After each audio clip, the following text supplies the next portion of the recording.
Welcome back to Apollo Justice. We are continuing our journey through the magical turnabout, which we are on our way to start our trial to save Trilogy, which is going to be very interesting. So let's see what's in store for us this time. We always a work in progress, baby. Pretty much.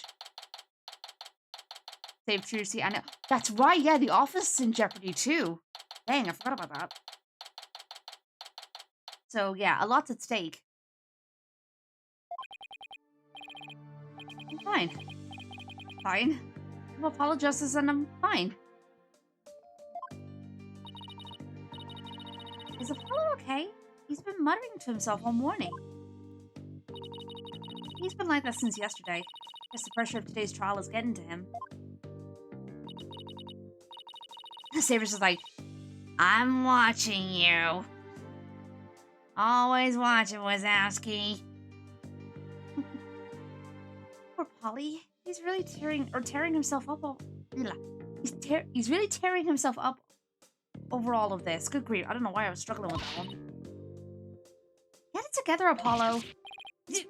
Athena, when did you get here? Oh my god, Saber. Always watching. Try to relax a little, will you? You're getting yourself way too worked up. Yeah, but I'm alright. I'm fine. You know, I did a little digging on this Nayuta Sabai. Oh yeah, I forgot about this guy. Sadmahi. Yeah, there we go. Watch this. Wow, Katie. Doing that in my own Christian stream? No, I'm just kidding. He's apparently not your run-of-the-mill prosecutor. Oh yeah? What did you find out? Well, they say he wields an incredible power to accurately read a child's karma and its ultimate fate. The Christian stream? This? I know, right? Shocking, I know. What is that supposed to mean? I don't have all the details, but apparently he can foresee how the arguments will go and even lead his opposition. So the defense basically ends up going in whatever direction he has in his head. Yeah, this isn't going to be a cakewalk if that's true. Emma did say she talked to him for us, though. After what we just talked about, we are not innocent in here. Oi, shush! Here's hoping that went well. In any case, it sounds like he's going to keep us on our toes. That's why I know you're... Oh, it's Phoenix. That's why I know you're ready. Why I know I can leave Trilogy in the office to you. I believe in you, Apollo.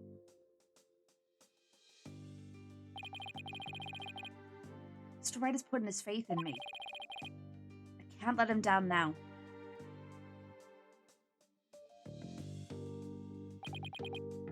Fine. I'm fine. I'm fine.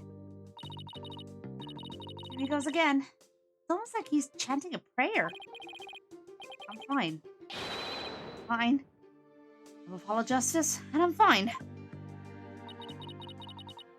If you say so, Apollo. So we're not fine. The trial will start momentarily. Is the defense ready? Yes, we're fine.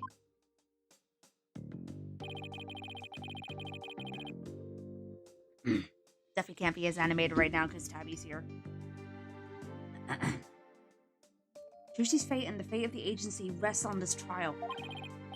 This is it, Justice. If ever there was a time to shine, it's now.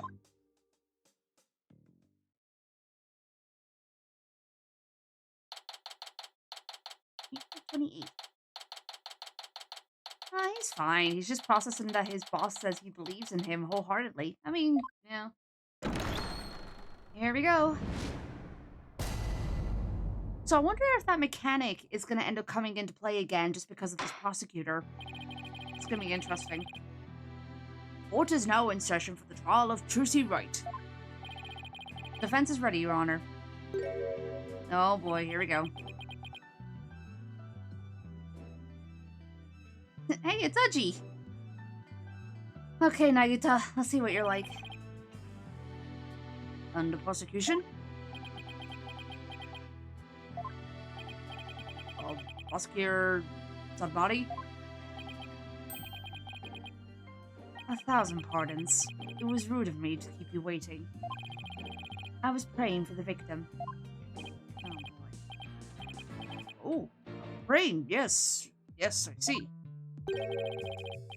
You're a Kuranist monk, correct, prosecutor?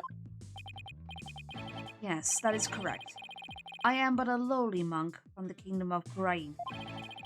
I beg in advance for the forgiveness and kind patience of everyone here in this court. I am unfamiliar with the proceedings of this country, and may make many blunders. He seems like such a gentle-mannered soul, doesn't he? I wouldn't put your guard down. I wonder if Emma had a chance to talk with him about Trucy. Also, it's funny how, like, everyone else is basically, like, giving him leeway because, like, just because he's in a different country and he's not used to the customs here, whereas Phoenix, he wasn't getting that in the Korean at all. Hi, Breeze. Welcome on in. Hope you're doing well. Like, they wouldn't even cut Phoenix some slack, whereas this guy, it's like, oh, yeah, no, he's fine. He's not from around here. It's all good. Just, bit of favoritism going on here, I think. Oh, now then, Prosecutor Sabmati, your opening statement, if you would. Certainly. In the name of the Holy Mother, I vow to guide the victim's soul to a land of eternal peace known as the Twilight Realm. Now let the last rites of the victim begin. Ayuta Sabmati, he's really been making a name for himself apparently, but that nickname, Last Rites Prosecutor, I wonder how that will come into play today. That's a long scroll. In fairness to Wright, he's also in a profession that's considered lower than on-scum in Korean. True. True. I mean, they didn't have a defense attorney for, like, how many years was it? Like, 20-something years? Something ridiculous.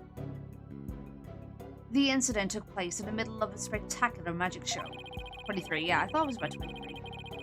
The accused performed a magic trick in which she thrust a sword into a coffin. A coffin from which the body of the victim then spilled out, dead from a fatal stabbing. The victim's name was Manov Mistre, otherwise known as the Great Mr. Rius. His blood was found on the sword that was used during the magic trick.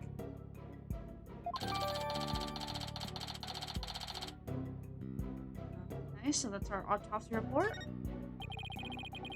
So his death was just an unfortunate accident? It is only natural for one to assume as such, Your Honor. However, it was no mere accident, but rather a homicide. The prosecution's position is thus, that this was a murder made to look like an accident. I see. And do you believe this crime was committed by the defendant? After a thorough consideration of all possible scenarios, I, unfortunately, had no other choice but to conclude as much.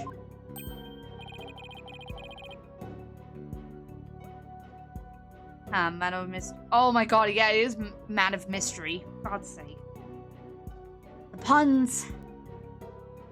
So that's how it's gonna be, huh? I guess Emma couldn't convince him after all. Very well. And now let us hear from the defense. Naturally, we maintain that the defendant is innocent, Your Honor. If the defense wouldn't mind, could you please explain your reasoning? My reasoning? Well, I would have to say that my main reason is because I believe in the defendant. I see. So you find it difficult to come up with anything more concrete than that, do you? Ouch! What a fine demonstration of the fact that you are indeed a lawyer of putrid mind. Damn! Putrid mind? Prosecution Samahi? Excuse me, but I don't...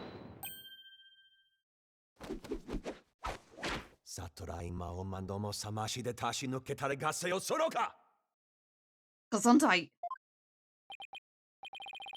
If you don't mind me asking, prosecutor, what was that you were just chanting? A sutra of the Holy Mother that guides those of tainted soul toward enlightenment. It is a Koreanist incantation to awaken the foolish from their fruitless slumber. Fitting for a lawyer who indulges in such fancy as the innocence of the accused. I see. So basically you're asking the defense to get real? Allow me these few words, defense. It is my duty as a monk to punish sinners and to guide victims' souls to the Twilight Realm. Should you show repentance and admit to the accused's guilt now, no harm will come to you.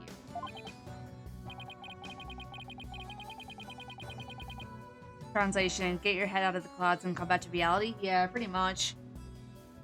But should you interfere with my sacred last rites for the victim, then I shall cast you down into the pit of hell, along with Trucy Wright. Jesus Christ, okay then. Bitches, welcome on in.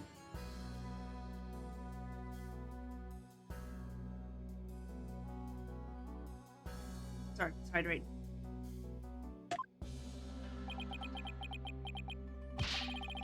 Now wait just 1 minute here. Putrid? Pit of hell? Is that any way to address someone in a court of law?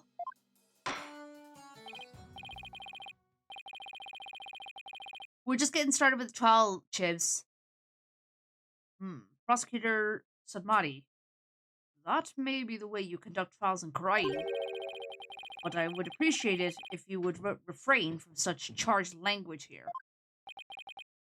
Your Honor, that was but a Koreanist sermon for those who have strayed from the path. Harsh words are often necessary to admonish contemptible deviants who cannot see reason. Oh, I see. I didn't realize. I guess they really do hate defense attorneys in Korean, huh?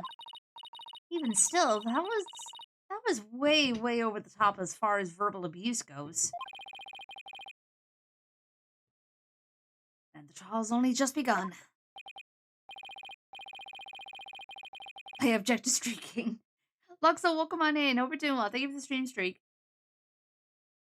Here we go again. Another prosecutor with their head up their ass and a judge who was like, whoa, better not get on their bad side. Pretty much. Pretty much. Also, welcome on in, Fox. Hope you're doing well. Well, defense, I suppose the way a prosecutor does things varies by country. Why don't we look at this as a cross-culture exchange and try to be open-minded about it? What? Bailiff, please bring in the first witness.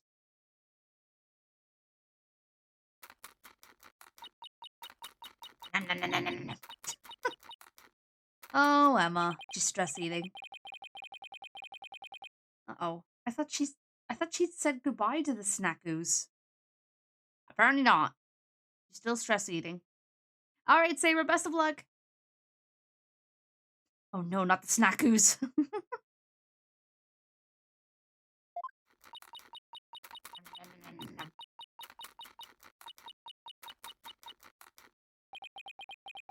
Nom. Detective Sky, the courtroom is no place for gorging yourself. What's wrong with having a little snack? Girls gotta eat, right? She seems a little stressed out. You don't say. Detective Sky, your testimony, please. Yeah, about that. I just want to state for the record that I believe Trucy Wright is innocent. I'm sorry? Detective Sky, this path you seek to follow is misguided.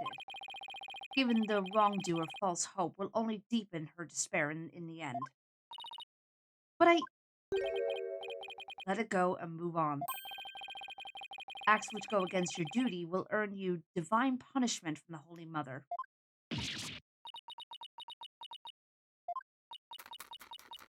And here she goes again.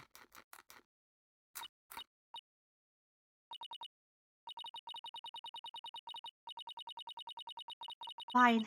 I don't know about the divine part, but I get the punishment bit loud and clear. I guess Emma got assigned tons of paperwork or something for sticking up for Trucy. She and Prosecutor Samadi don't seem to get along very well, do they?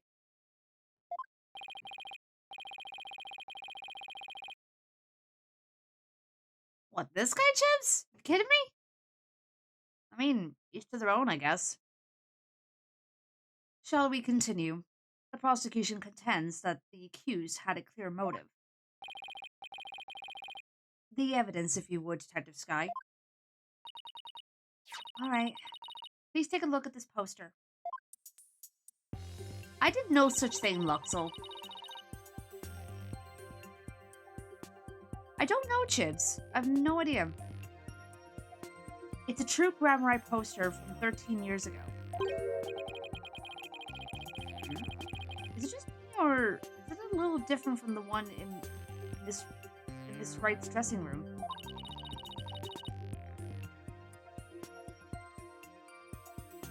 I know someone who lusted over Matt on guard. This isn't a surprise to me.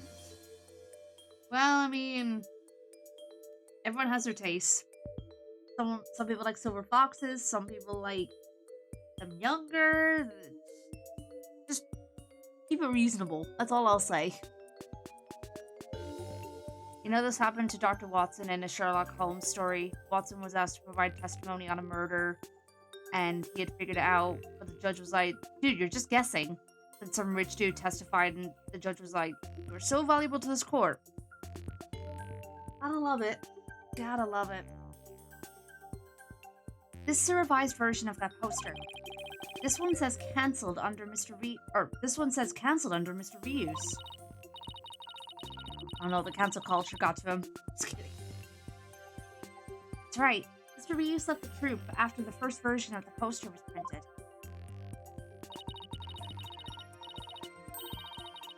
Take a look at Mr. Reuse's arm, or right forearm, near his elbow. See the big scar there? He apparently got that when he made a mistake while practicing a magic trick. Ouch, that's a scar. Because of the accident, Magnifique Ramrite concluded Mr. Reuse was too unskilled. Just before the show was to open, Magnifique announced Mr. Reuse wouldn't be appearing. But in defiance of Magnifique's decision, Mr. Reuse tried to go on stage anyway.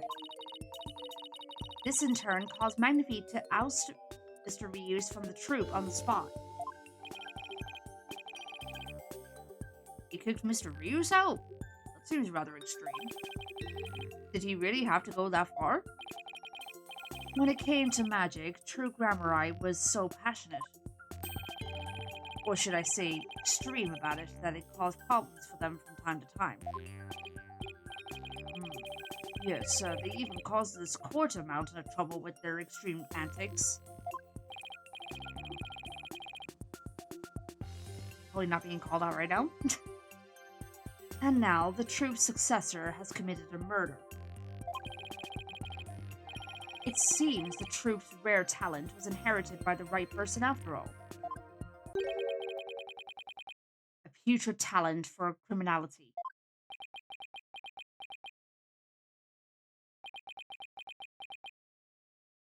Boy, it's not looking good. Sound rather extreme yourself, prosecutor.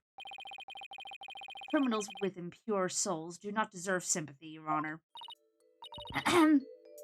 As I was saying, after his expulsion, Mr. Reuse apparently went on to hold a grudge against the troupe. He would tell those close to him, I would get my revenge on True Groundrice someday. Revenge? That certainly sounds antagonistic. Girl once asked me what my heart desired. Apparently blood, oxygen, and neural messages were all wrong answers. Bruh. Bruh. Okay then. It always starts looking hopeless. The prosecutor's just like, they were holding the gun, they did it. But there's always like a dude hanging out in the background right there that the prosecutor conveniently ignores. Yeah, pretty much. That's always how it goes. And then his chance for revenge finally came. If you would be so kind, Detective Sky. I guess I don't have a choice, do I? Oh boy, here we go. First trial. Well, first testimony is what I meant to say. The victim planned to get his revenge on True Gramrai during Truce's magic show. Mr. Reeves was going to first steal the Gramrai notebook from the defendant. He then intended to reveal the secrets behind their magic tricks during the show. Ooh. That was the victim's plan for revenge. And while he did, in fact, steal the notebook, the defendant murdered him before he had the chance to reveal the secrets. Oh no. Okay. By the time the accused had discovered the notebook's theft, it was too late.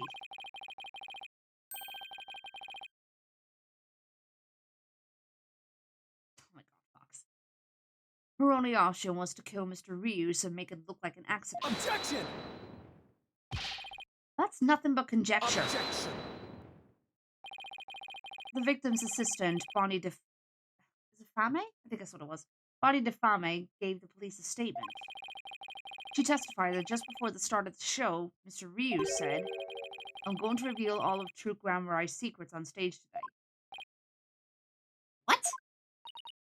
Well, that isn't exactly a great starting point for a rebuttal, is it? You're telling me.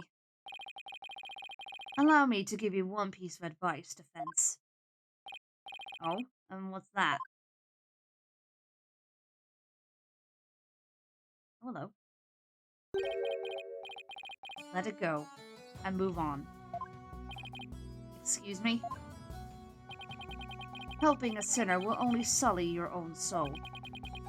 One possessed of an unclean soul will burn in the flames of hell, and then be ever burdened with that sin in their next life. But I don't believe in that sort of thing. Besides, I have no intention of giving up.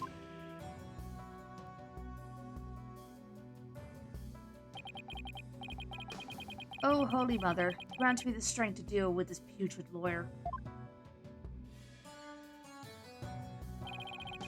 All actions have consequences, and yours will surely earn you the honor of being a mere stink bug at best in your next life. Stink bug? Now then, Mr. Justice, your cross-examination, please. Your Honor, I can't believe you Oh my god, this guy just immediately picks up the stink bug and is like, "Oh, it sounds good. I'm gonna call." Oh, no, wait, I can't do that. God damn it! The murder weapon was found in the client's room 6 months, 4 days, 21 hours, 56 minutes before the murder took place. It must have been them. God. This just in: religious nutcase says, "Just let the guilty burn." By the way, fuck trials. They're guilty. I said so. Yeah, pretty much. Chips. Justice gets even less respect than right. Seems that way, yeah. Seems that way. Alrighty then. Well, the ads are about to start running in a few seconds, so I'm gonna pause here. And then we will continue right when the ads are done. Pretty sure Nayuta gave us a raid message. Did he? I don't know, he said a lot of things, to be fair. Oh boy. Be interesting to see what let it go and move on. I guess that could be a raid message? I don't know. We'll see. It's a bit too early to really say what it will be. Pretty sure trying to intimidate a lawyer is some sort of crime. Yeah, but these characters don't give a damn. Ooh, excuse me. And the cold never bothered him anyway. There are approximately 100 breeds of cats? Jeez, that's a lot. I will defend my client, Samani. That's not very Bible of you. God damn it.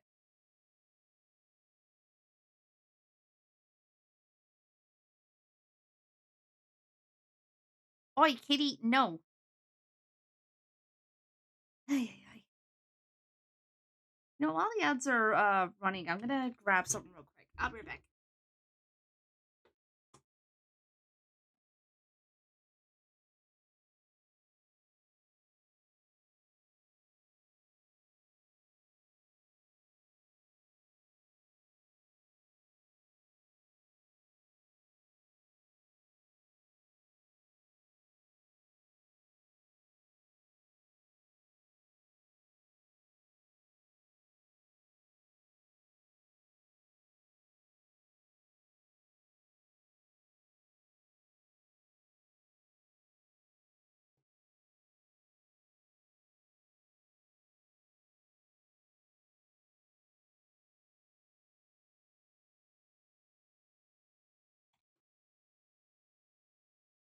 No, look, so that's not what I was getting.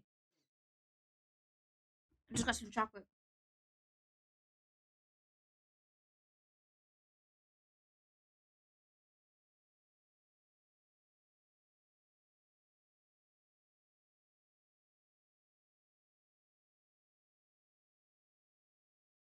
And I'll just do the Dio thing. Well, from freaking JoJo's Bizarre Adventure. Is that what you're talking about?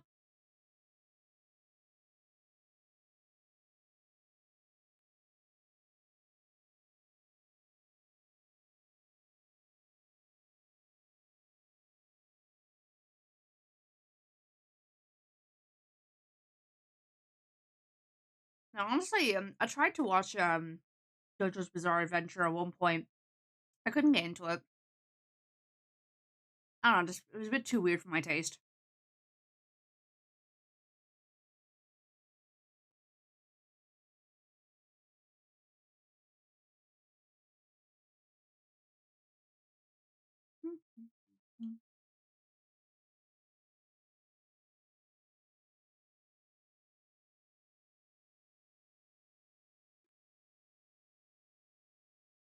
Oi, Kitty, stop it. Very weird, but the steamroller left an impression. Hmm.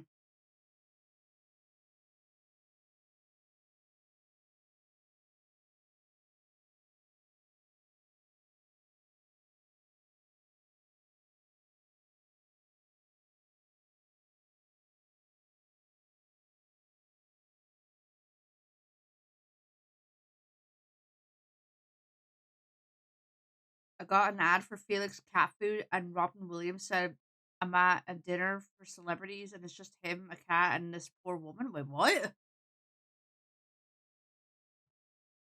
What the heck, Chips?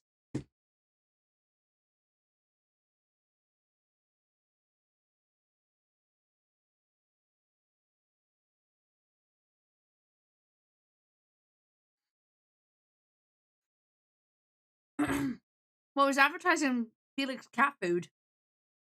I don't know if it's in the States. I don't know if that's a brand of cat food that's over there or not, but it's a brand over here.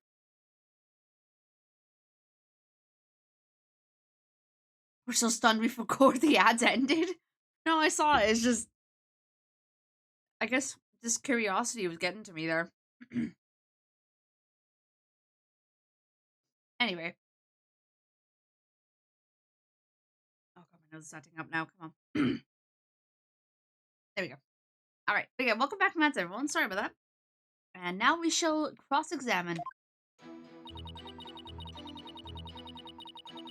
Oh, so the um thing up there, the health bar, is now the attorney's badge.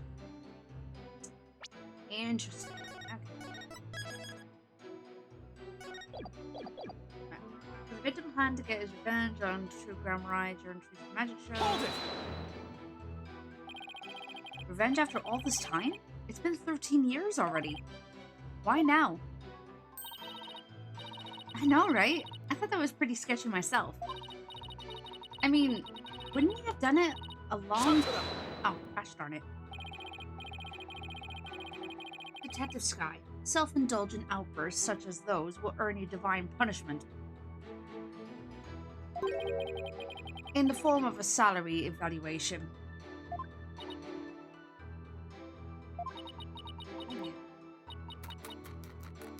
And there she goes again.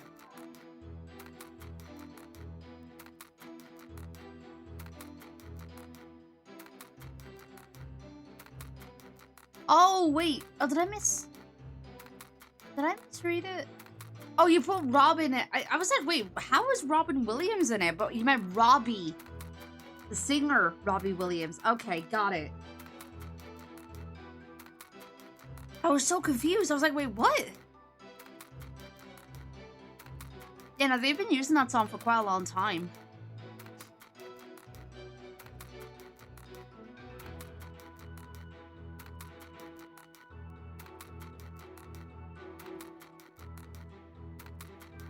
I don't know, Katie. It doesn't make any sense. Yeah, he's not Edgeworth.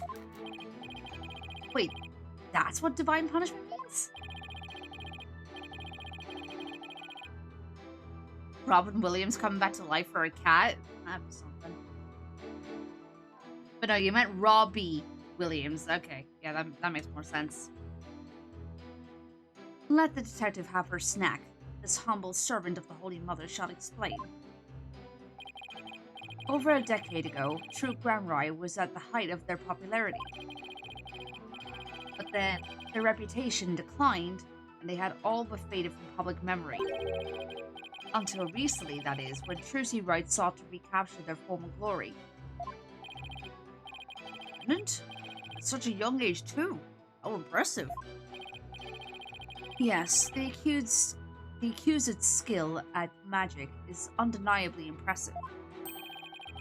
If she hadn't fallen to the path of sin, she would have had a bright future ahead of her.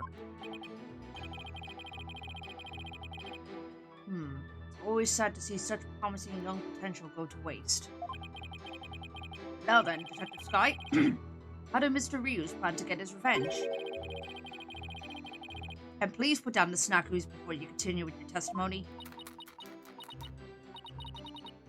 Yes, Your Honor. She looks so sad. Mr. Ryus is gonna first steal the Gramrai notebook. Hold it! What evidence do you have that Mr. Ryus actually stole the notebook? Well, you see, Uh-oh. Whenever you're ready, Detective. Fret not, Detective Sky. You have nothing to repent for. You should be proud of the fine forensic discovery that you made. Oh, no. Oh, that's not good. Forensic discovery? What did she discover specifically? Detective Sky identified a certain set of fingerprints on the notebook. Upon further inspection, she determined that they belonged to Mr. Ryus. What? The detective found the fingerprints entirely of her own volition. For that, I must say well done, Detective Sky.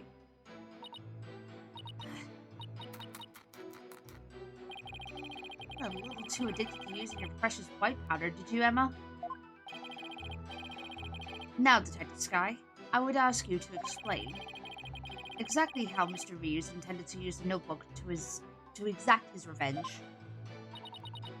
Alright, first he stole the notebook.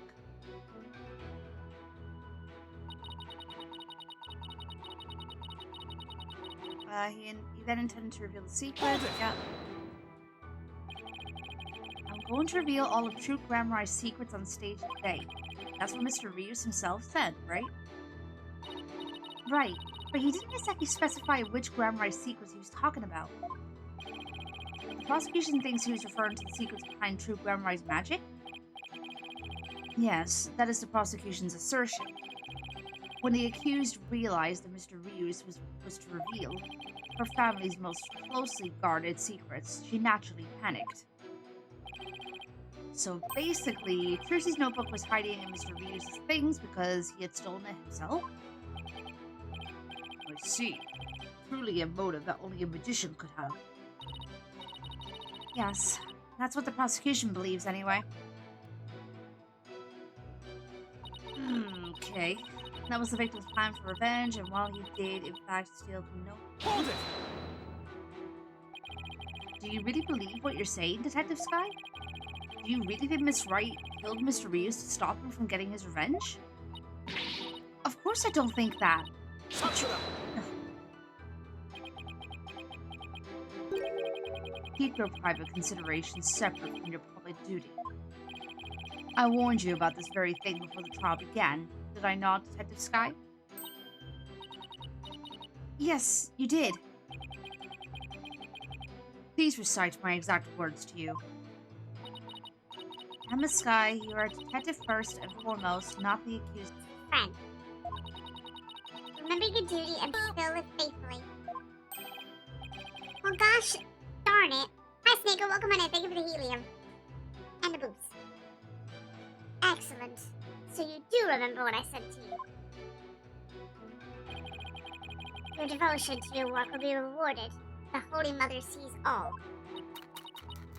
This Holy Mother is no scientific concept I've ever heard of. Those two really don't get along, do they? Well, science and religion go together about as well as oil and water. Look at those puppy dog eyes. Look. As I was saying,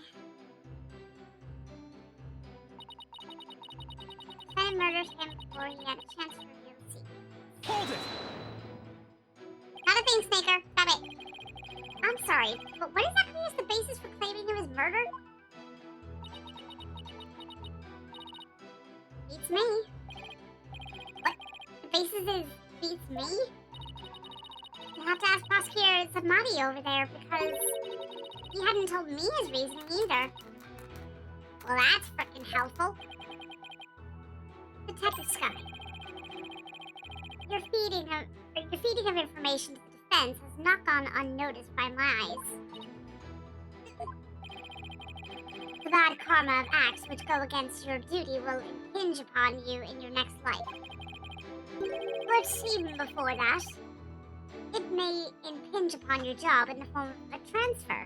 Please don't get me kicked out of the forensics unit. Anything but that. Oh, Emma, he's really been risking everything for us. Well, Prosecutor Samadi, what are your grounds for claiming homicide? It was the luminous tape at the understage passage. I realized that it had been moved so that Mr. Rios would climb up into the downstage coffin by mistake. What? Mr. Rios, who was waiting in the understage passage, was supposed to have used the upstage ladder, shown here on the left.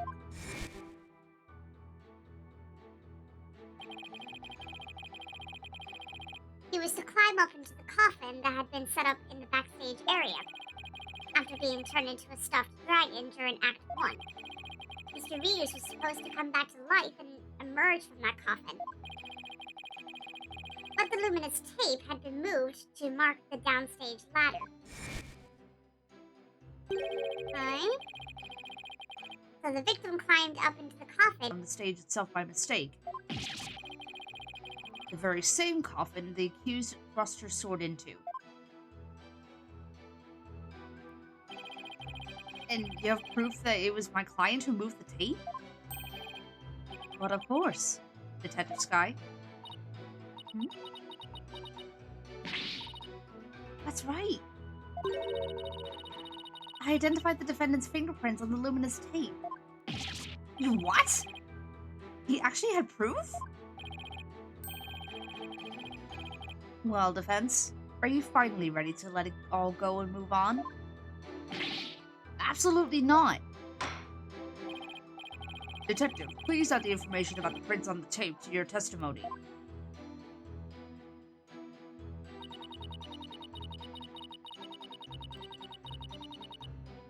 The defendant's prints were on the tape. I guess she must have moved it during the show.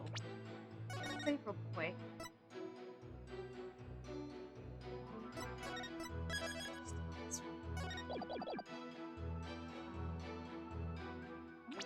look at the court record real quick. So,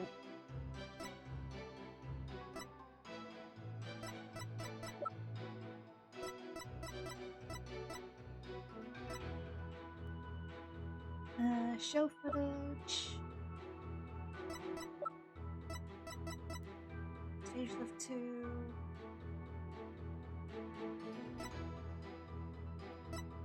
Before using it. Oh, yeah. Contract number Tracy, yeah. Fire bucket. Fingerprinting results. Prints on the coffin. Prints on the side panels. Prints on the top panel. She wore gloves during the show. Oh, yeah, that's right! Yeah, she was wearing gloves, so there would be no fingerprints from her. Okay, I think we got it. Objection! There we go. I'm sorry, Detective Sky, but there's a flaw in your testimony. Oh, really? The prosecution is claiming that Miss Wright moved the understage tape during the show in order to guide the victim into the coffin downstage. But it doesn't make sense that she would leave prints on the tape at that time. It doesn't? Please consider the fingerprinting results of the main coffin, which shows that not one of my client's fingerprints was found on it, on or in it. That's true. We didn't find any of her prints in that coffin.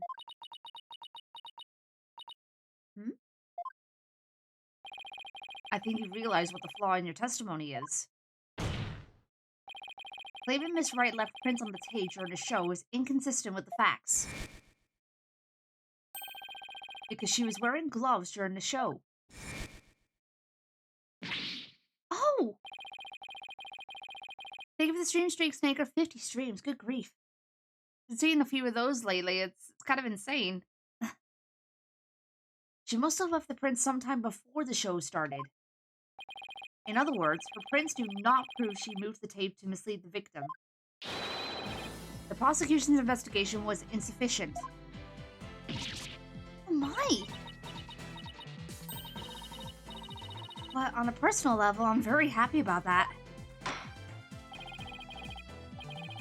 It's proof that we love your content and fun times here. Oh, thank you. Appreciate it.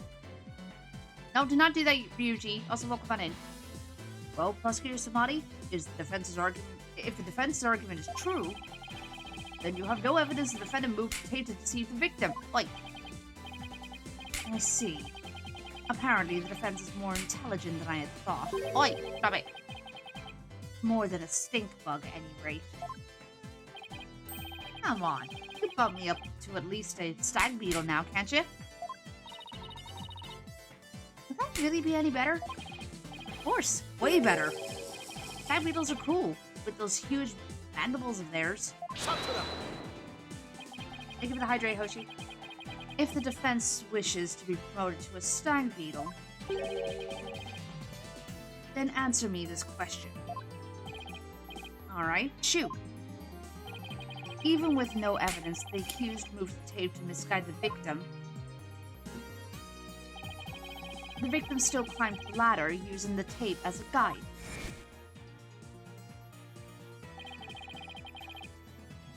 And entered the coffin on the stage. Piece of candy. The accused then thrust her sword into said coffin with the victim in it. So what you're saying is, the fact remains that the victim was stabbed to death, right? Precisely.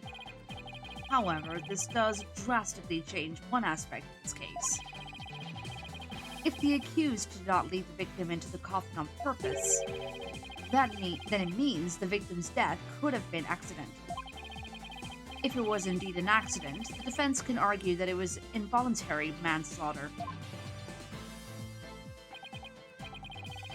I see. If it was involuntary manslaughter, they would lead extenuating circumstances. And the severity of the crime could be mitigated. Defense, if you believe the accused did not murder the victim, then do you argue that it was an accident? is it. All-important question. The defense argues that Mr. Reeves' death was...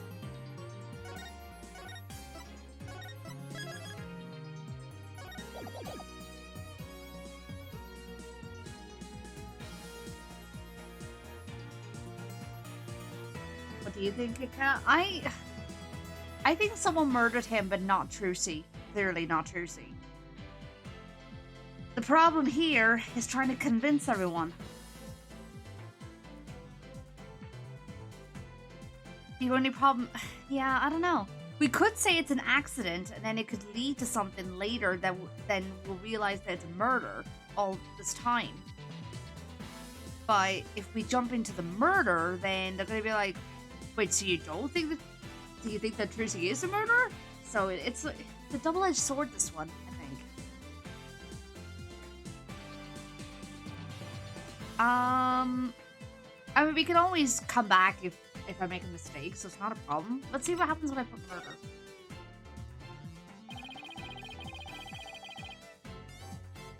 The defense maintains that the defendant is entirely innocent. We believe that it wasn't an accident, but murder. And what's more, we believe it was committed by a third party. That's right, yeah, we do have the prints from a third party. A third party? As in the true culprit is someone else? When is Ace Attorney not a double-edged sword? True. That is quite a brazen claim to make, and one wholly without grounds. Your voice is as loud as your suit, and your mind echoes just as loudly as in emptiness.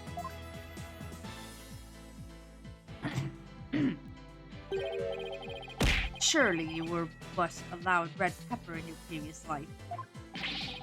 I've been demoted to a vegetable? I see Guacamole. Oi, stop it! Wow, I didn't know a person could be reincarnated as a non-sentient plant. In any case, I do have grounds to make this claim. Let us hear this reasoning of yours, then. Alright. Before I give it, there is one question that we need to address. If the victim was killed by some third party, then the sword the defendant thrust into the coffin wasn't the cause of death. If that's the case, then how did we wind up with a dead body inside the coffin? Very good question. Now, let's hear your opinion, Mr. Justice.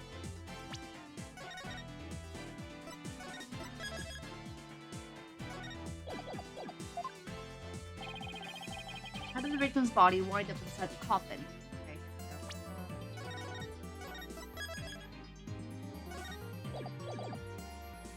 Okay. He was killed in the coffin, it was magic, or he was killed... I'd say he was killed on stage. Yep, I was right. What if the victim was killed under the stage before being put into the coffin? In other words, what if the victim was already dead in the coffin from the get-go? Oh, I see. In that case, the defendant's sword wouldn't have been the cause of death. Hi, Deffy. Welcome on in. Hope you're doing well. How do you respond, Prosecutor said Maddie? That is the third time. The third time for what? Or of what?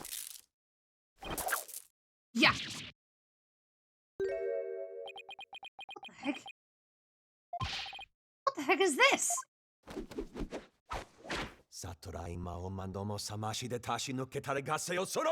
Gesundheit. Oh, shoot! Ow, my head! What do you think you're doing? Even the merciful Holy Mother loses patience if she is struck 3 times. Since you never learn, you needed to be punished. Why don't you let me worry about what I need and I don't need? Or why don't you let me worry about what I need and don't need? It is what you deserve for interfering with my sacred last rites for the victim. You are a brainless lawyer chasing phantoms. You know nothing. Let this humble servant of the Holy Mother give you an edifying sermon. Sermon? Now? There is a passage in the sacred scriptures of Quranism. A cornered frog will swallow even a snake. Huh? Cornered lawyer has unexpectedly struck back hard against the prosecution. Did I get it right? No, for I am not done with my sermon. And yet the frog still dies, its belly bitten and torn from within. That's great. And in this case, you are that frog, Fence. Sophie, hi, welcome on in. Hope you're doing well. Good to see you. What exactly is your point anyway? Let us assume for a moment that the victim was killed onto the stage. Alright, Silver, take care. Who then had the opportunity to do so during the show? Let's see. What's this about a frog now? Hi, Static, welcome on in. Hope you're doing well. It's... long story. Let's see. The people in the show were... Bonnie DeFame, the victim, Mr. Reeves, and Trucy Wright. Bonnie DeFame was on stage throughout the entire show, as easily confirmed by the footage from the show, which leaves us with only one suspect, Trucy Wright. Ugh. Now do you see? The accused killed Mr. Reeves as he waited on standby in the understage passage. When isn't it a long story? True. And then placed his dead body in the coffin above, thus making the murder look like an accident. No!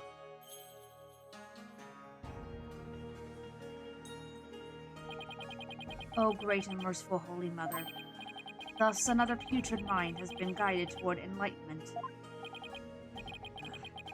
I swallowed his trick question whole.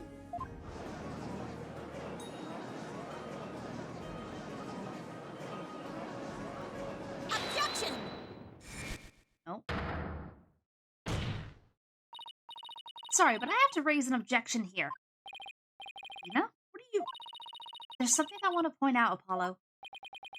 And who might you be? You strike me as a mere child in countenance. I may be young, but I have an attorney's badge just the same. And you would contribute to this discussion in that capacity?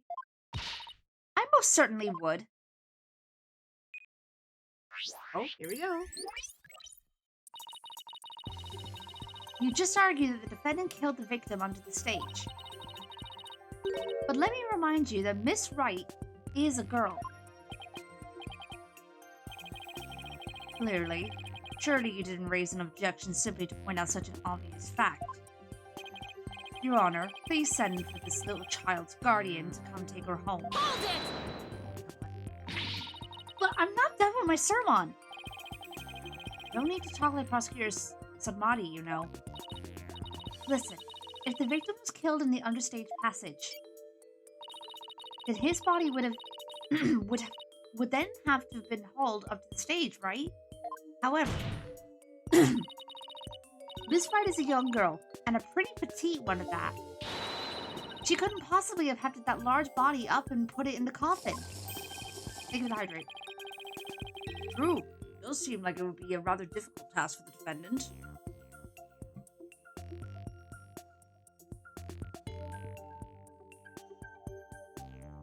I don't think even I could do it. And what do you think of that, prosecutor? Who's the child now? Off to the retirement home with the prosecution? Jesus. In my religion, the priestesses of Quranism are revered as the pillars of our beliefs. So I naturally hold nothing but deep respect for women. I also think highly of the female perspective. That's the man who called this fair maiden a little child. Who's a fair maiden? Damn, Apollo!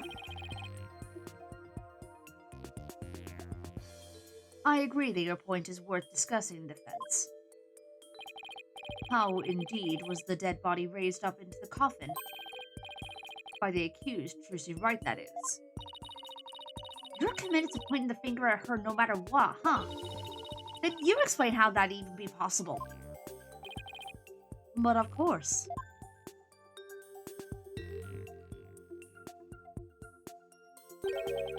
There was a way for even a small creature like her to raise the victim's body up. Huh? Wait, you really can't explain it? I foresaw that our arguments would come to this, so I have prepared a witness. Excuse me. Well, I admire your readiness, prosecutor. It is really not that difficult when one can read the ultimate outcome of any trial. He couldn't have really predicted that things could turn out like this, could he? Pretty hard to believe. Excuse me, but may I sit down now? Yes, I suppose you may. One moment, Detective Sky. I'm sorry. You know, the way I handled all of this.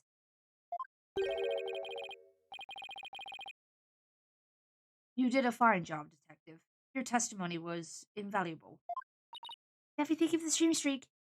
It was? Yes, you served well as a detective and did not allow your personal feelings to interfere. You overcame the conflicted emotions you felt and performed your duty admirably. You will be rewarded for your fine work. Oh, thank you. I don't know, Katie. This is weird. I hope we can work together again in the future. I seem bewildered by the unexpected praise. I guess he's a pretty nice person like they say, as long as you're not up against him. I mean, yay, but also... now then, let us call the next witness. I had a feeling it was going to be her.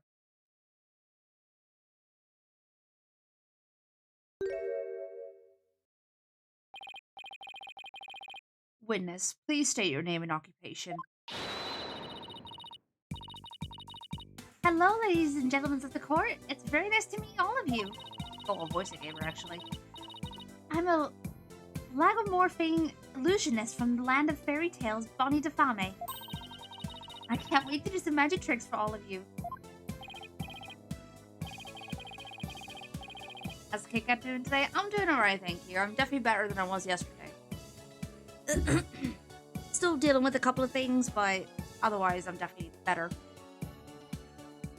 I hope you're doing well, Static. Please, witness, there is a time and a place for all things, including magic. Oh, but it would be okay if I do just a little magic, right? Come on, please. Look, everybody's waiting. Now's my chance to shine. Satura. That is your second time. My second time doing what? There will be no further warnings. You should know that from our preparatory meeting, correct? Is no one exempt from His Holiness's Rosary of Suffering? May we have your testimony, witness, once you've recovered from your disappointment. Well, as a huge fan of Trucy's, I don't really want to testify against her. I guess I have to, don't I? As a huge fan of Trucy's, huh? Yeah, considering what happened... Yeah.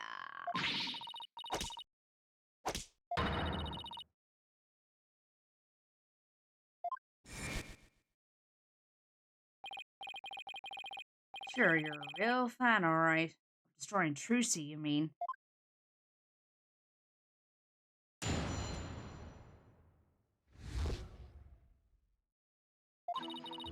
I really can't believe that Trucy killed Mr. Reuse. I guess it's possible for a small girl to lift a dead body up if she uses a stage lift. Is it possible? But Trucy really had... If Trucy did use a stage lift, I think she must have used stage lift too. I was on stage for the entire show, by the way.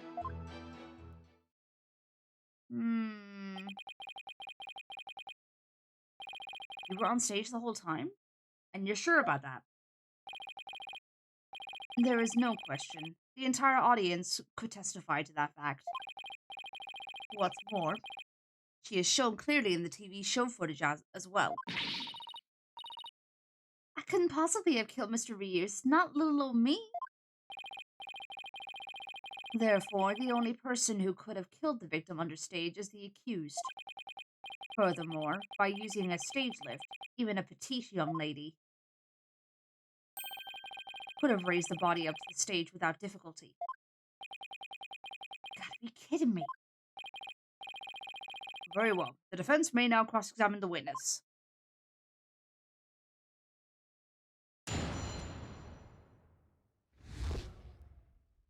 Oh yeah, no, she's sus as hell, Static.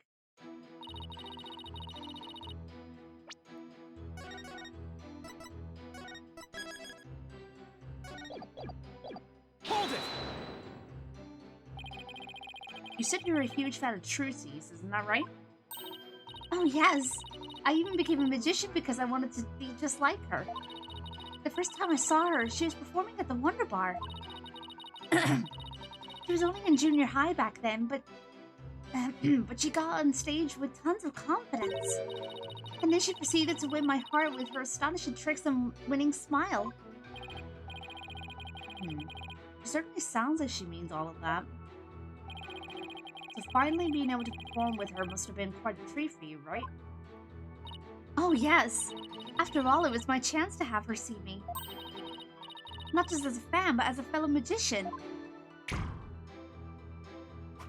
Boing.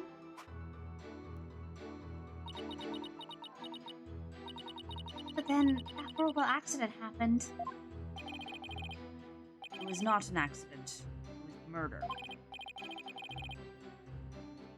It is quite good, Katie. Witness, please explain if you would. How a small young woman such as Trucy Wright could have raised the body.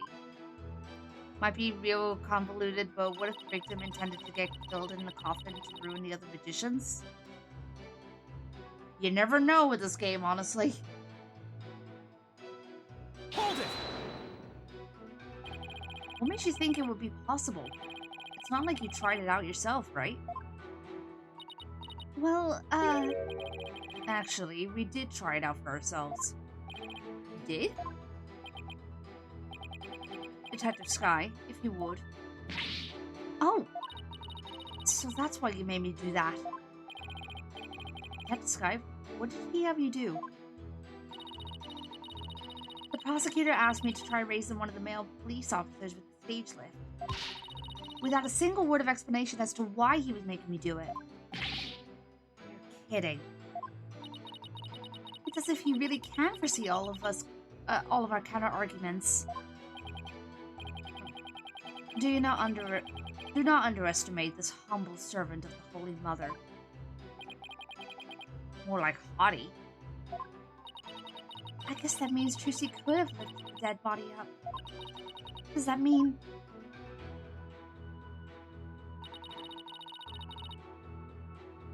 Hold it! Is what possible? Did Trucy really have what, Mr. Fame? Please finish your sentence. Well, Don't try to beat around the bush. Come right out and say it. Why not tell this court what you really believe? What I really believe? Of course I don't believe Trucy could ever commit murder. Such an amazing and wonderful magician would never do such a thing. But, taking all the facts into account, what else can I think? I know of at least 3 other unflattering things you really think about Trucy. How can you attack this girl when she is obviously speaking with reserve? There is such a thing as reading between the lines, Mr. Justice. It's sad how the youth of today lack the ability to do such a basic thing.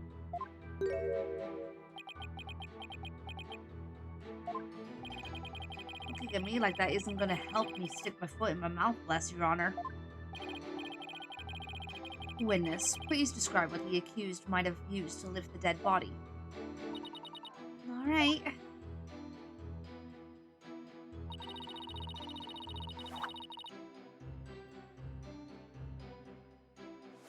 I wonder if we can just outright bring up the contradiction here. Let's look at the court record. Stage lift Tracy had to move out of the way during the show since it was already all the way out.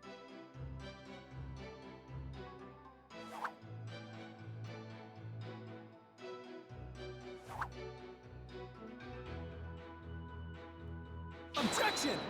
Okay, I guess it's too soon. That's fine. I just thought I'd check.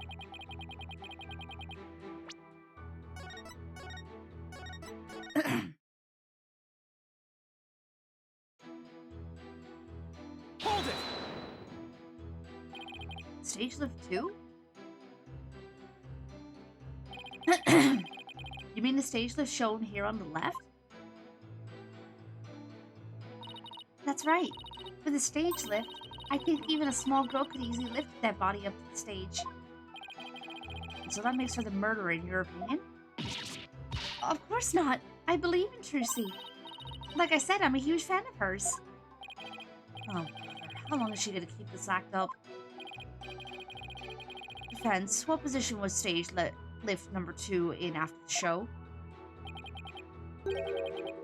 Let's see. If I recall, it was in the fully raised position. And the reason why it was fully raised is because the accused used it to lift the victim's body. Wouldn't you agree? Ugh. Feel free to slowly mull it over while you roast over the flames of hell, you evil red pepper. So now I'm also evil?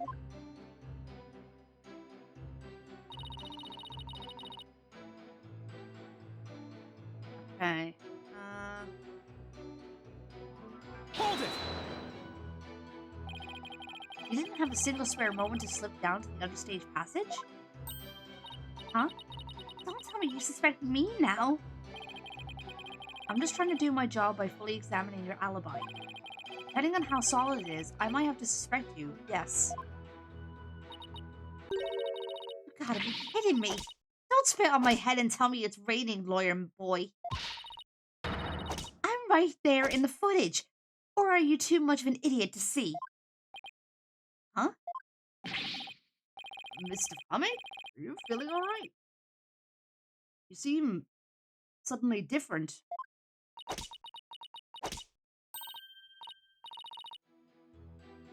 Oh, oops. Where did that come from, right? Oh my, I seem to have snapped there for a second, didn't I? You didn't just snap, you broke character just now. In any case, I was on stage the whole time performing magic.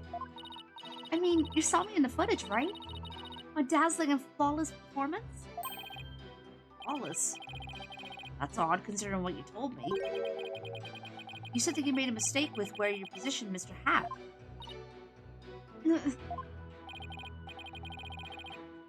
Mr. Fame, to what is the defense referring? Well, I made a little mistake on stage. I was in charge of operating Mr. Hat, you see. According to the script, I was supposed to place him on the left of the coffin. But I flubbed it up and made him stand to the right of the coffin instead. And because of that mistake, Jersey had to move the stage lifts around. I feel really bad about messing Trucy up like that with my goof. Okay. Alright, I don't see any inconsistencies in her testimony. Now do you know who the real killer is? Come on, Gramps. Don't just sit there. Hand down your ruling, pronto. Do it quick before you keel over up there. I beg your pardon? Oops. What's gotten into me? I'm so sorry. I'll give her another 5 minutes before she tears off that mask. Well, defense. Are you ready to let it all go now? Of course not. I'll never give up. I see. I suppose this too is fate.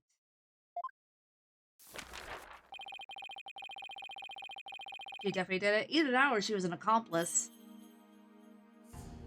The sacred scriptures of Quranism describe a variety of hells for the damned. For someone like you, who struggles ceaselessly against his fate. Oh, excuse me. Papal Volhi? Is that how you pronounce it? Volhi? Seems most appropriate. Volhi, oh, I don't know.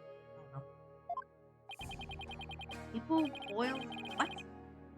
Oh wait, that's Guyanese.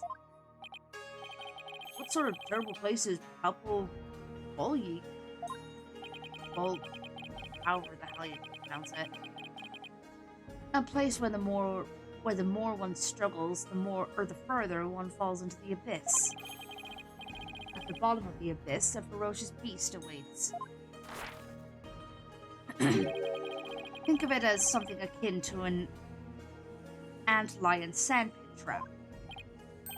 Oh, one of those in my backyard. Wow, we're in this hell is closer to home than I thought. Now then, it would appear that the witness's testimony supports the prosecution's claims. That the defendant is the only one who could have killed the victim under stage. How are we supposed to get out of this jam? Hey, Apollo? If you can't find any contradictions, maybe it's time to use analytical psychology. You mean... I heard some discord in Bonnie's voice while she was testifying. Figures that she would have heard that. See? Widget is picking up on the noise in her heart, too. That's right. Athena can hear things others can't with their super sensitive hearing. Hear the emotions people suppress as a kind of noise or discord in their voices. Alright, Athena, let's give it a try. You got it. Hold it! Your Honor, I'm afraid that our witness, Miss Defame, is suffering under terrible traumatic stress due to this horrible incident. Is? Yes. What with that terrible death on stage, and her beloved Trucy getting arrested, she's under awful strain and shock. In fact, I don't know how much more she could take before she is unfit to testify. What? I've heard of that. What is it called? Postal stress disorder, right? It's where a person becomes uncontrollably angry, I think. I read about it somewhere. That's going postal, Your Honor. This is PTSD. Oh my. That's why the witness acts so hostile at times, as if she were a different person. Yes, and I think her condition is clouding her memory of the incident. Therefore, I suggest a short therapy session for the witness. Huh? Therapy? You don't know the first thing about a magician's mental strength. I've risked my life jumping through rings and of fire and having my body sawn in half. Oopsie. Boy, I have to watch my temper, don't I?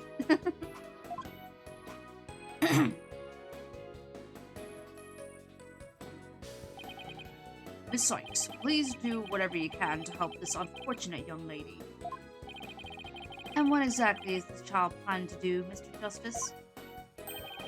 With her super sensitive hearing, Miss Sykes can hear a witness's true emotions. Simply from tone and inflection, she can tell exactly what a person is feeling.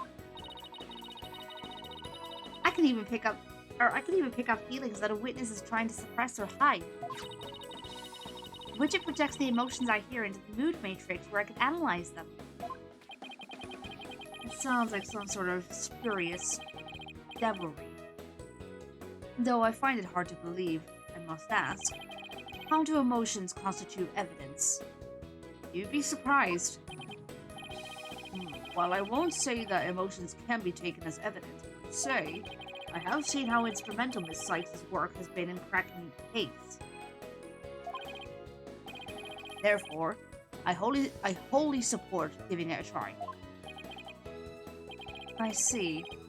If you're in favor of it, Your Honor, then I have no objections. Even this mere monk can see that something disturbs the witness. I'll disturb you. Oh, thank you for understanding, Prosecutor's body. Apollo, you remember how to conduct a therapy session, right? You want me to lead the session? Of course. You're the lead on this case, after all. Fair enough, but... what's your refresher? Nah. We got this in the bag. It's all good. Yeah, I know, right, Katie? I'm actually quite shocked. I think I still remember from the last time, so let's get right into it. Okie dokie. You ready, Widget? Let's do this.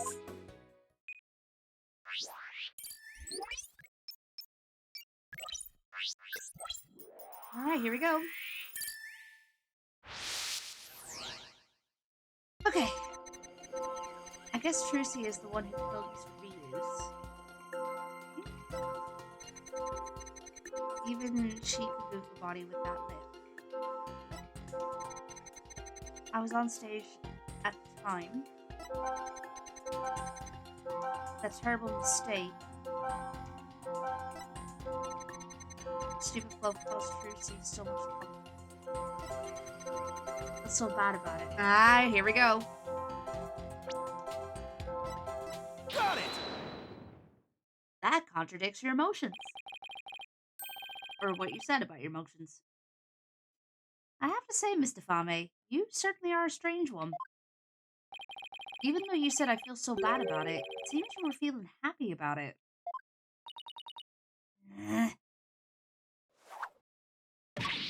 Ow! I think I can guess why you were feeling happy. It must be because...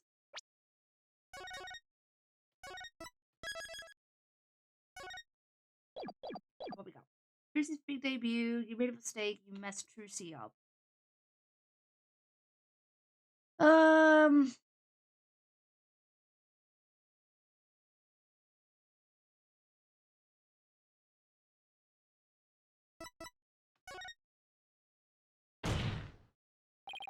I think you were happy because you messed up the you messed the defendant up.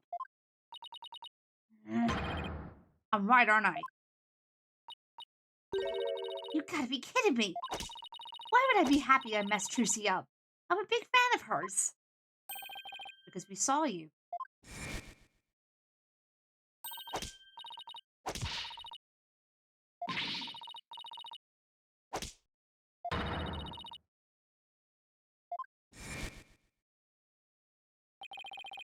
We saw how you said you hated Trucy, right?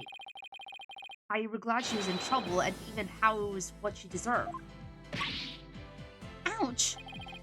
It's like I hit the bunny on the head, so to speak.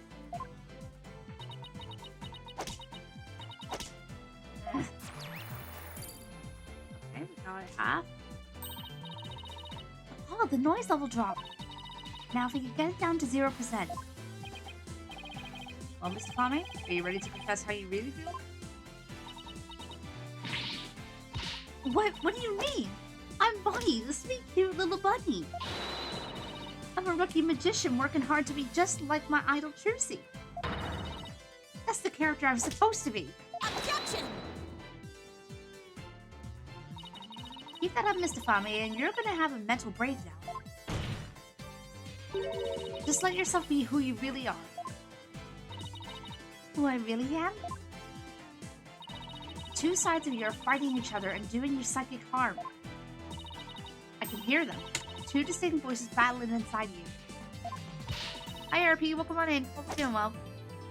Shut your pie hole, you know nothing, know-it-all. I mean, you must say things like that, or you mustn't say things like that, or I might get flustered. Sweet like Zara, yeah, right? Mr. Fame, how long do you insist on maintaining this wolf in sheep's clothing act?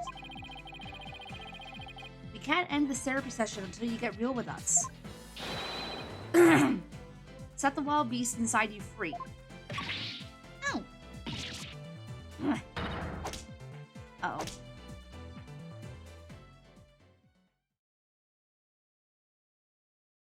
I'm sorry to hear that, RP. I hope you feel better soon.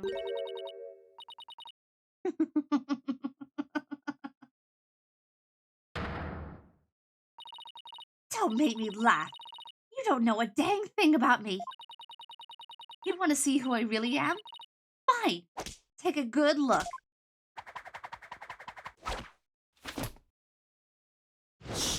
Whoa. Whoa. What in the world? Sheep's clothing? You got it all wrong. It's a rabbit suit I've got on. And I'm not a wolf. I'm a blood-sucking vampire. A bat with fangs and wings.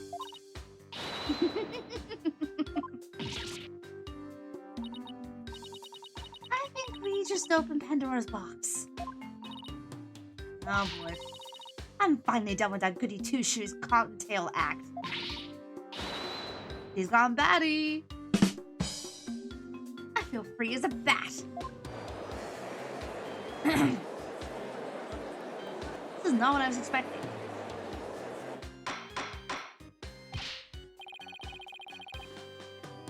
Feds, your therapy session has taken a turn for the worse from the looks of it.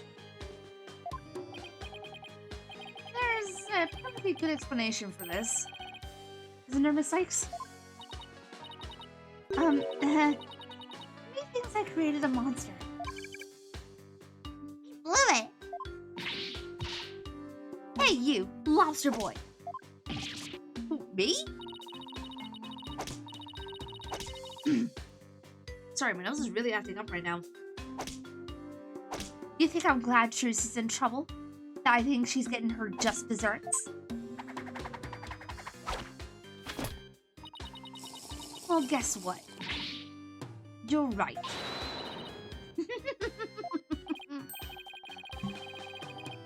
Thank you for the hydrate. Huh?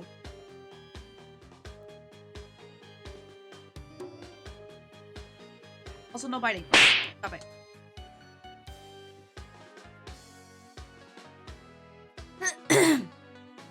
Does this mean you were meant to wishing the defendant harm? Well, the bat is out of the bag now. That mistake of mine was a work of art. Thanks to my goof, poor little Trucy had to do all of that hard physical labor. When you say hard physical labor, what are you referring to? Because of Mr. Hat's new position, Trucy had to move both of these huge stage lifts. They must have been so heavy. What a riot. Strange. Dina, could you please add that last statement to Bonnie's testimony? Alright, I'll update the moon matrix with the new info.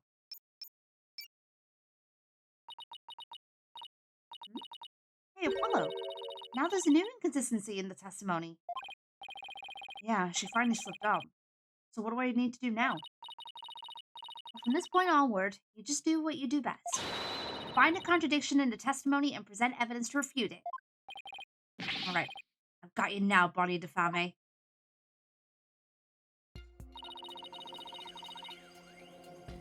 Okay.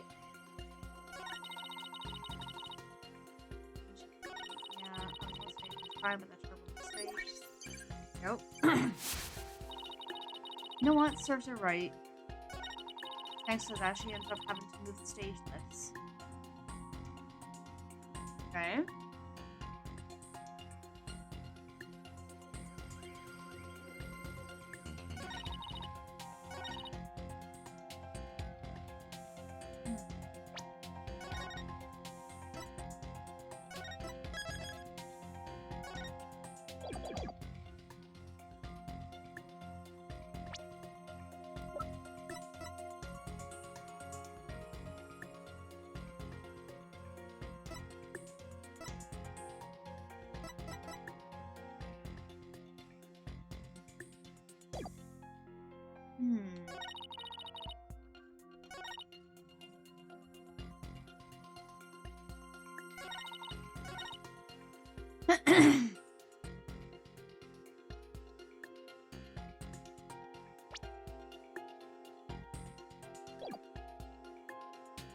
Phoenix is strict.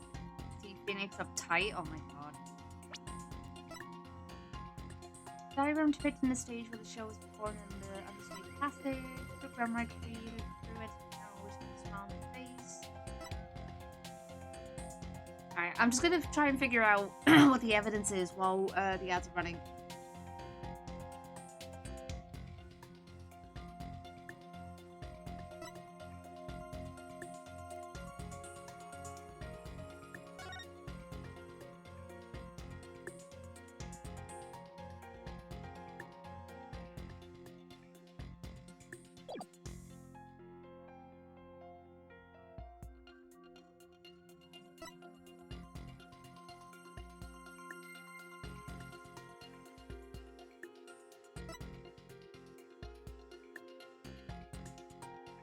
Yes, that she ended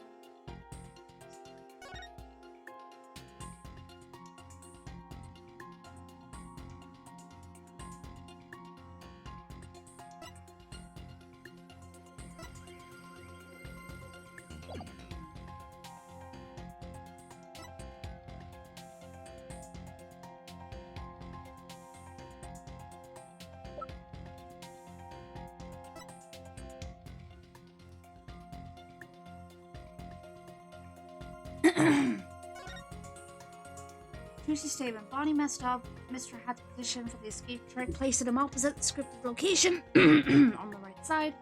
As a result, Trusty had to quickly move the lifts onto the stage. She never told anyone that she had moved the stage lifts. Oh, here we go. There's the contradiction. She never told them.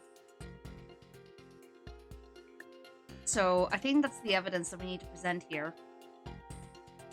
But we're gonna wait until the ads are over, and then we'll press onward.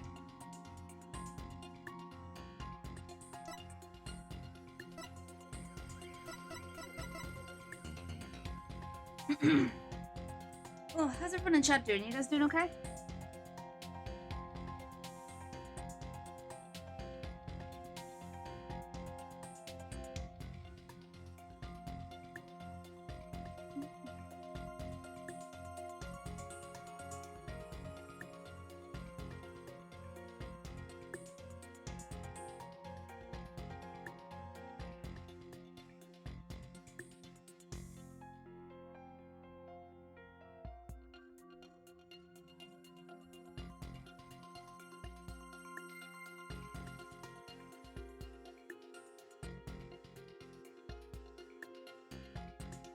I'm in the midst of a long weekend.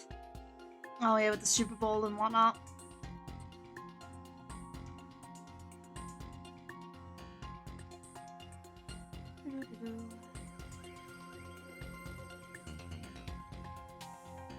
Alrighty, welcome back from ads, everyone. Sorry about that. And also thank you for your patience.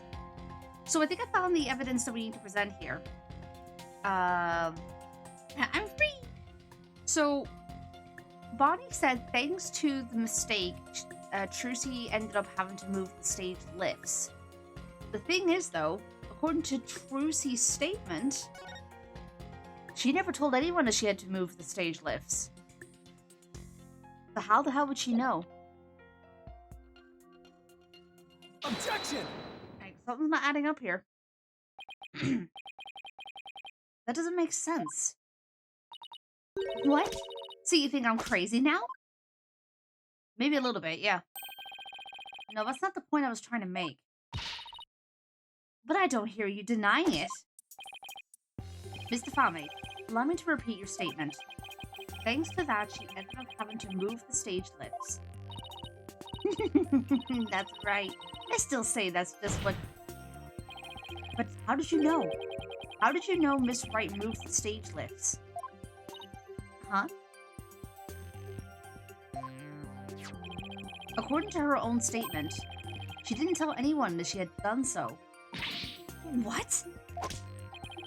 But how could you possibly have known what she had done unless you saw her? You saw Miss Wright moving the lifts in the understage passage, didn't you?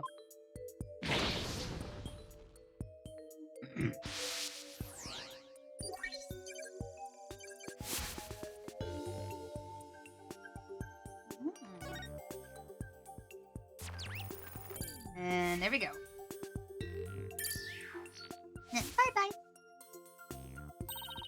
did it, Apollo! Noise levels are at 0%! But, Mr. Justice, wouldn't that mean... Yes, Your Honor. Miss Defame herself was under the stage where the victim was killed. And I hardly need to tell the court what that means. You are one artful liar, Miss Defame, and one spectacular suspect. Yeah!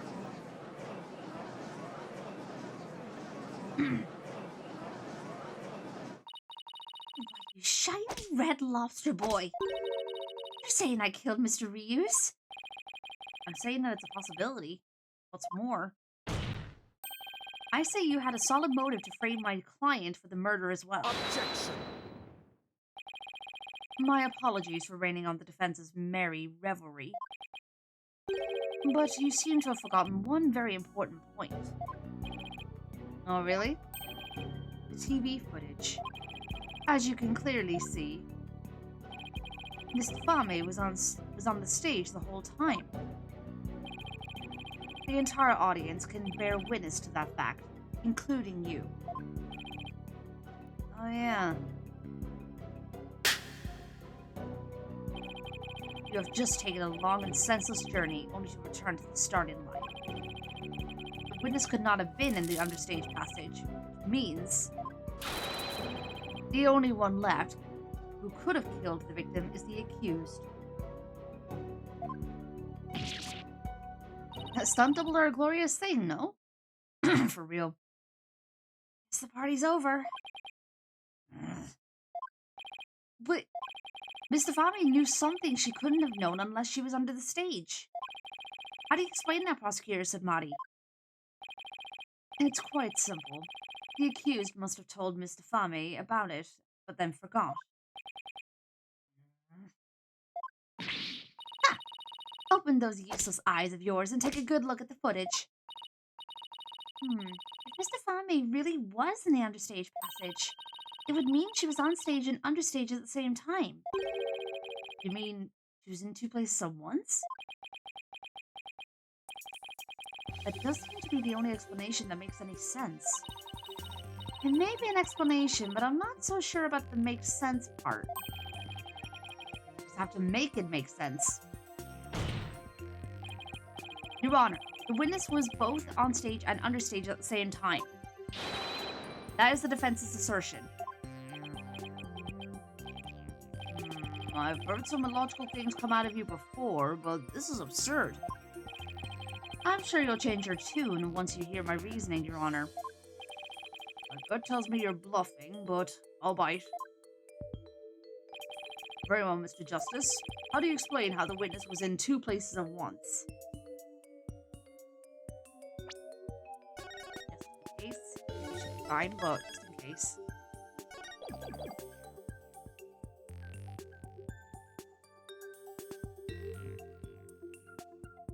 So we could either be there were two Bonnies or the Bonnie on stage was fake.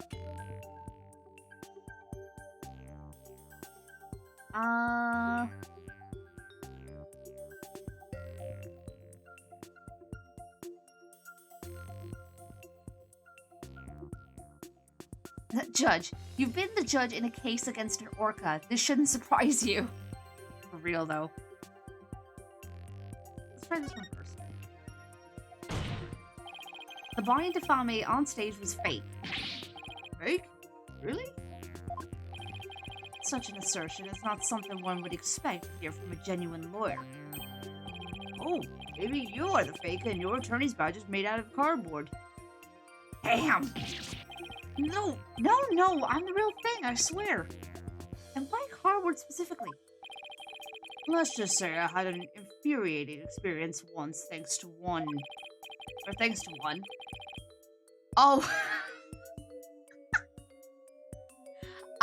Referred to that one case. Jesus Christ. Freaking fake Phoenix Wright. But in any case, your fake Bonnie theory doesn't sound very convincing. Not a bad idea in theory, but I think the one on the stage was the real Bonnie. You could just tell. The one on the stage wasn't fake.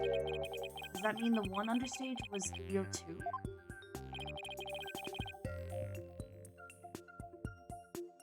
Please let me try again, Your Honor. Okay, so... 2 Bonnies. There were 2 Bonnies, Your Honor. If that were the case, it would all make sense, wouldn't it? There were 2 of them? I suspected you had a few screws loose, but now I see some are missing altogether. Is there a toolkit in this courtroom, Your Honor? I suppose 2, no, 3 screws to the head should brighten his putrid brain. Very well. Bailiff, could you... No, wait, please listen to my argument. Well, I suppose it wouldn't hurt to at least give it a listen. As was argued earlier, Miss Defame is shown in the footage the whole time. But at the same time, she was also watching Miss Wright in the understage passage. The only possible explanation is that there are 2 Bonnies. That almost sounds like it makes sense. What do you think, Prosecutor Samadi? This humble servant of the Holy Mother is of the opinion that we should lose no time in replacing the defense's many lost screws. But Apollo, it goes against reality itself to say that one person is actually 2. We don't have to be bound by reality. After all, we're talking about magic here. So if the Bonnie Defame in the footage is the real Bonnie, then the Bonnie here on the witness stand, the one who must have been on the stage, this Bonnie Defame is our second Bonnie. She is?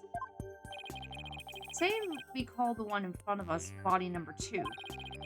I believe I have just the piece of evidence to prove that a Miss Bonnie 2 exists. Oh, then please submit your evidence, Mr. Justice. Okay. What proves the existence of a Bonnie number 2? What we got here? So... Samurai... No. Body required trick was cancelled due to the incident. Body that appeared in the coffin. Fingerprinting results. And money and a set of unknown fingerprints.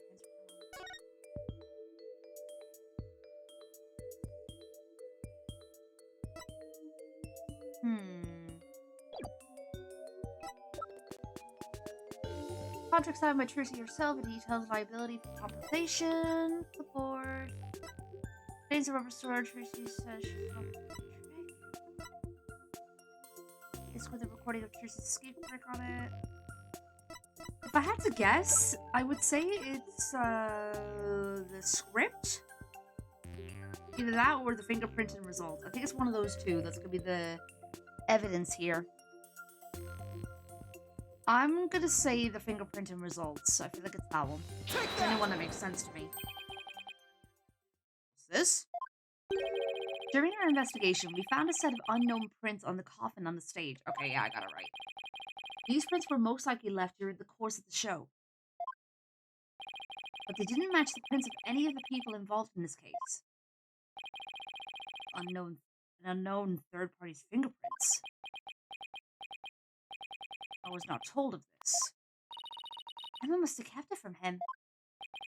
So the question is, who could these prints possibly belong to?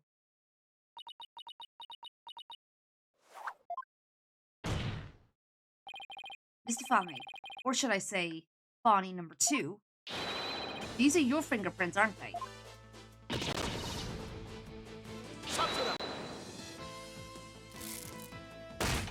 Oh, he pissed. Enough of this foolishness. One person could not possibly be 2. These fingerprints could have been left not only during the show, but at any time. Objection! It's not like you to lose your cool like that, Prosecutor Sigmati. And I'm sure you know that exactly when the fingerprints were made is not the main issue. What do you mean by that, Mr. Justice? The issue is Who do these unknown prints belong to? They're certainly not Bonnie DeFame's. What if they belong to the person standing right in front of us? Oh, you mean Bonnie number 2 is the second Bonnie? Is that what you're implying? Yes, Your Honor. Preposterous to suggest that that those prints belong to the witness. I must say, they must belong to some other unknown individual. Excuse Samadhi, can you really look at her and still say that?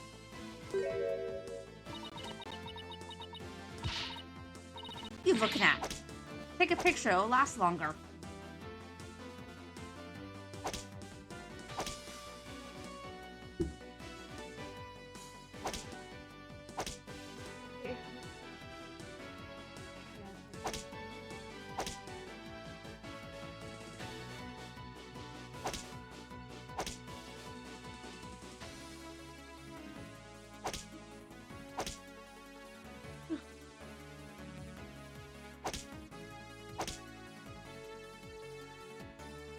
So sassy, she's gonna bonk us? Yeah, for real. It seems that way. How could this be? If we check her prints, I'm sure they'll match the unknown set. Turn off that light. Light.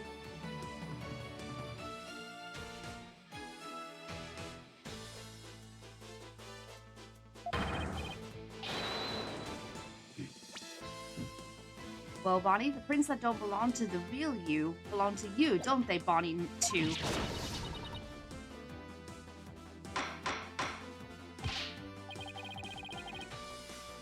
Witness, is what the defense has said true?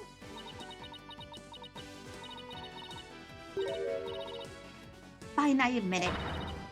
The fingerprints are mine. Does that mean you aren't Bonnie DeFame? Oh, yes.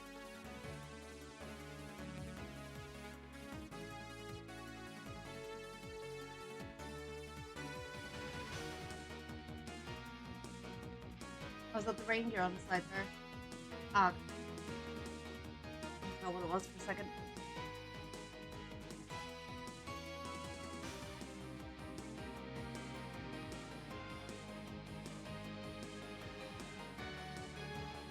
Stay safe.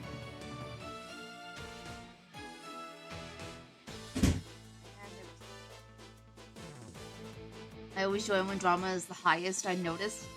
But this is good tea. I hope you're enjoying that tea. What? Ridiculous!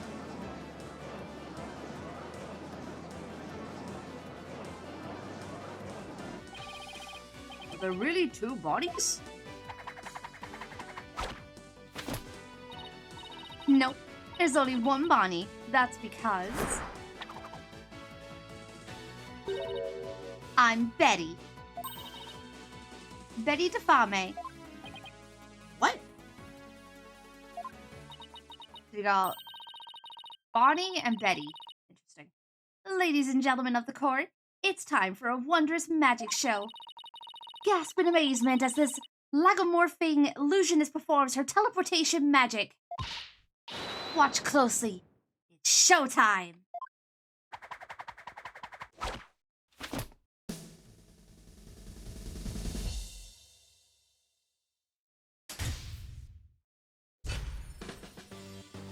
Oh, okay.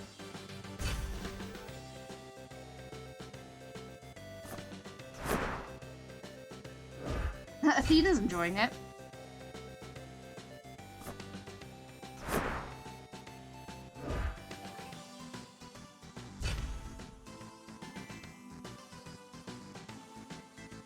Okay.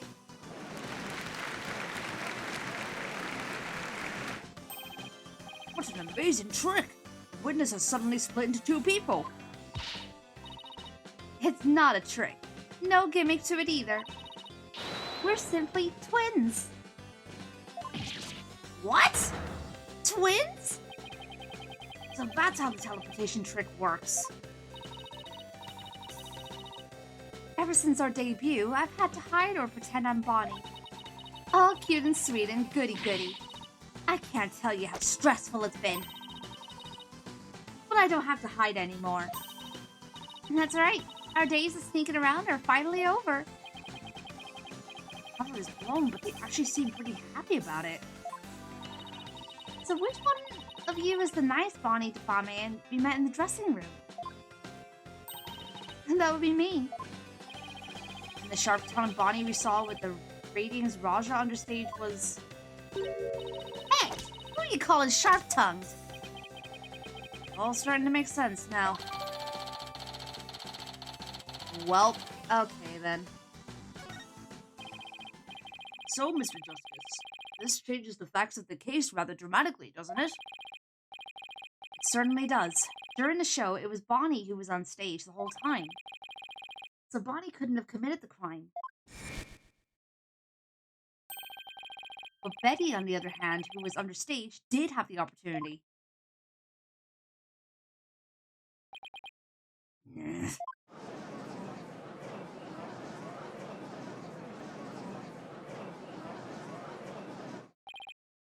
Whoa, so we now have two suspects. Wait just a minute there, Lobster Boy. I didn't do it.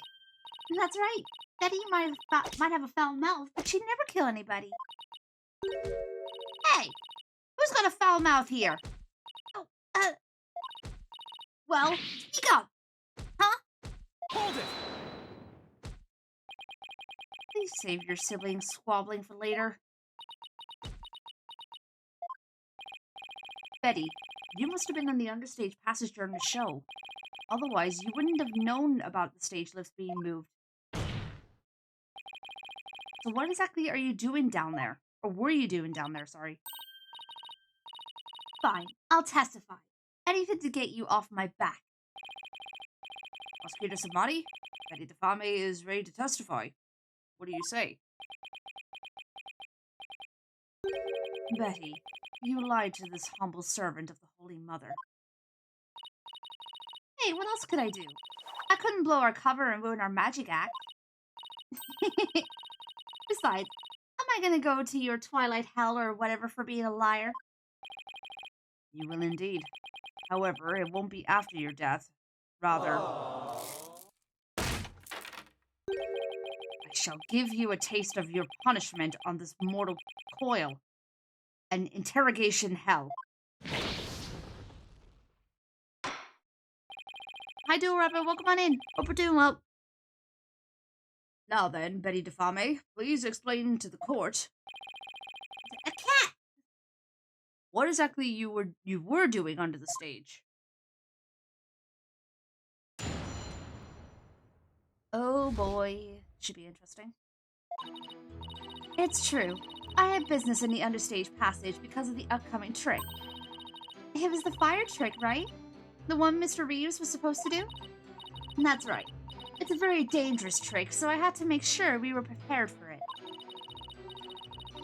It was in the script, and I really wanted to see it, but I couldn't because of the accident.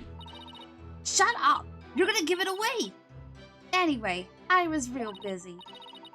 Yeah, way too busy to have the chance to kill Mr. Reeves. I do appreciate the prosecutor Samadi has no qualms with interrogation hell. Yeah. Well, that was certainly different. How's that for a flawless testimony and alibi?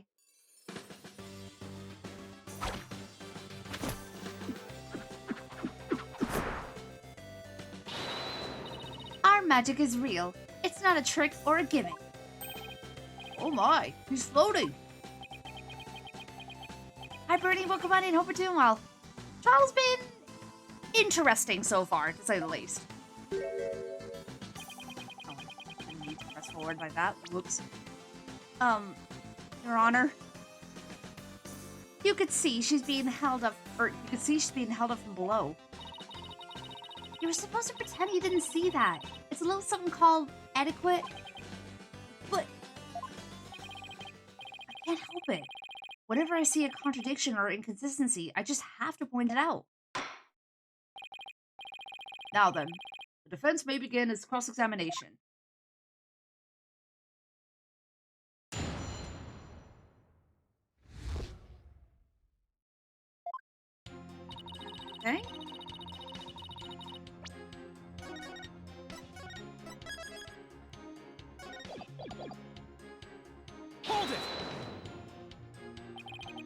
you were in the understage passage, which, need I remind you, was the crime scene, then you most certainly should be counted as a potential suspect.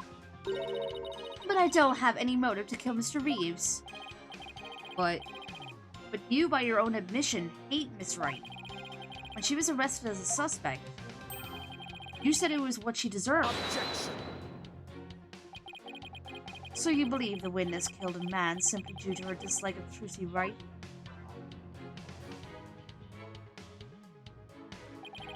As a motive, is that not improbable at best? What if her hatred caused her to bear a strong sense of malice against my client? Look, Trucy just made me mad, that's all. I mean, even though she's younger than me, she's got so much skill and popularity. And she's cute, besides. Ugh, she makes me so mad, I wish she would drop dead. Betty, don't talk like that. Shut your yap. So it was just simple jealousy? Say, Betty, that next trick you were getting ready for.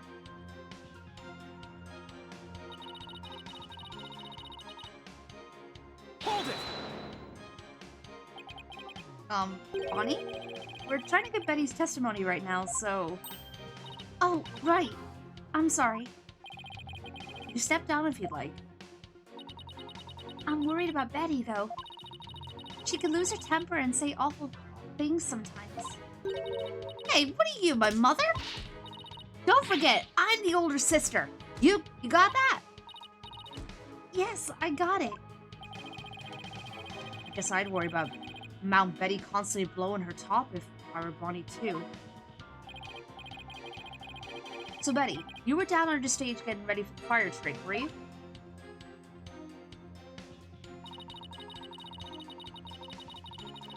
Hold it! And you were taking every necessary precaution, is that right? Of course. Every precaution. After all, it's a very dangerous trick that uses real fire. I mean, we have to be ready in case the curtain caught on fire or something, right?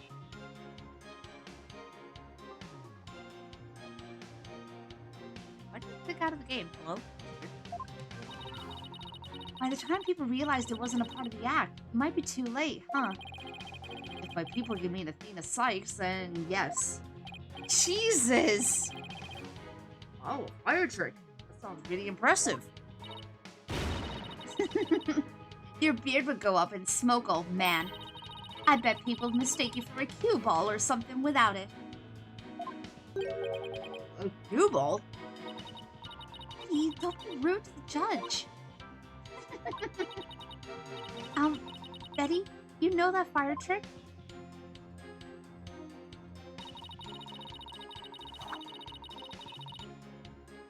Hold it! I see the fire trick was a part of the script. It seems Mr. Reeves was scheduled to perform it later in the show. Did you not get to see him practice it beforehand? No. During rehearsal, he said he didn't feel well, so he couldn't breathe any fire from me. Wait, let me get this straight. He couldn't breathe fire because he wasn't feeling well? My magical powers appear to be on the wane today. That's what he said. So, it was just a part of his usual the great Mr. Reeves shtick? It's really too bad I didn't get to see the trick because of the incident. Which was completely unexpected, of course. Hey! Oh, hold on a minute. What's going on there? Hold it! So what exactly do you mean by you're gonna give it away? See, Bonnie? You and your big mouth! Now Lobster Boy wants to know what we're talking about. I'm sorry. Yes, well, if you were preparing for the next magic trick, I'm sure you wouldn't have had the time to commit murder. Well, looks like the old geezer isn't senile just yet, huh? I bet you'll live a good long life. Oh, I plan to be sitting up here at least another 10 years. 10 more years? I don't know about that. What did we discuss about inner monologues, Athena? Well, more power to you, I guess. In any case, I was so busy, I didn't have the time off, or the time to off anybody.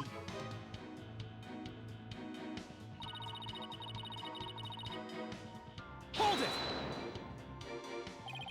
Are you just trying to cover for Betty?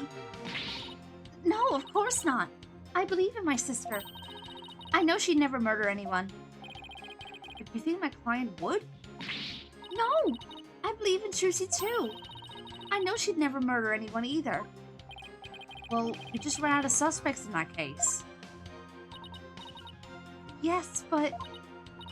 See, you should have just kept your mouth shut, dummy. You're just making a fool of yourself.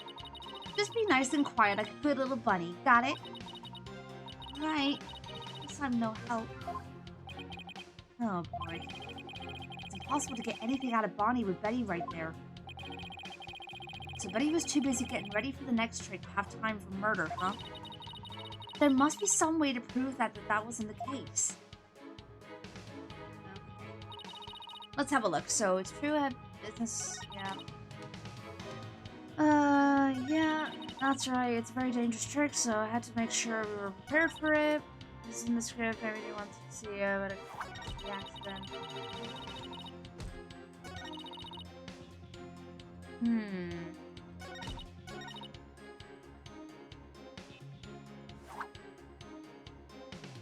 Have a look at the court record here.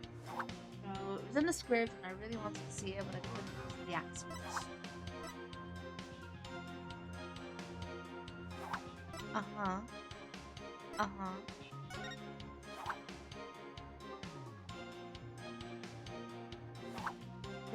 This will be dangerous. Make sure the fire bucket is ready. Yeah. Bonnie, yeah. Bucket to be used in case of fire. Not only was it empty, but it thus lined the inside of the pail. So I think this is the statement that we need to present our evidence on. So thank you for the save. You know what? That's a good call, actually.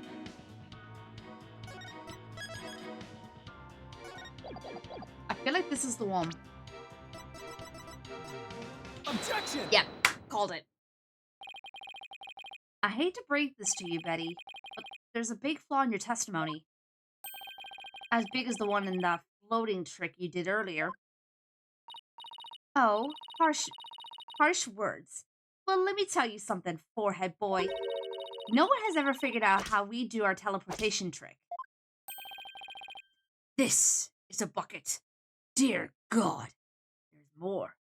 No. I love that video. No one except me, you mean? Well, we have even better tricks up our sleeves. Huh? We do? I told you to keep it zipped. Not the bucket.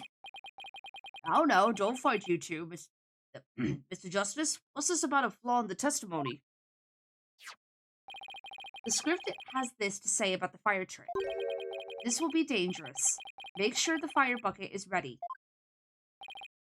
However, we found the fire bucket lying empty backstage except for a layer of dust.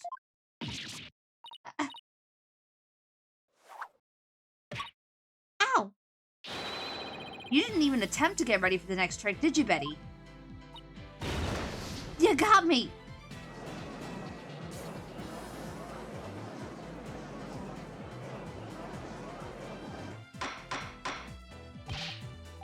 Betty DeFame, you will explain yourself. There's nothing to explain.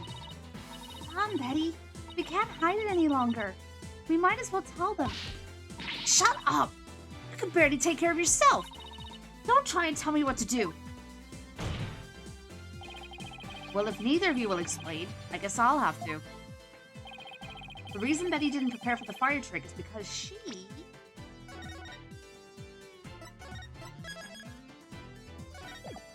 What we got? Was afraid of fire, knew the show wouldn't go on, was slacking off. Has to be this one. Yep. You didn't prepare for the fire trick because you knew, didn't you? You knew that the body would be found and that the show would then be cancelled. I came back to a bucket. Are we kicking it? No one but someone else kicked the bucket. Don't be ridiculous, you insignificant speck of a man. I'm gonna yank those lame bangs of yours off. Is that what you want, huh? Objection!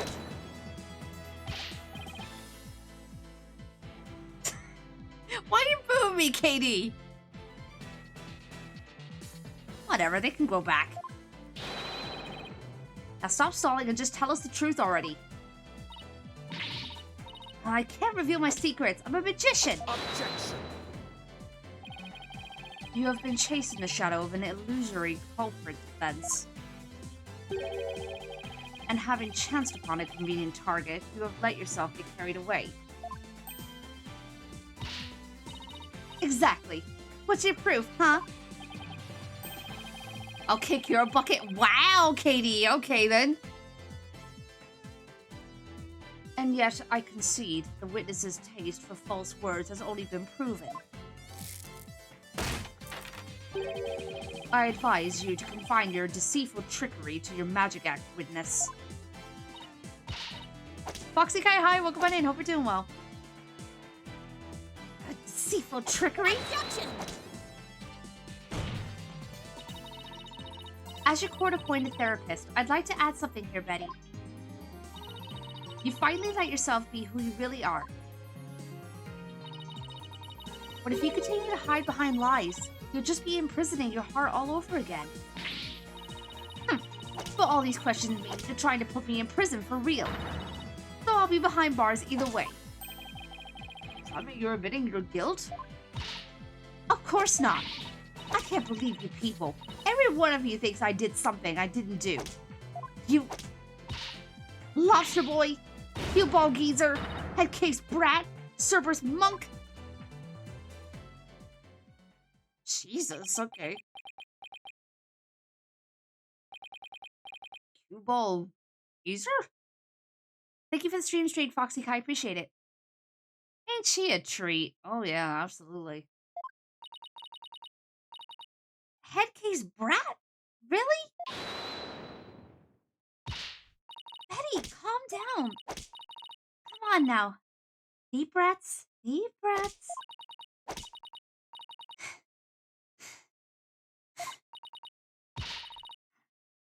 Look, I'm not the murderer, I tell you.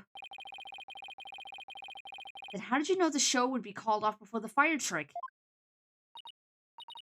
I told you. We can't reveal our secrets. We're under contract. Yep. Contract? What is she talking about? She's been lurking until now. Appreciate it, Foxy. Thank you. Be that as it may, you're obviously a suspect in this case. Objection!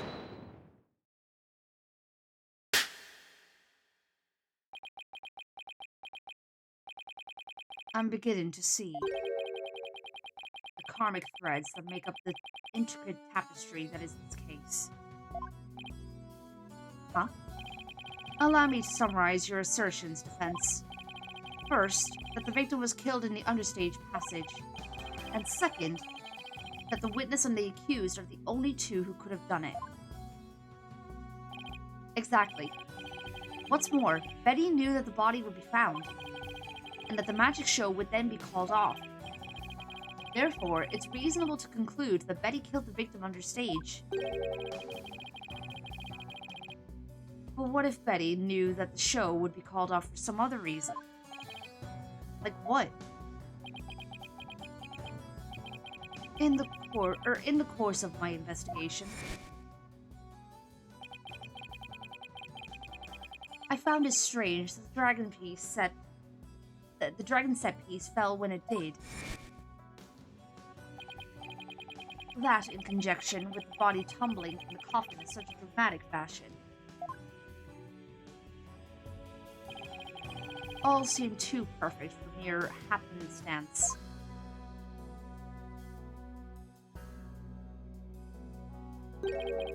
It was as though the entire chain of events had been planned out in advance.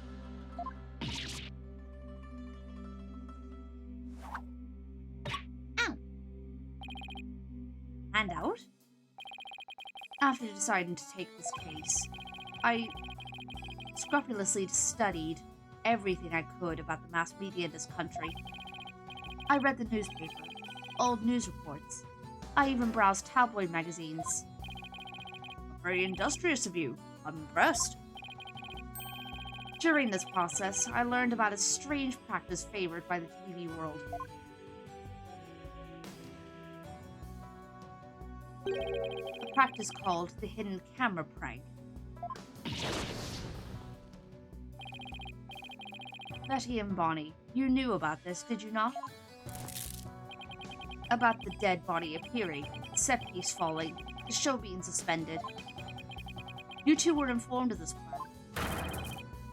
By Take-Two TV in advance, correct? Why do I get the feeling that the TV show was not doing as well as it usually would, and they needed something exciting to show up, and they set that whole thing up for that reason, just so that they can get more numbers? Is that true? Hey, please, let's tell them now. I can't hold it in anymore. Damn, fine. You got us. Everything the prosecutor said is true. TV station paid us to cooperate with them on this plan. It was all a prank. A big setup planned out in advance. Oh, boy. Mr. Ryu showing up dead in the coffin. The set piece falling down. It was all completely scripted.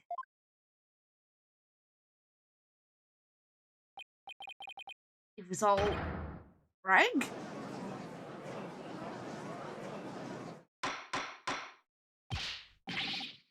Buddy, is this really true? Yes, Mr. Reeves was supposed to pretend to be dead. That's how it was supposed to go. So he was in on it too? That's right. He was supposed to show up dead in the coffin. And then the set piece would fall down. Juicy would be shocked and start to panic. That's how the prank script went. What? What the heck kind of prank is that?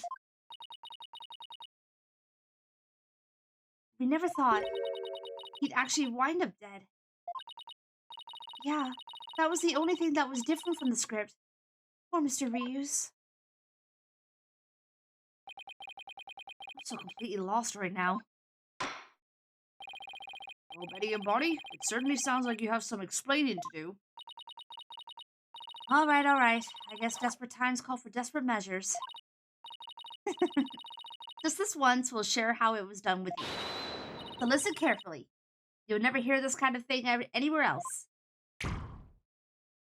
Oh, look at the little bat! That was cute.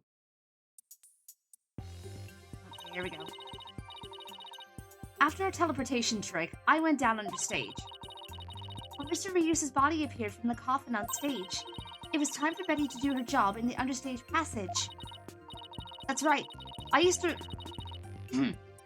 remote control for the winch connected to the dragon set piece and made it fall down.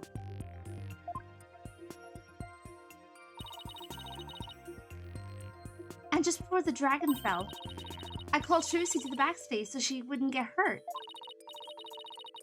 After that, the plan was for Mr. Reeves to come back to life in front of a panicked Trucy. He was supposed to laugh and fly up and away. That's how it was scripted anyway. For some reason, he really did turn up dead, so he kind of just stayed on the ground. What kind of sick joke is that? Sounds like a terribly mean-spirited prank to me. Poor defendant was trying to do her magic show. Yeah, honestly, that's a terrible prank. I guess so. I'm sorry, Trucy. Whatever. It was all the ratings Raj's idea anyway. Yeah, it sounds like just the kind of thing a guy like him would come up with. Again, to get the numbers up. I bet you that's what it is. This is the prank plan script we got from the ratings Raja.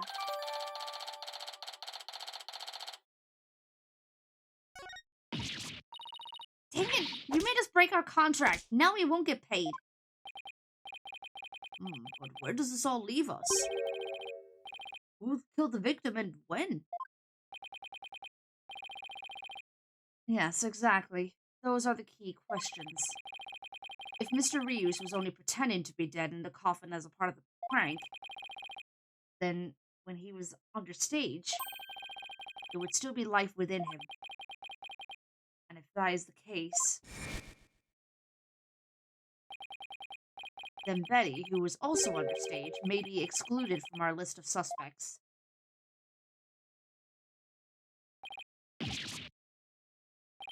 Practical Jokers wouldn't even go that far? Oh, absolutely. Yeah, no, they would not go that far. Like, they have their boundaries. Witness, was the victim alive up until he entered the coffin? Oh, well, now that we've spilled the beans, we might as well show you this video. Oh? Greetings, viewers! It is I, the great Mr. Reuse. We are currently in the middle of Trucy's escape trick. Having snuck through the understage passage undetected, I am now hiding backstage. Preparing to play a little prank on Trucy. I'm about to hide in the coffin, which Trucy will stab with her rubber sword. And when the coffin opens, oh, I'll be in it, acting as though I've met my maker. Can you imagine the look on Trucy's face then? Oh, I can hardly wait. That's a horrible prank. Don't do that. He's about to hide in the coffin?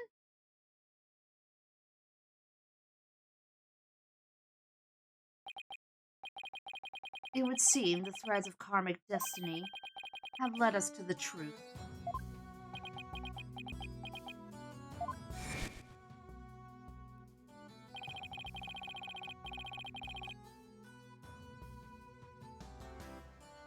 The victim passed through the understage where Betty DeFame was and came up into the backstage area. We know this because Mr. Reuse appeared to be backstage when he shot the video we saw. It appears that way, yeah. And defense, you proposed the following, did you not? What if the victim was killed under the stage before being put into the coffin? But then, what about this video? This footage was taken just before Mr. Reuse entered the coffin. Oh, so does that mean... Yes, it is horrible but true. The tragedy did indeed play out right there on the stage. God damn it, you're still gonna claim...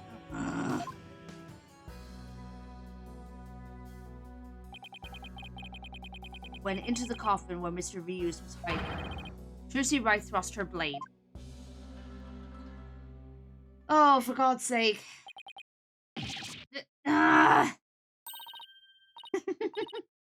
See? Told you so. Are you saying the incident was a tragic accident that happened during a prank? It would be an accident if the accused had no knowledge of the prank beforehand. So let us ask the accused herself. Miss Wright, did you have prior knowledge of the prank? What? I... Tell him, Trucy. You didn't know anything about it, right? Of course I didn't. I didn't know a single thing about it. Objection. What are you objecting to? Sorry, I need to hit the mic there. Well, I hit the pop filter.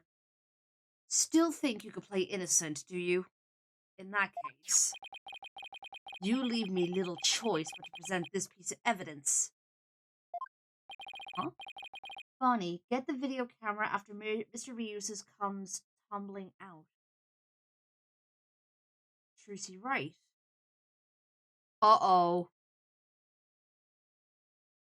Wait, Bonnie, get the video camera after Mr. Reuses comes tumbling out. Trucy Wright. Okay, now hold on a minute. Wait. No. This is not Trucy that did this. No. Okay, I already can tell what's going on here. Someone has made this letter to make it look as if Trucy wrote that. And I can tell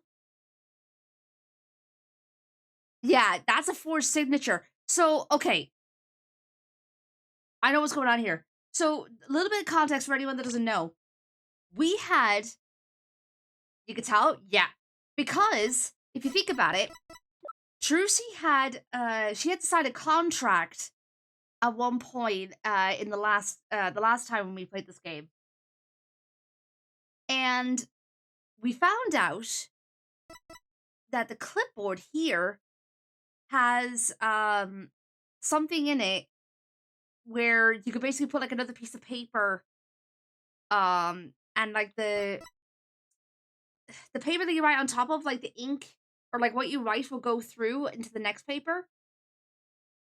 So I think that's what this is. Carbon copy? Yeah, I think that's what that is. So that must have been in the clipboard, essentially, like initially. That's the only thing that makes sense.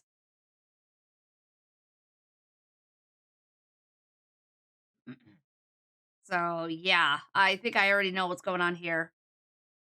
It looks like some sort of note.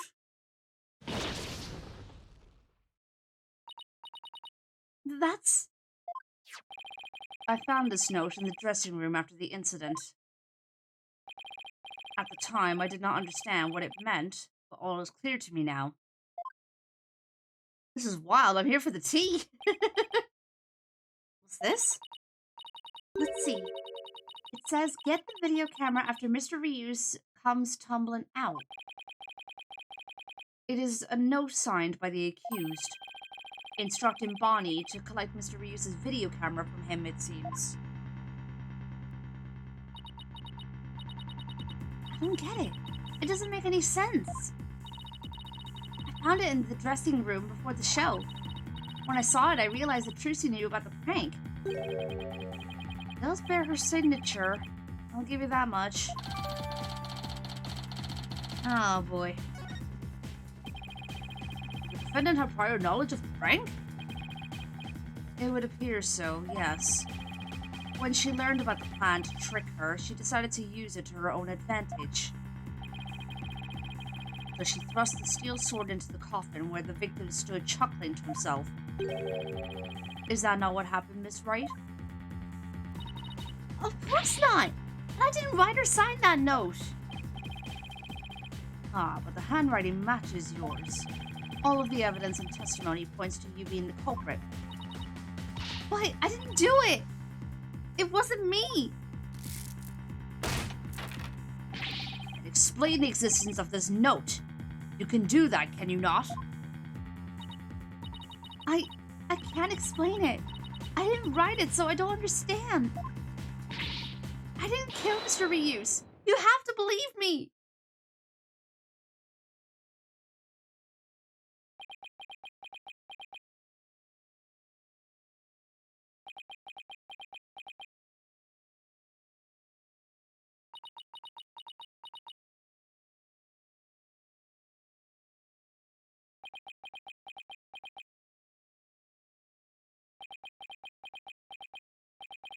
Silence is deafening. Continue struggling against the threads of your own karma if you wish, accused. Even as you are inescapably caught in the web of fate you've spun for yourself.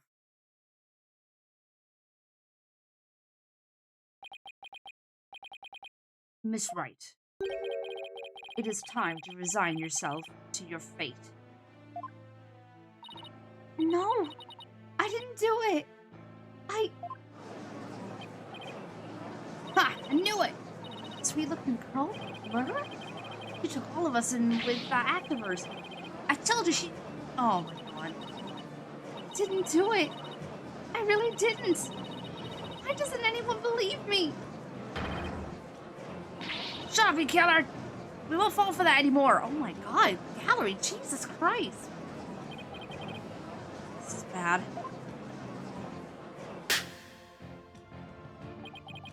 Your Honor, I suggest we put an end to this tragedy now.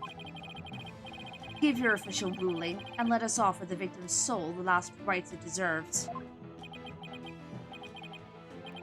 Very well. suppose I have no other choice. This court hereby find... Objection!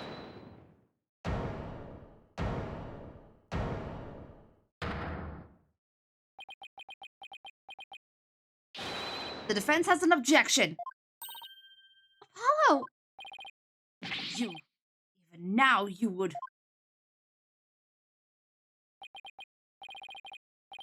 Won't give up, and I refuse to let either of them down.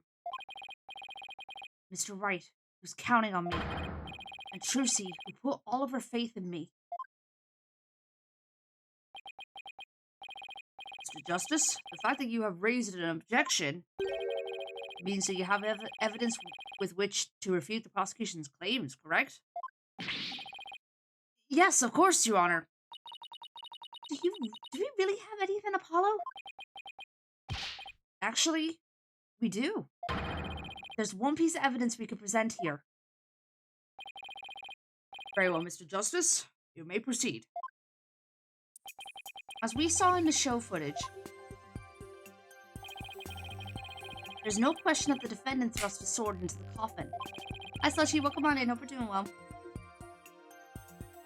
The defense doesn't dispute this point. But let us not forget that this was a magic show filled with tricks and illusions. We can't take everything we see at face value.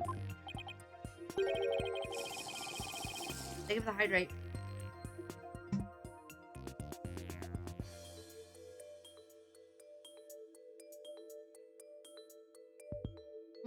You're saying some sleight of hand was somehow involved? Yes. The defense contends that the sword the defendant used was not the cause of death. Now, what was it Trucy told me she did just before she thrust the sword into the coffin? Very well. Let us see your evidence then, Mr. Justice. But remember, you interrupted my verdict to make this claim.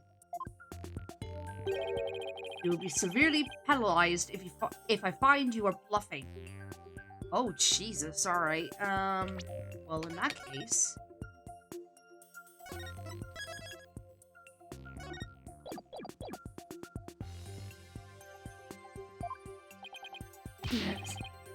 That's fine, Your Honor. All right. This shows that it's possible that the sword Miss Wright used was not the cause of death. Okay.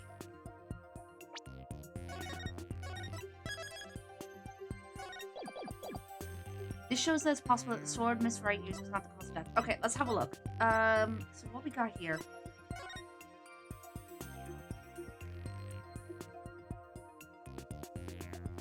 I think this is it, actually. Because she stabbed the side of the coffin, not the back. Hey, nice, Saber. Welcome back. I think it's this one. Did y'all behave? For the most part. Let me just double check and make sure it's nothing else, but I'm pretty sure I know which one it is.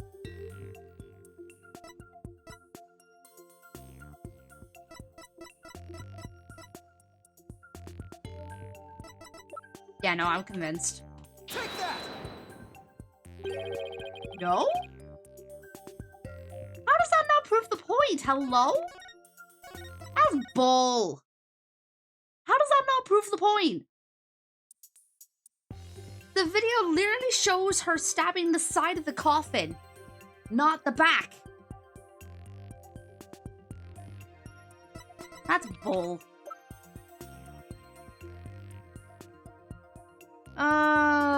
Okay, let's have a look then. This shows that it's possible that the sword Miss Wright used was not the cause of death.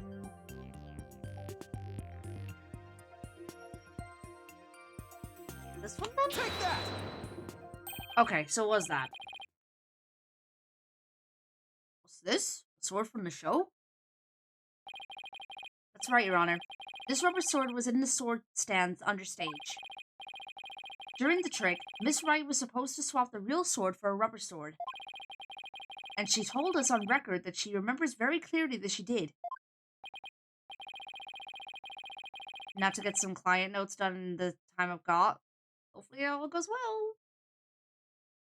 I see. So the sword the defendant thrust into the coffin was a rubber sword, was it? But then, why was a steel sword found lying on the stage? Somebody must have put the steel sword there by swapping it with the rubber one. Oh, I didn't realize the ads were playing. Whoops, my bad. Got a little bit caught up there. Apologies. All right, well, yeah, we'll stop here for a minute. My bad, folks. Sorry about that. Got vested in the result? Yeah, pretty much. Pretty much.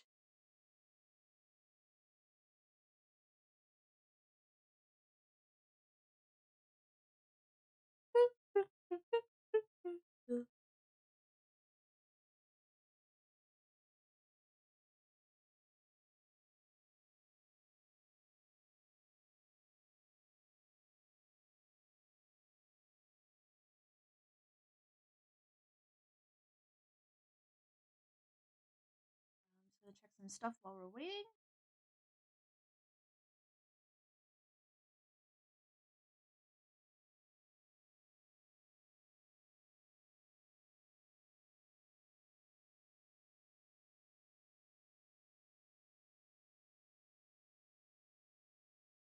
Oh boy. Alright, let's check some stuff real quick while we're waiting.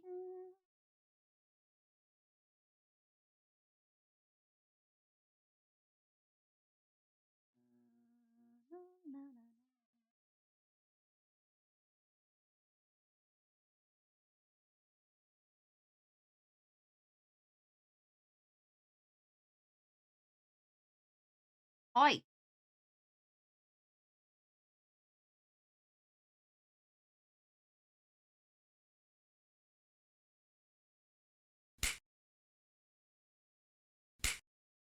Oi! Stop it!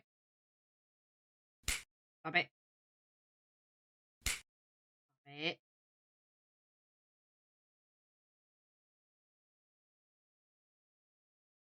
Checking my phone real quick because I have a couple of messages. I need to check that out.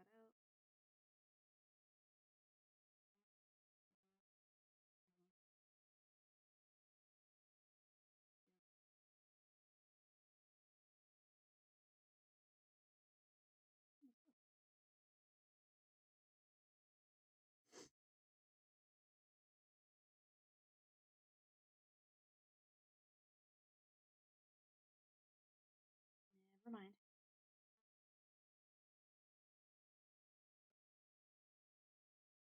Alrighty then. Welcome back from ads, everyone. Apologies about that. I got a little bit too invested in the game there for a second. And I didn't realize that the ads were about to start. So apologies about that. Um, so let me just go back on the text here. So yeah, so the judge said, but then why was the steel sword found lying on the stage? Somebody, and then Apollo said, somebody must have put the steel sword there by swapping it with the rubber one. And now we're here. Just after the incident occurred, the dragon set piece fell and the theater was evacuated. The real culprit must have used the resulting chaos to swap the rubber sword for the steel one. Objection.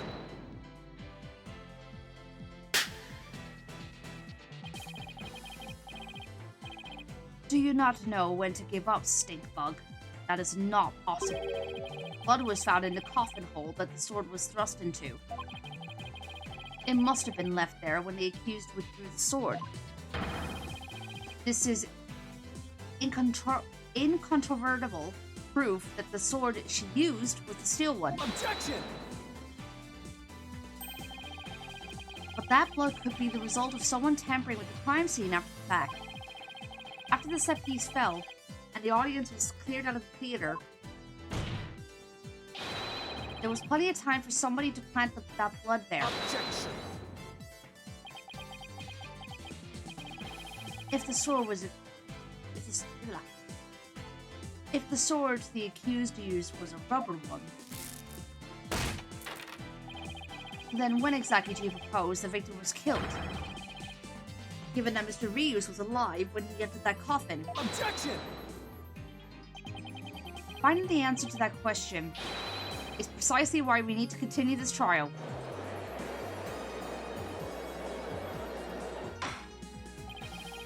Let me express my opinion. By all accounts, it is certainly reasonable to suspect the defendant based on the evidence. But as to the question of whether the sword the defendant used was rubber or steel, I believe further discussion is warranted. I suggest we hear from the defendant herself on this issue. Very well, Your Honor. Yes, I saved it! Somehow. Too close for comfort, but still. Okay. Let's adjourn for a brief 15-minute recess. I advise the prosecution and the defense to use this time to prepare. Is this going to be a to be continued, or... Okay, no. Maybe not quite yet.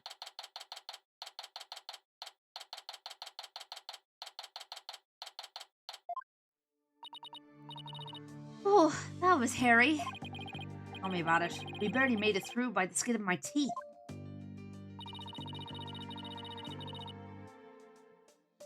I can't say I'm crazy about that prosecutor Sanmati either. No, but the way he says let it go and move on, as if it's nothing. Let it go and move on, huh?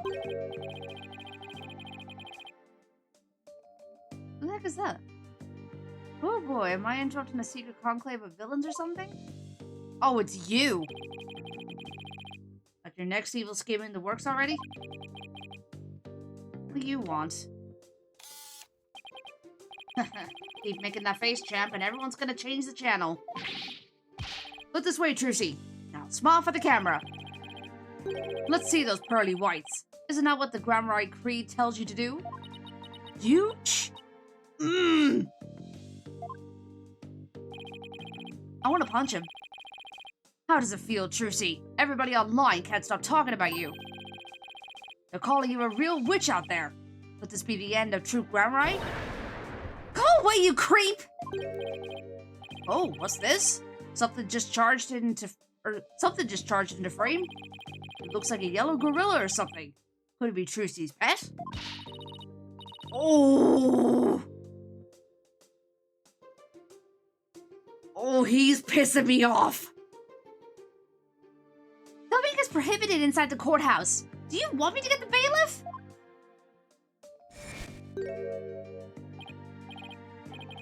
Huh? Filming? What are you talking about? I don't even have a camera on me. Oh!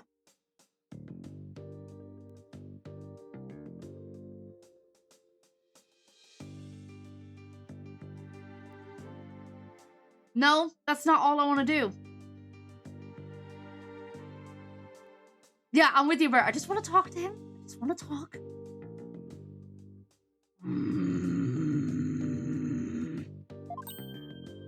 Huh? What happened to the camera? It just disappeared right before our very eyes.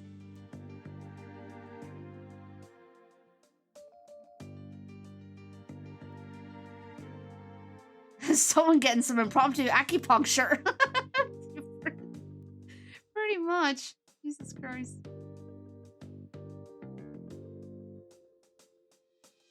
Hills Witcha Jr.? That's a name. Thank you so much for the follow. Welcome to the Biscuit Bunch. Hope you're doing well. Pretty much, Katie. Pretty much. Oh my god, this guy is pissing me off.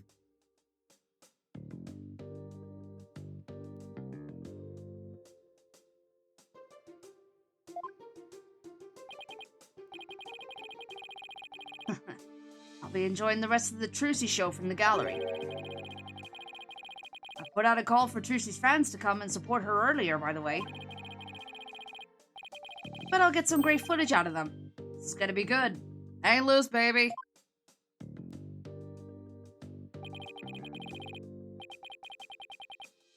You mother...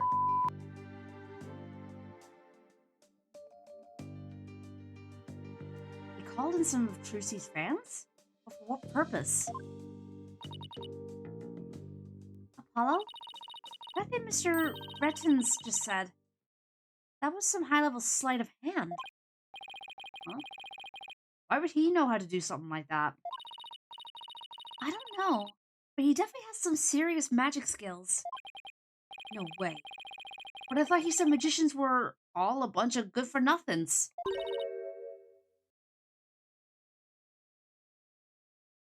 Mr. Lawyer? Oh, it's, Bonnie. Oh, someone else. Is Fox still here? I'll buy his stock and give them to Serena. Oh my god. I think Fox might have stepped away. He's probably busy with something. Well, maybe not, actually. I don't know. He might be lurking. No one would blame you if a jar of jam suddenly falls on his head. Oh my god. Oh, hello, Bonnie. Can I help you with something? Well, there's something that's been bothering me. Really? What is it? Well, you see... Hey, dummy! What are you whispering to Lobster Boy about?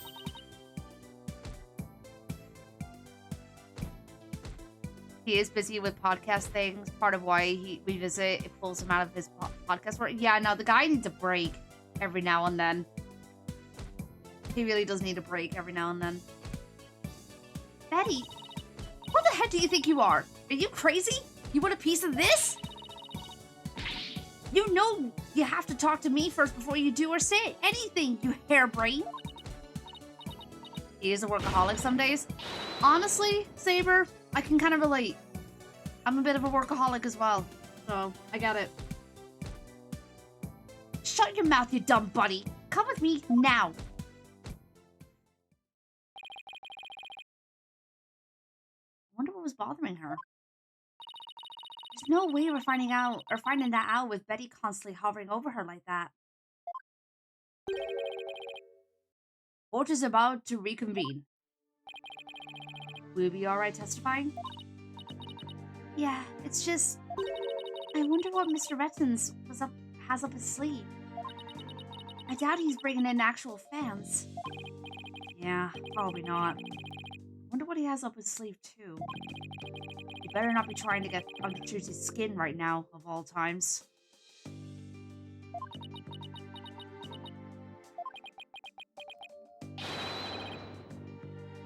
You're Trucy right, and you'll be fine. Oh! There goes Apollo with his best trick. That's right. Whenever I'm feeling down, I always tell myself I'm fine. Alright, I'll give it a try. I'm Trucy Wright and I'm fine. Thanks, Polly.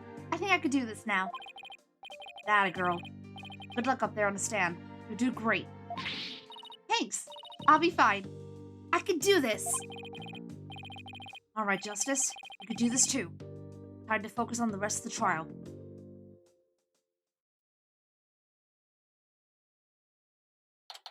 Alright, here we go.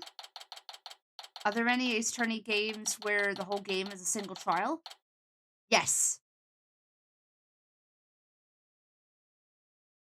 Is stream froze? No, it shouldn't be.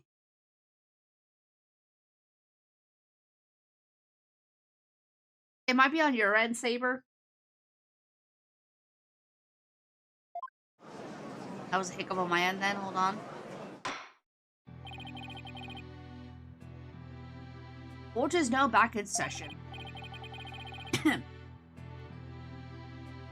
Defendant, please step up to the witness stand. Trucy Wright, magician. It's a liar, a deceitful witch. Throw the murderer in jail. Last member of that criminal troupe. Oh, we don't want to see you on any stage. Wow, that's rude. Order. The gallery will be quiet or I will have you all thrown out on the spot. What's with all the hecklers? I bet they're the fans Mr. Redton's invited. Yeah, it wouldn't surprise me. What a grade A jerk. He's not gonna psych us out. Now then, Miss Wright. This court would like to know if you switched from the steel sword to a rubber one on stage. So please testify about this issue. You're just gonna try and trick us all? Just blah. Oh my god! Give her the death penalty? What? Bruh. Silence! All of you! I won't tell you again. Miss Wright, do you feel able to testify? Yes, I'm fine, Your Honor. Lucy, I knew I shouldn't have let her go through this, or through with this. I'd like to make a small request. How about, instead of testifying with words, I show you exactly what happened? Would that be alright, Your Honor? You can witness my stupendous sword switching magic and judge for yourselves. In spite of everything, she's still smiling. Our Trucy is amazing, isn't she? Sure is. She's doing just fine up there. A true entertainer always keeps a smile on their face. She's faithfully following the true grammar I create even now. She really is something else. It's showtime for Magical Girl Trucy Wright. Watch carefully now, everybody. I know, yeah, she's really grown on me. I really like her. The stupendous sword switch. Ladies and gentlemen, please focus your attention on this sword. Allow me to demonstrate just how sharp this blade truly is. Okay. See that? No tricks or gimmicks. A very sharp sword indeed. Now then, ladies and gentlemen, watch as I take the sword and... Presto Sordo! There, I've switched it. Wait, what? I didn't even see it. And now...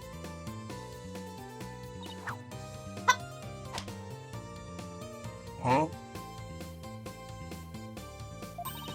As you can see, the blade is not steel, but rubber. What the hell? Okay.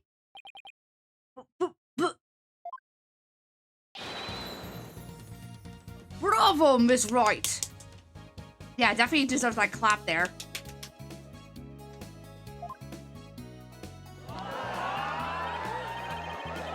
Wow, she switched them in a flash! I couldn't see her do it at all. She's completely turned the room around. That's a professional right there. Yeah, no kidding. This is why I love this testimony. You get to actually see the demonstration. Yeah, it's pretty cool. The hecklers are being drowned out by all of the cheering. Where did the steel sword vanish off to, Miss Wright? In order to deepen our understanding of the case, please tell us if you would. Well, I'm not asking out of mere curiosity, just so you know. I usually hide the steel sword backstage when I switch them during the show. But when you thrust the rubber sword into the coffin, the steel sword wasn't even on stage, but behind the curtain? Exactly. So you see, there is a trick and a gimmick to it after all. But as for where the steel sword went when I performed the trick just now, it's a secret. Wouldn't want to spoil the magic for you, now would I? Oh, that's our Trucy. Still. Miss Wright? That part where you spun around, that's an actual part of the sword switching trick you do for the show, right? Right. The other parts, like the apple, were just to help with my explanation here in court. It's funny. I think I found an inconsistency in their testimony. Oh? Actions speak louder than words, and she knows that perfectly. She knew how to switch the room around in one fell swoop. Absolutely. It looks like I'm not the only one. I don't know what it's doing, or I don't know what it's doing there. But now that I've found it, I have to get to the bottom of it. Now then, Mr. Justice, you may go ahead and question the witness.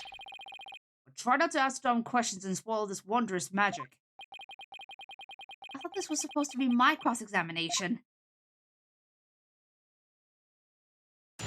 Okay. Interesting.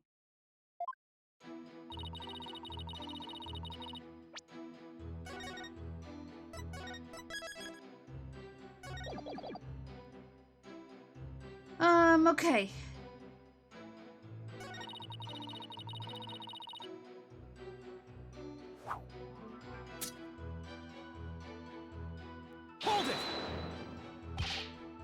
That's right.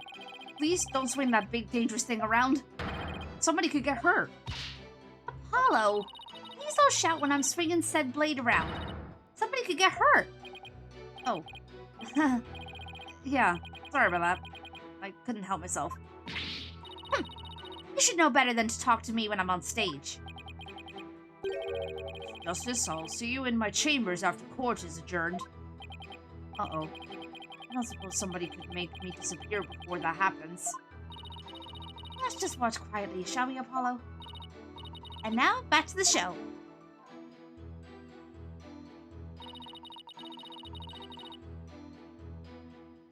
Okay. I'm just gonna keep pressing, just in case. So it's definitely a real sword, right?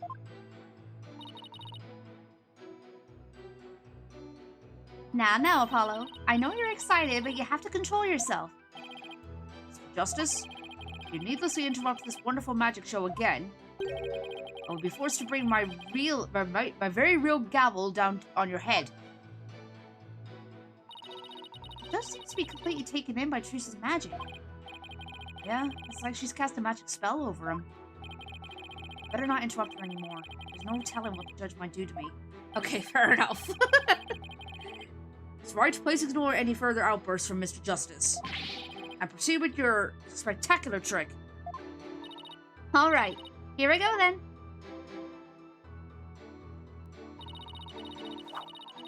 Once I take the sword and... I almost want to do it again, but at the same time I don't want to.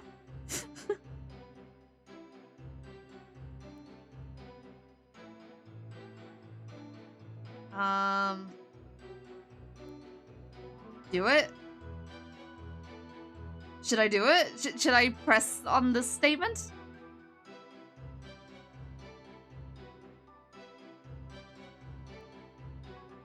I mean, you know where to do it?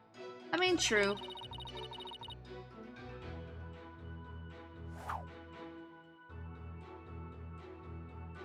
Okay.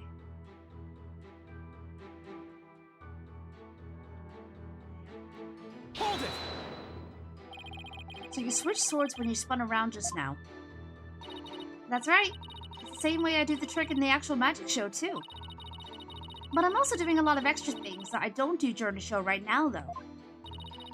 The key point is the sword switching. If only we could prove she did it during the actual show, too. Right. Prove that she switched them during the show. What's the matter, Apollo? You look troubled. Oh, it's nothing. Uh-oh. It's quite a pickle. How should I go about handling this? It's right. Please continue with your trick. You've all just witnessed me switching the swords. Now...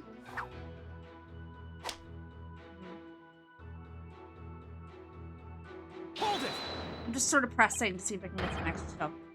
Watch out! What do you think you're doing, Apollo? You were putting yourself in danger. I couldn't just stand by and not say anything. Mr. Justice, you're putting your head in danger of meeting my gavel. Hello! Hannah Taro, thank you so much for the follow. Welcome to the Biscuit Bunch. Apollo, you better apologize before you become this case's next victim. I'm very sorry, everyone. How did it come to this? Alright, boys and girls, if you want to ask for an encore, wait until the end, okay? Now then, my sword was sharp as steel just moments ago, but... Thank you for the hydrate.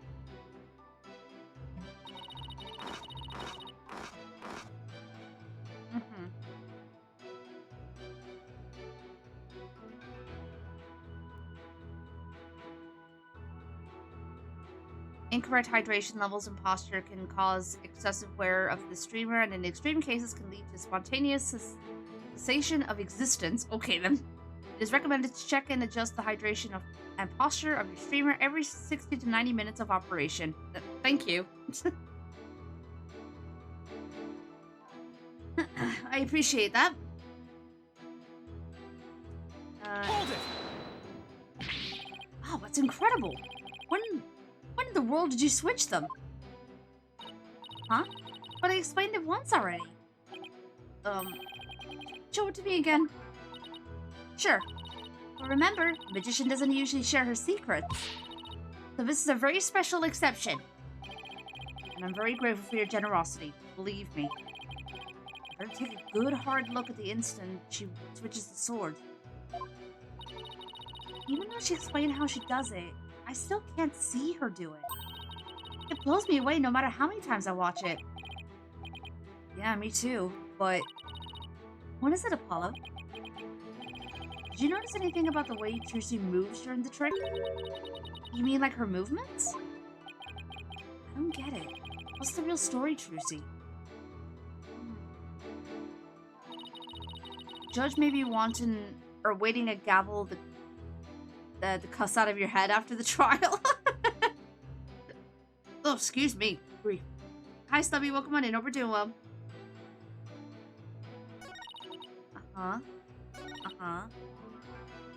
Yeah.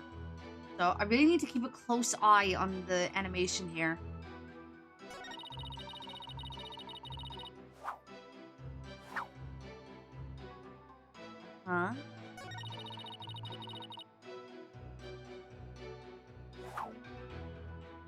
Wait, hold on.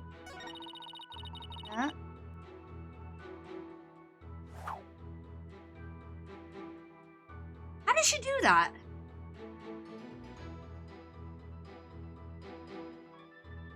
Hold on a minute. What's going on here?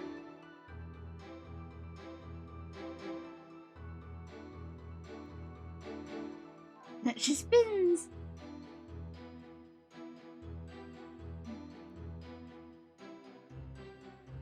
Maybe we need to look at the video. Let's have a look.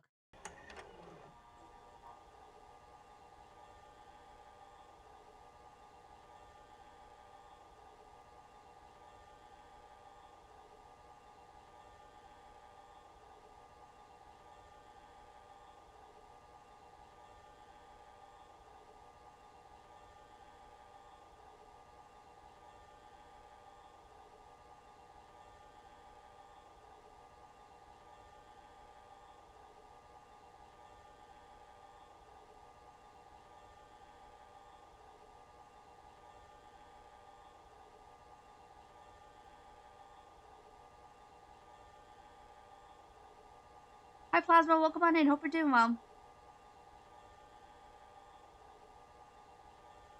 Oh, I'm sorry to hear that.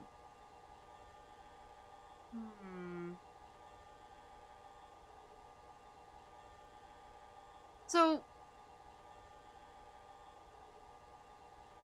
I did notice something different there, I think.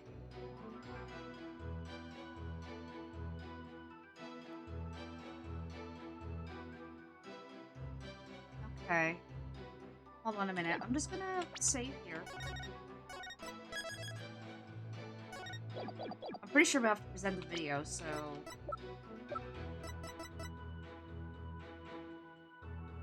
that was Bonnie, Chibs. Objection! Okay. Miss Wright, there's something I'd like to confirm with you. What is it, Apollo? There seems to be a discrepancy between the way you performed the trick for us just now and the way it appears in the show footage. What? But that can't be! I performed it exactly the same way both times. Then what's going on here? Miss Wright, I have the show footage right here. And the part where you twirl your cape around is missing from it. What? But I did it! So, it really is the exact moment you switch the swords? Yeah, that's right. I knew it.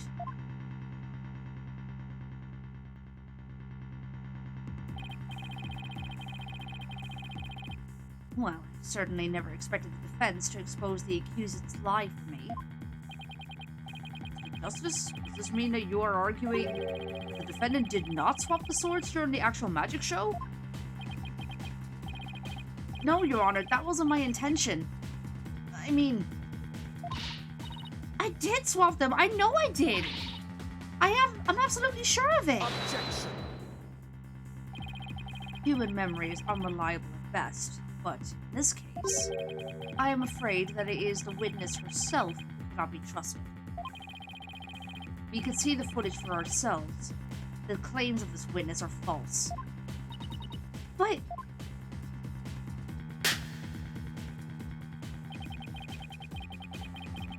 now that it has been proven that the accused did not swap swords, it means the use of the steel sword to pierce the coffin was wholly intentional.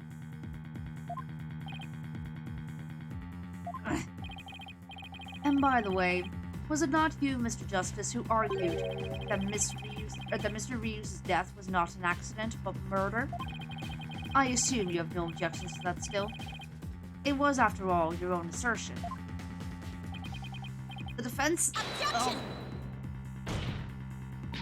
The defense has an objection. To you, Mr. Apollo Justice. I demand you withdraw the discrepancy you pointed out now. But there is a discrepancy, and it must mean something. I'm sure of it. But the defense team kindly saved their spat until after court is adjourned. Now, after all of this debate, it seems we've come back around to the original argument.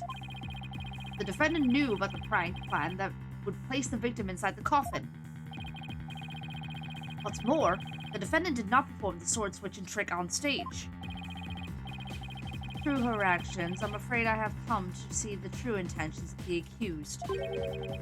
Her murderous intentions. Such a shame. But I did switch the swords, I swear! You're knee deep in it now, Justice.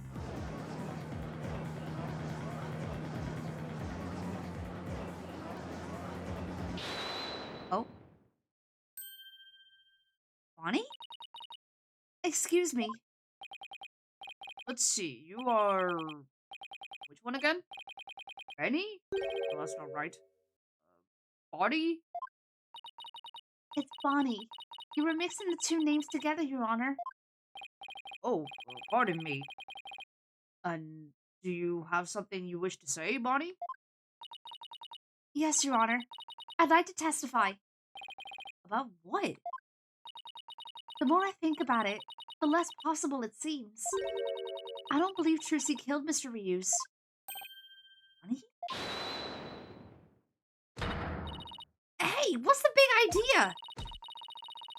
Such an incredibly gifted and talented magician would never commit murder. I refuse to believe it. What are you talking about? You harebrained hare? You keep your trap shut. I got a bag of baby carrots for you, so chew on those and pipe down. No, I won't be quiet. What's the matter with you? Didn't you hear me? Trucy said something to me once. Huh? She said, no matter how scared you get, no matter how mean people are to you, you can't give in or give up. That's what being a professional magician's all about. Isn't that right, Trucy? That's right, Bonnie. I've always been afraid to stand up to Betty, afraid to defy her. So I did what she said. But when I saw Trucy today, she gave me strength.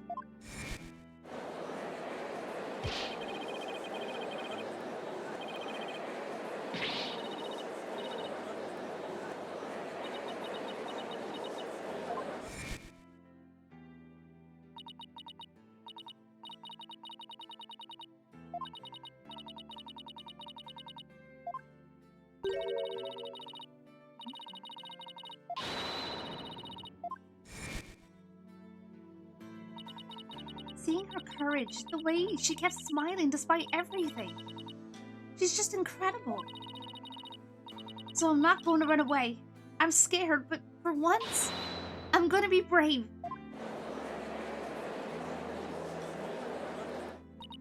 Ugh. What have you done to my sister, Trucy Wright? You practically brainwashed her. The power of Trucy's conviction. That's what it is. It's touched Bonnie's heart. Yeah, Trucy really is one magical girl. Bonnie, Is the topic of your testimony related to that thing that was bothering you? Thing you tried to tell us about in the lobby during recess? Yes. Ever since I saw the show footage, something's been nagging at me. I'm not exactly sure what it is, but something is off. I feel like something about it is different from what I saw on the stage. Oh, okay. What do you mean by that, Bonnie? I wonder if what was shown on TV is really the same as what happened on stage. Objection. Of course it is. The show has only been performed once after all. Yeah, but have you ever heard of the power of editing?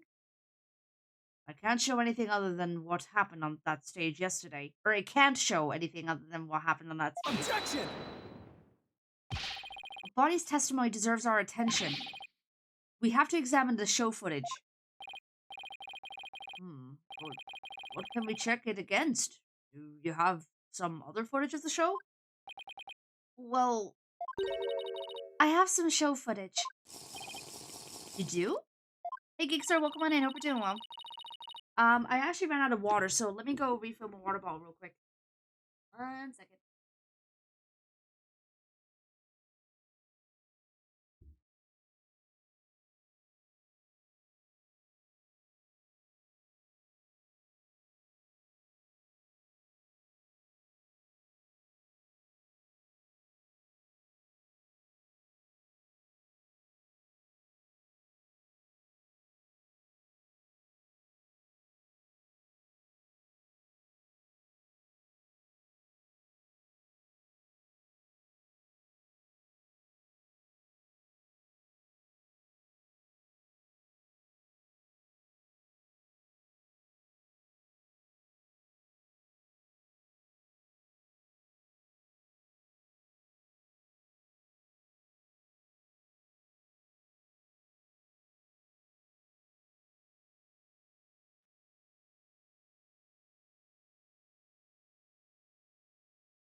There we go. I'm back. Oh, geeks are not a thing. As a video editor, yes, there is such thing as fixing it in post. As much as we hate that line, yeah, pretty much. Pretty much. One of the TV station's cameramen said he was a fan of mine. He kept his camera on me throughout the entire show, and then afterwards, he gave me the footage he shot as a present. Oh, okay. He did? To tell you the truth, I thought it was kind of creepy, so I was gonna get rid of it. Hold it. Please submit the footage to the court. This ought to be good. Now then, let's take a look at this new footage. Okay.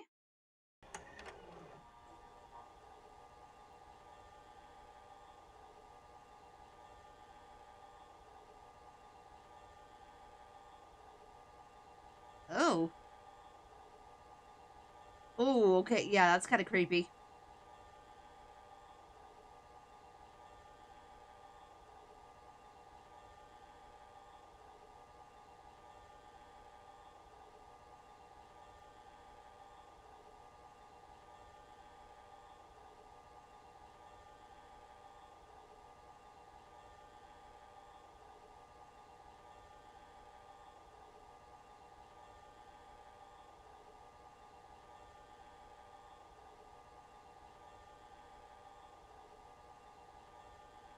Hmm.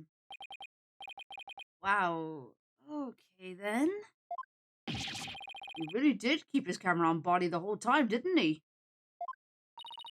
I think this cameraman needs to keep his personal feelings out of his work. Well, Defense, do you still believe this new show footage is worth inspecting? Absolutely, yes. Of course I do. Okay, so how are we gonna go about this? Let's try comparing the two. We just might find an inconsistency between them. An inconsistency, huh? Yes, the two pieces of footage are of the same scene. They should match up. But Bonnie felt there was something off about the original footage. So if we can pick out what's different between the two, we'll know what Bonnie found strange. Exactly. Plus, we may figure out why the original doesn't show the sword switching trick. Your Honor, the defense would like to compare these two pieces of show footage. Very well. I will allow it. What a waste of time. Got a hair in my mouth. Blech.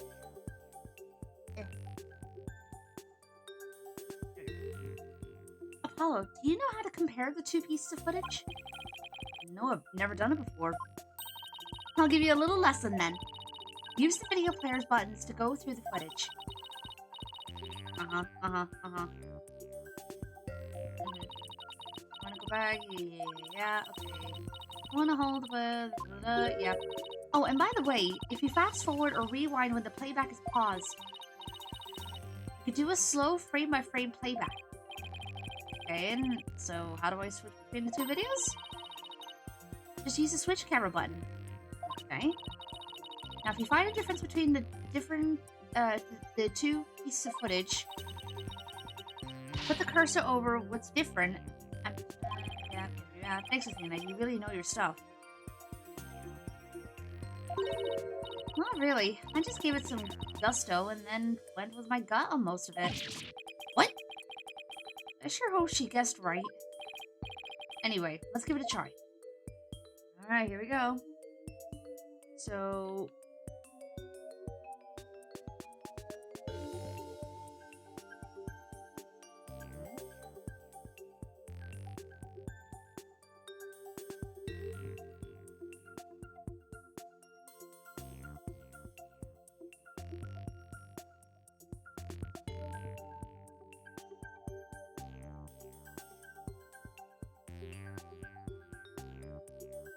Huh?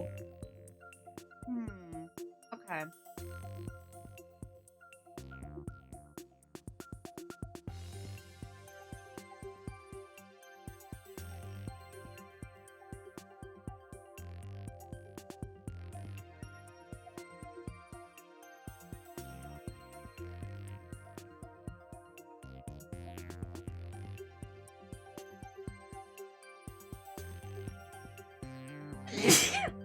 Oh, okay.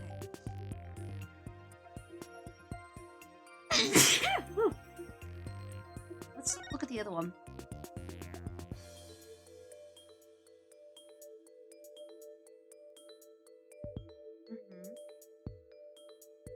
Yeah, thank you.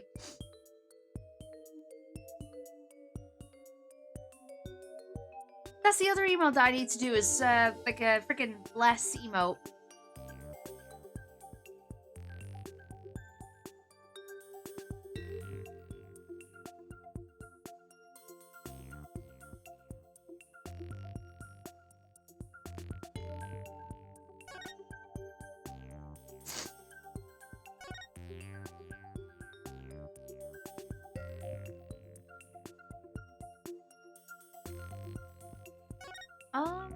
Okay.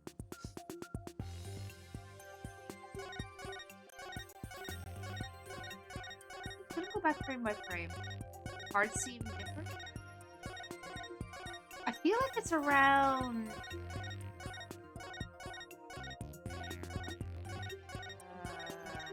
hold on. Find it.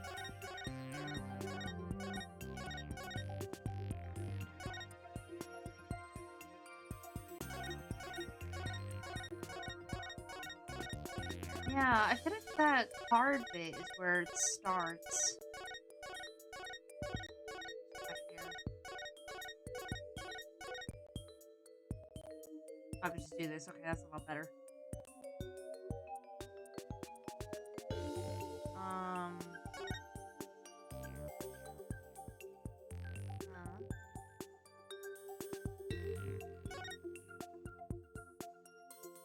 Yeah, I don't think this card's in the first one. Zackle? Is that how you pronounce your name? Thank you so much for the follow. Welcome to the Biscuit Bunch. Hope we're doing well today. Yeah, there's no cards in the first one. That kind of comes out of nowhere. And then if we were to compare it to this one...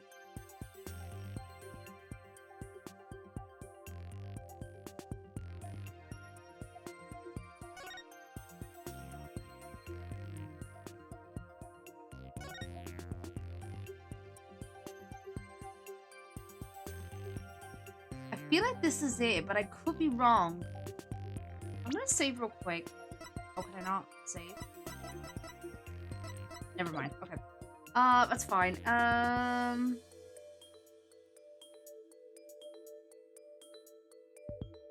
Yeah, I think this is the part because we're not seeing any cards around here at all. So you cannot save, but I think you know where the difference is. Yeah, I think it's around here. So I guess we need to present. Take that!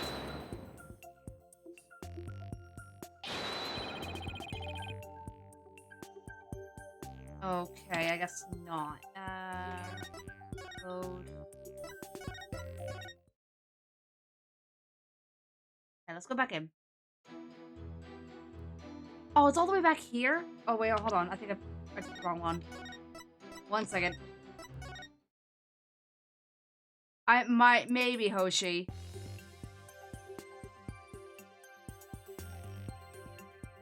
Wait, hold on. Which one did I save it on?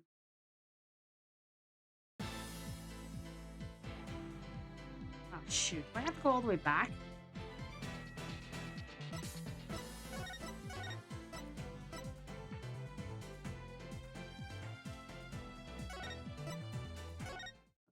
Go back to the autosave thing.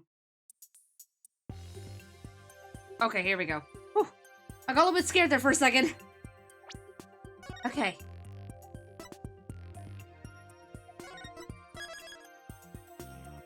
Yeah, thank God for autosave. Jesus Christ. Alright, we're good. Yeah. Password, yeah.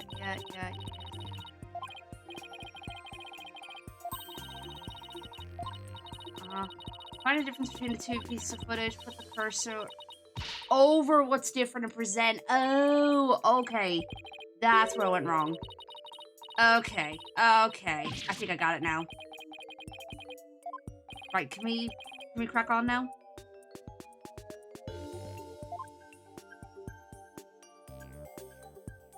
Okay. Forward.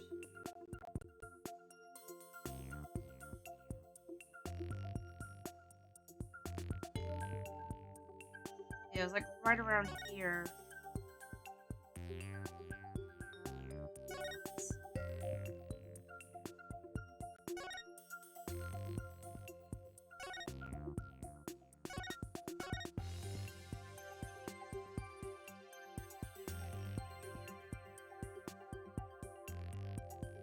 Take that! There we go. We got it. All right, cool. This is it right here. Take a good look at the scene and compare it to the video shot from the front. Oh, playing cards don't appear in the video shot from the front. Hey, you're right. What's going on here? Miss Wright, what can you tell us about these playing cards? Oh, those? They're the cards I throw when I do the sword switching trick. What? Mr. Justice, does this mean... Yes, it means that the sword switching trick was cut from the TV show footage. So the footage was edited. Yes, with malicious intent. That is absurd.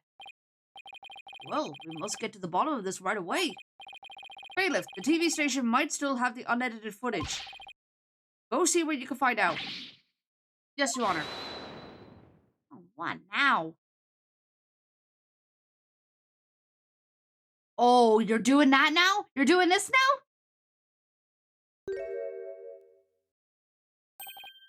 It's you. Hold up, Your Honor. This is all just a big misunderstanding. Believe you me. Really?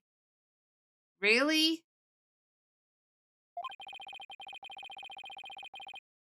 Oh, I'm gonna do more than hiss. Give a guy a chance to defend himself before you start pointing fingers. Oh yeah? What do you have to say? And who might you be? Right. Sorry about that. Got ahead of myself there. Here's my business card. Charmed to make your acquaintance, Your Honor.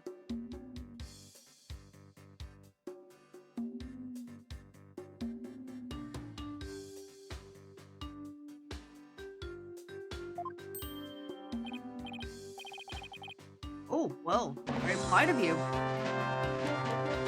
I like turtles. Thank you so much for the raid, dude. How was your stream? What were you up to? Wagon raid, ooh. Broccoli raid? Broccoli raid? What the heck? Welcome on in, Raiders. For those that don't know who I am, my name is Sky Blue Arts, or you can call me Serena. I'm a 2D animator artist and I'm also a variety streamer. Welcome on in, guys. Hope you had a fantastic time over on Turtle's stream, and I hope you enjoy your stay here. And for those that didn't come for the raid, please go check out I Like Turtles Real Life. They are a very cool, chill dude. I've met them a couple times at cons. Very lovely bean, and they do a bit of variety in games, so please go check them out. But yeah, what are we up to? Willow Tree, hi, welcome on in. Hope you're doing well. Good to see you. Broccoli Pony Raid, oh my god. Oh goodness me. Broccoli Raid, hold the cheese on top. Oh my god. DQ Chips, hi, welcome on in. Hope you're doing well. I was making a game, a little challenge I gotta do. Ooh, nice! I hope it's going well for you. By the way, Raiders, if you need to raid and dash, I totally understand. I know how it is after a stream, so please do the post-stream self-care if you need to, but getting something to eat, drink, stretch, or get some sleep. Whatever you need to do, just make sure you look after yourself. But of course, if you want to stick around in the meantime, you're more than welcome to. We're currently playing some Apollo Justice. We are currently in the last game, Spirit of Justice, in the Trilogy. Sorry, I just burped. And thank you for the hydrate. Yeah, so we're in the second game, or sorry, the last game, second case in the last game. There we go. And things are getting very interesting at the moment. Thank you for the hydrate there, Chips. Appreciate it. But yeah, let's get back into it. Oh, whoa, how very polite of you. All right, Hoshi. It's lovely to meet you too, Prosecutor Samadi. Please, take my card. I want to punch this guy. I really want to punch this guy. I do gotta order food. I was meant to end 30 minutes ago, but time went so fast. I know the feeling. I know the feeling all too well. Enjoy the rest of your stream. Appreciate it. I'll look after your community. Thanks. Thank you so much for hopping in. I really do appreciate it. Get some good noms. A business card. Ah, yes. I read about this custom among businessmen in this country. I have even familiarized myself with the various replies. How do you do, good sir? Or, what's crack-a-lackin', homie, for example. No. No. That's... no. Oh, you're from Take-Two TV, are you, witness? Isn't it odd that all of these murders only happen when Serena is right? Excuse me? What's that supposed to mean? Come to think of it, I believe I've seen you on television before. Yes, Roger Redtons, otherwise known as the Ratings Raja. He is a TV producer and appears on many of his own shows as of late. He is best known for his catchphrase, "Hang loose, baby." Oh my, so you're the Ratings Raja. Hang loose, judgy baby. Nice courtroom you got here. Never thought I'd get to meet you in person.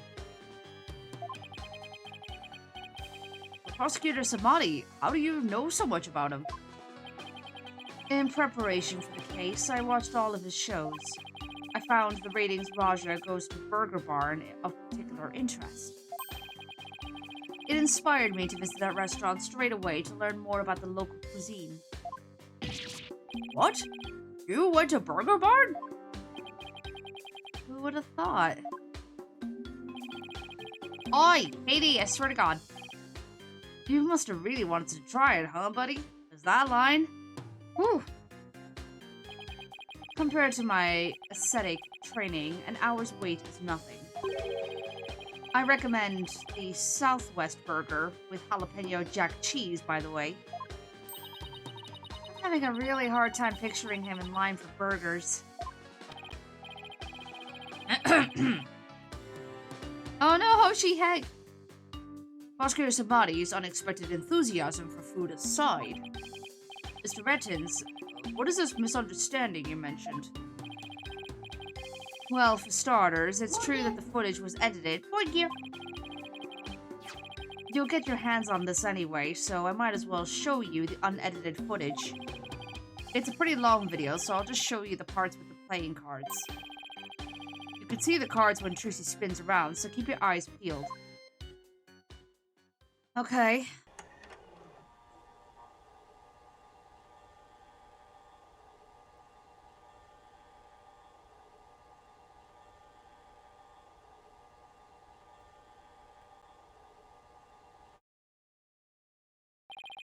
Did you see the part that was cut where Trucy switched the swords? The spins around and the playing cards go flying. Everything's like it's supposed to be. Then it seems the defendant really did swap swords during the trick. Which means the sword Miss Wright thrust into the coffin was the rubber one. In other words, Miss Wright couldn't have killed Mr. Reuse. Yeah, see, that's the first misunderstanding right there. What do you mean? Well, Trucy definitely did swap swords, as you saw. But, so yeah, maybe she didn't kill Mr. Reuse when she stopped the coffin. But that just means he was killed after he showed up pretending to be a corpse. So you're saying that up until that point, everything was going according to the script? If that's true, then when and how exactly do you think he was killed? Or was he gonna say that yeah, it was after the dragon set piece came crashing down? Oh, you cheeky little... I say Trucy murdered Mr. Reuse when she was hidden from view behind the set piece. She could have easily done it behind that huge dragon, and nobody'd be the wiser.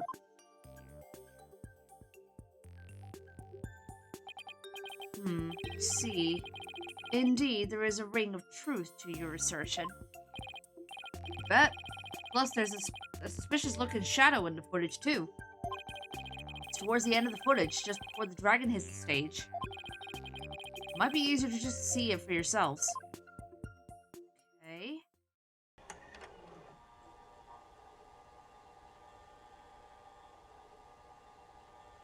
Where's the shadow? Oh, yeah, you do see it. We're gonna pause here for a minute because the ads are about to start. So, yeah, we'll be right back.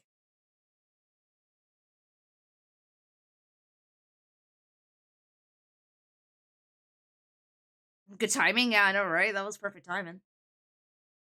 Oh, man.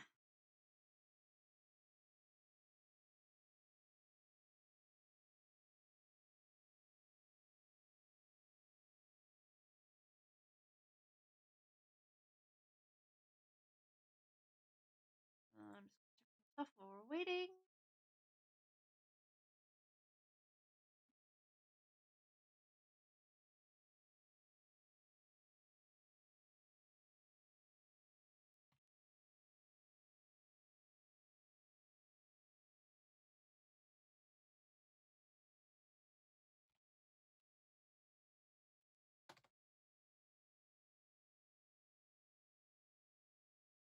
Katie, I swear.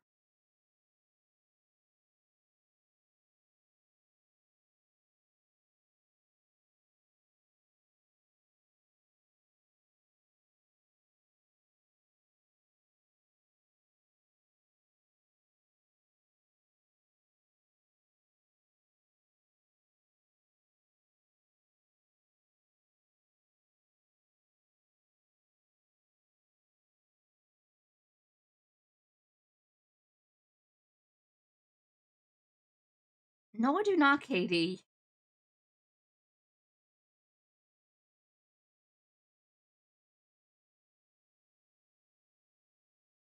Oh.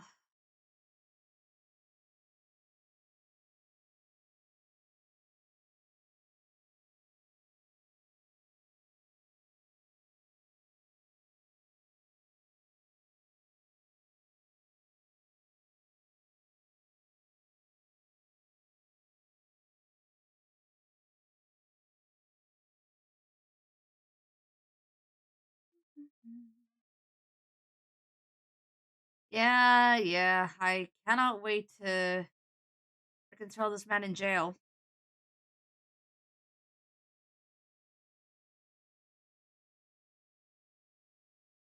No, Katie, no! I did not do that. That's a bunch of lies.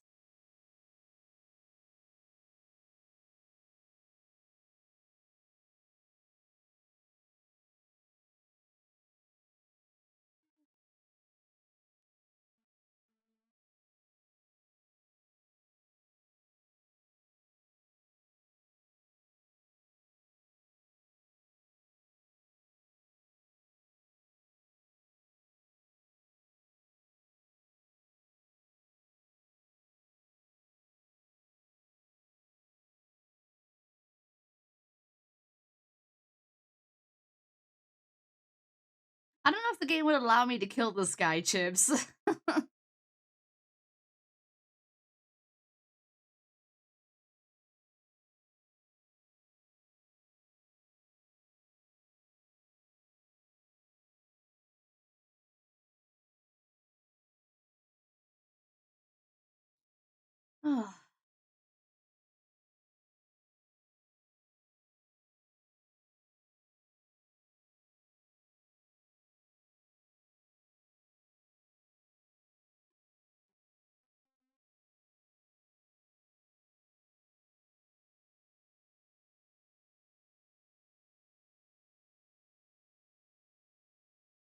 Alright.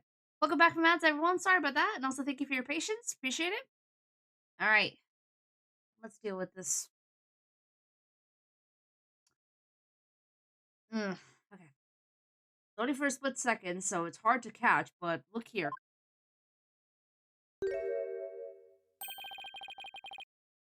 The suspicious shadow must be Trucy. You for real? She's using the steel sword she hid behind the curtain during the trick to kill the victim. Seriously? Now that you mention it, I suppose it does look that way. Objection! Are you kidding me? This witness is just trying to ram his theory down our throats, Your Honor. And that's not all. Aren't we forgetting that the witness willfully edited the sword switch out of the footage? See? There's your second misunderstanding right there. Your Honor, would you mind if I testified about it? Oh, great. NPC, hi, welcome on in. Hope you're doing well. I've seen people testify on TV, and I've always wanted to give it a shot. Oh, yeah? Yeah? You want to testify? That would be fine with me, prosecutor. That would be fine with me. Prosecutor, Samadi? This is quite unexpected. It threatens to disrupt the karmic course of this case. Hey, lighten up, pretty boy. You're gonna like what I've got to say. Promise. Sort of just like, just bring it, bitch! Very well. However, if you do anything to impede the last rites of the victim, I will have you removed. Alright, with Prosecutor Samadi's permission, please give us your testimony, Mr. Rettins. Dr. Rettins, the ratings Raja, now caser of the courtroom. I'm taking over the floor, so listen up, loyal viewers.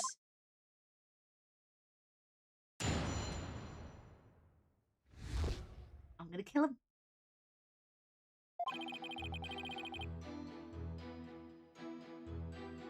Footage is meant to be edited, I tell you. Scenes are sliced together, and longer, boring scenes are cut out. All the stations ended footage this way. It wasn't like it was done maliciously or something. Sure about that?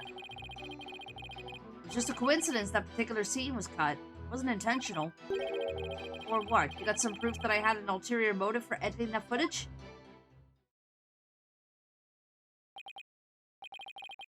I see. So you're saying it was a coincidence that the sword swapping scene was cut. That's a load of bull. That's right. Glad you got the picture. Objection! Coincidence? That's just a little too convenient if you ask me. Oh, an objection? Oh, cool. Sure packs a lot more punch when you hear it live. Do that again. I want to get another shot from a different angle. My objection is not for your entertainment. And cut. There, got some good stuff there. You shouldn't even be having a camera in the courtroom. Yeah, thank you. Moving is prohibited inside the courthouse. Oops, my bad, Judge. I want to kill this guy. And if the defense has an issue, it can point it out during its cross-examination. Let me at him. Let me at him.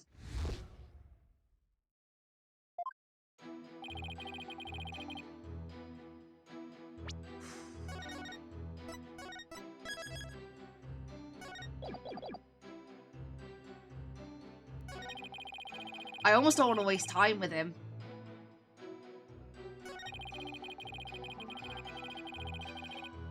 But at the same time, we might have to press him for extra details, so... As much as I don't want to do this... Never heard anybody say that. It's common knowledge in the TV world. Got any idea what a snooze cruise would be to watch a magic show without editing?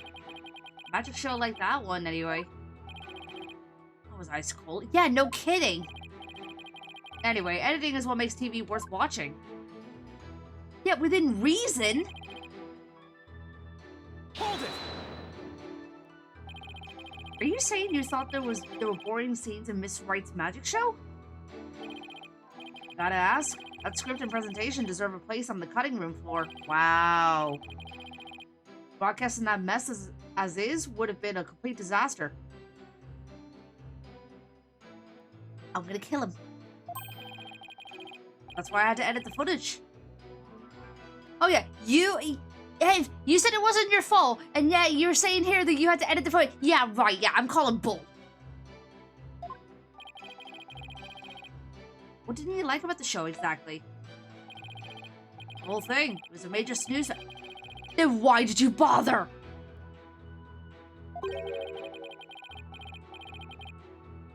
The show's only good as how loud, flashy, and trashy. No! That's not how it works!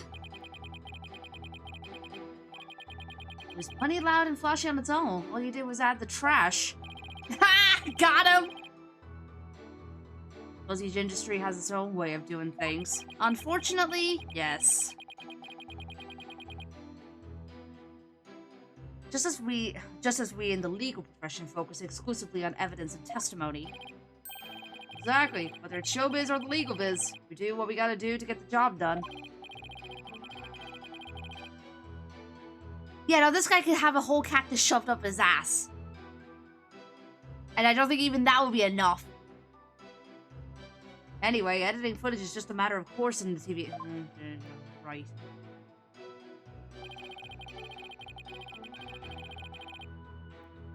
Wow, Luxel. Okay, first of all, I'm not even that popular. Hello? Hold it! I don't even consider myself popular. It wasn't done maliciously, huh? But I get the distinct impression that you bear feelings or ill will toward Troop Grammari. Huh? What makes you think that? The things that you yourself have said.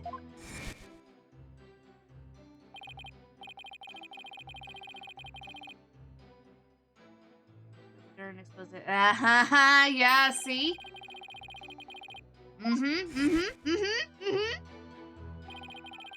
And I also get the impression that you felt this way for a long time. Gee, I wonder what gave that away.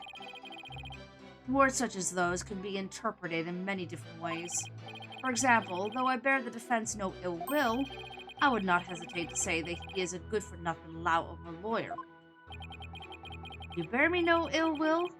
Could have fooled me. And yet it is the truth. I am only strict on you as it seems you have strayed from the path. If you have any objections, Mr. Justice, please make your case with evidence in the future. Mr. Rettins, please continue your testimony.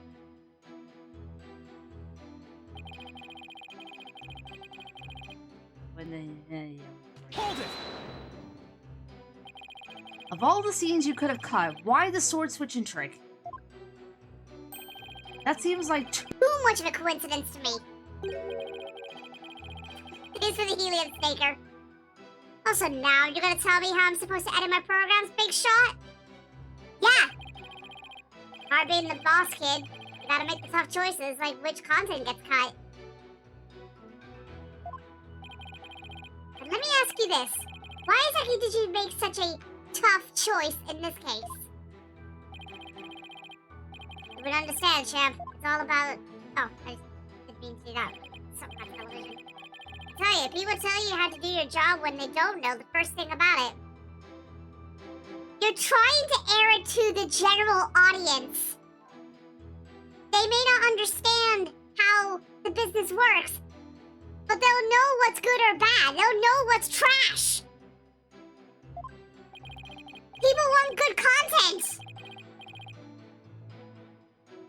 I may not know TV, but I know evidence law, and boy do I have some for you, champ. This guy would definitely... Oh, he absolutely would, Chips. He absolutely would. I might not be able to show that your selective editing was intentional.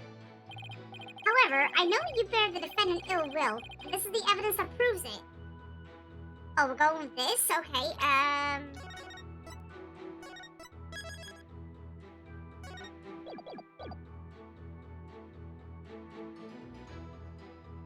know you bear the defendant ill will, and this is the evidence that proves it. Okay, so what do we got here? So we got the true grammar created. Reuse, or Mr. Reuse was apparently ousted.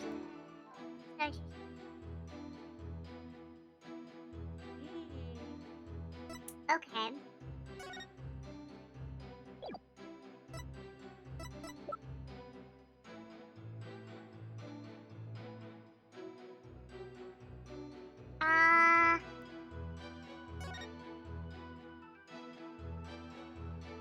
Let's go look at the contract real quick. The first party will pay all expenses for the magic show. The second party will confer all program broadcasting rights to the first party. If through the fault of the second party the show must be cancelled in part or in full, the second party will pay $3 million as compensation to the first party. And then we got, yeah, so we got signatures there. Okay. Okay. Victim's real name was Man of Mystery. His blood is on the middle. Yeah, okay. Prank plan script. Mr. Reuse's body will appear in a supposedly empty coffin, which should cause a big ruckus. After capturing a bit of Crucie's reaction on film, Mr. Reuse will come back to life, laughing and flying up in the air, causing another round of surprise. No found in the dressing room after the incident. Right. Okay. So, I know you bear the defendant ill will, and this is the evidence. This is the evidence that proves it. Mr. Reuse was apparently ousted from Troop Grammar Ride 13 years ago due to an injury he sustained.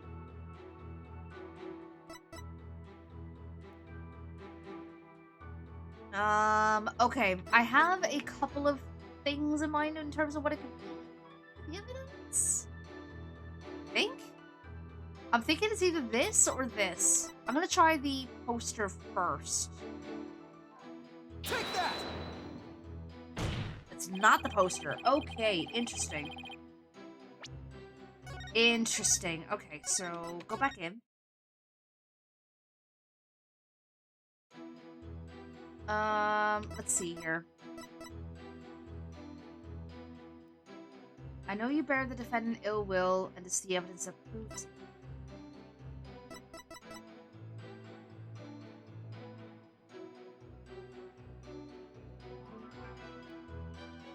Yeah, it might not be, actually. Just reuse transforms into a dragon.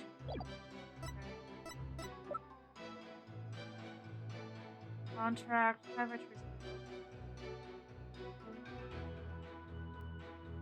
Is it the contract? I feel like it's too soon to bring up.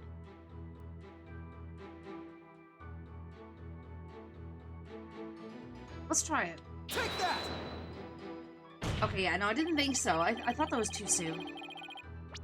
Not quite the right moment for the contract to be appearing. Okay, so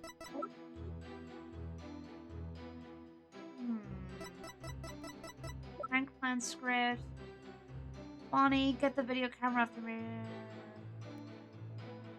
Prank perhaps? Maybe? Take that! No. Okay, so it's not the prank script. Okay. Hang on. We'll figure this out. What was the text history? I tell you, people tell you how to do your job when they don't know the first thing about it. I may not know TV, but I know evidence law, and boy, do I have some for you, champ. I might not be able to show your selective editing was intentional. However, I know you bear it. I know you bear the defendant ill will, and this is the evidence that proves it. Okay.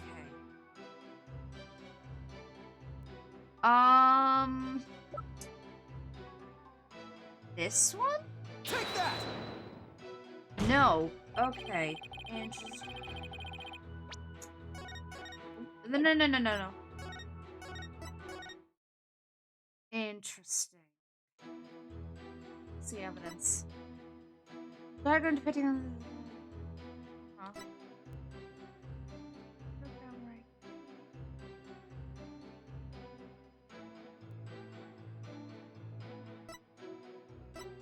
Only script part.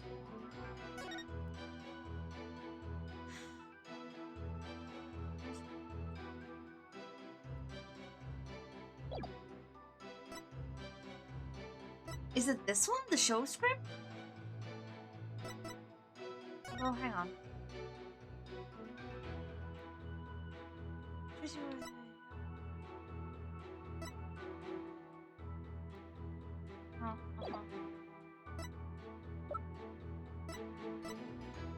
Clipboard used by Tracy to sign a contract was also and then. Oh wait, is it this? Take that! Yeah, there we go. Okay, there we go. We got it. For some reason, I didn't think the clipboard would do it, but I guess it did. What's that you got there?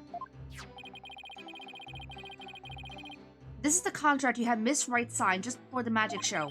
This contract between the first party, Take Two TV, and the second party, Miss Wright, reads: if, through the fault of the second party, the show must be cancelled in part or in full, the second party will pay $3 million as compensation to the first party. $3 million? That's a completely unreasonable sum. I couldn't agree more. And of course, Miss Wright doesn't have that kind of money. Nevertheless, Roger Renton's had her sign this unreasonable contract anyway. Or, more accurately, he conned her into signing it. Conned her? How did he do that? There's a tray to the clipboard that was used by Miss Wright to sign her contract. There we go. It houses carbon paper that can secretly copy her signature onto other documents. Oh, come on now. That's quite a nasty accusation you're slinging my way. For starters, you don't have any proof I had anything to do with that carbon paper stuff. Just because Tracy and her agency can't pay up, that doesn't mean I conned her. But $3 million, that's totally out of reach for the average person. In any case, this is important new information. Please add it to your testimony, Mr. Vettens.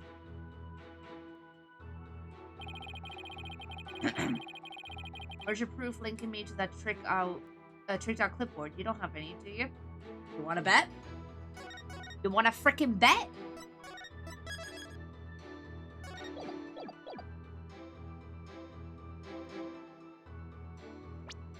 Right, now can we use this? Objection! There we go.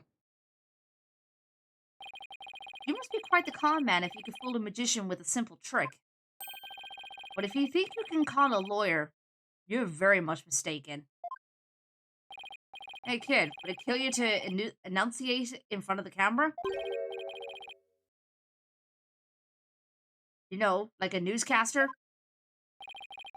I'd like you to take a look at Miss Wright's signature here on this note. Now let's compare that signature to the one here on the contract. Spot on. Whoa, look at that. They're exactly the same. I called it earlier. I said this is what happened. That's right, Your Honor. Not just similar, but exactly the same. Nobody can sign their name in exactly the same way twice, unless it's a copy.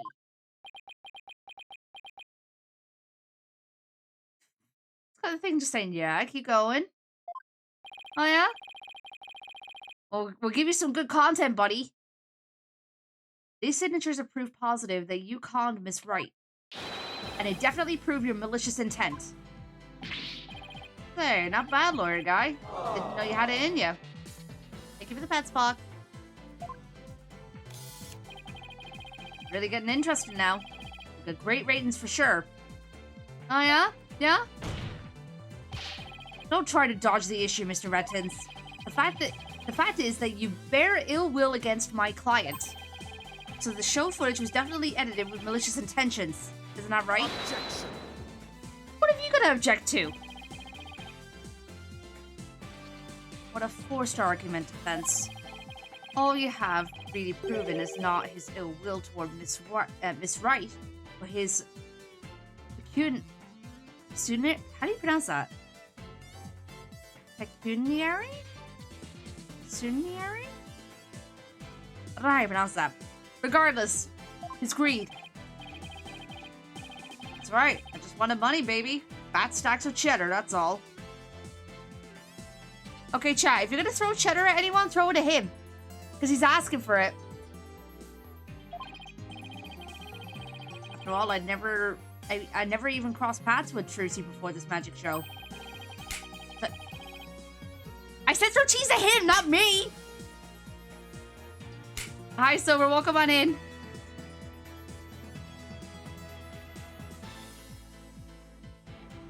Wow, Fox. Okay, then. Thanks. Oi! I said throw it at him, not me! So I'd have absolutely no reason to bear any ill will, right? Good lurking, I appreciate that, Silver. Thank you. Didn't bear her any ill will, huh? Got a chance. This guy definitely has some major hate for Trucy. Yes, yes, yes. We've been through all this before. We saw this flashback. We can move on. Thank you. Can't prove it with anything, but the things he said all point to that fact. There must be something between the two of them that gave birth to this grudge. Some sort of connection that not even Trucy is aware of. Your Honor, I'd like to argue that Roger Rettins and Trucy Wright must have crossed paths before. There must be some hidden connection between them. Hidden? Connection? What is it now? Just what are you getting at, Mr. Justice? It is futile to even ask, Your Honor. Surely it is just another one of the defense's feckless claims. Objection! I actually almost thought that he was swearing for a second. You don't seem to have a very high opinion of me. But once you hear my argument, you'll wish you'd taken me a whole lot more seriously. Will I really? Very well then. Do proceed. Well, feck you, President Prosecutor. Did you figure something out, Apollo? Nope, not a thing. What? That was just some good old-fashioned bluffing, courtesy of Mr. Wright's fine training. Hope you know what you're doing. If you're going to make such a bold claim, Mr. Justice, I hope you're ready to elaborate. What is this hidden connection between the defendant and Roger Rettins? Okay, let's say real quick, before we move on. Yes. No. Alright, what we got here? He's Trucy's biggest fan, they're dating, or Rettins is a magician too.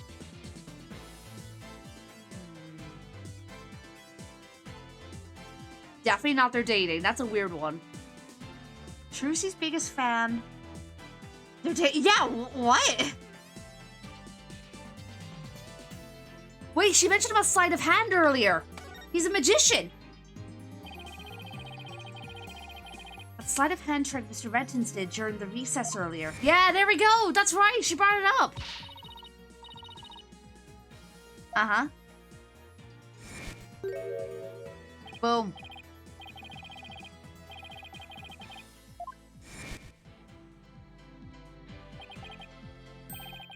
What if Mr. Rettins is a magician too? What if? I believe it's up to the defense to fill in the blanks, not me. Well, if he is, he may have had some contact with Miss Wright somewhere along the way. Objection.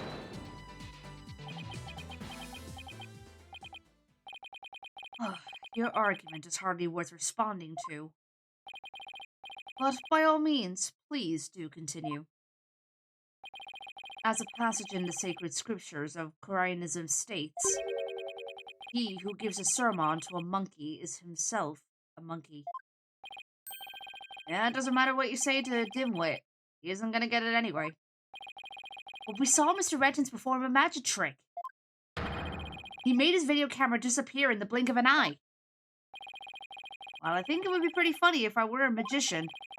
You must have been seeing things. Want me to introduce you to a good eye doctor? If a connection as tenuous as that is all it takes, then every magician in the country could potentially bear ill will toward the accused.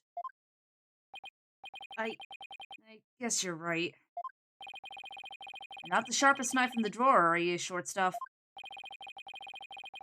You would do well to cleanse that putrid mind of yours in the holy waters of Mount Pony. 3 days under a frigid waterfall, and even you should rise to the level of a monkey. A numbskull for a numbskull. Well, this numbskull has thick skin, so there. I think I get what they're driving at. Even if he's a magician, it's not exactly a reason to bear a grudge against Trucy, is it? Hold on. I can think of one person. One magician who has a reason to bear a grudge against Trucy. Or rather, one magician who has a reason to bear a grudge against True Grammari. Oh?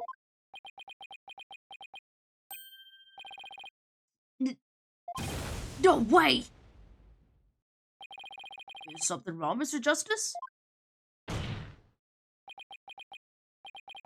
Your Honor, the defense wishes to submit evidence at this time. I see. And what sort of evidence do you have for us? Evidence that points to the real killer, the one who had a motive to commit this crime. What?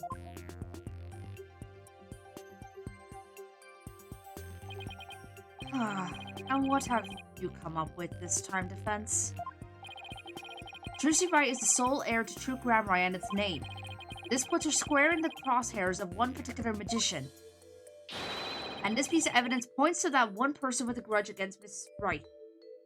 Okay, before we do that, save again. Okay, what we got here? So we got this piece of evidence points to that one person with a grudge against Miss Wright. Okay. Got the notebook.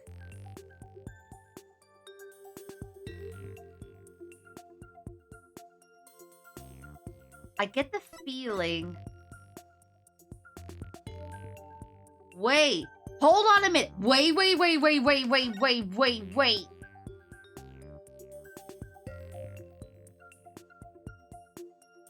Hold the frickin' phone! Hold on a minute!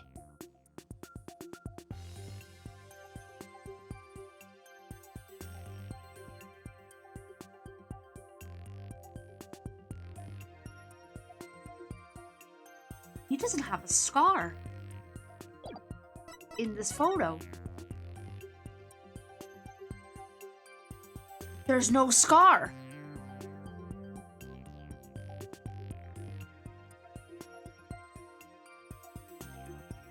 Hold the frickin' phone. How did I not notice that before?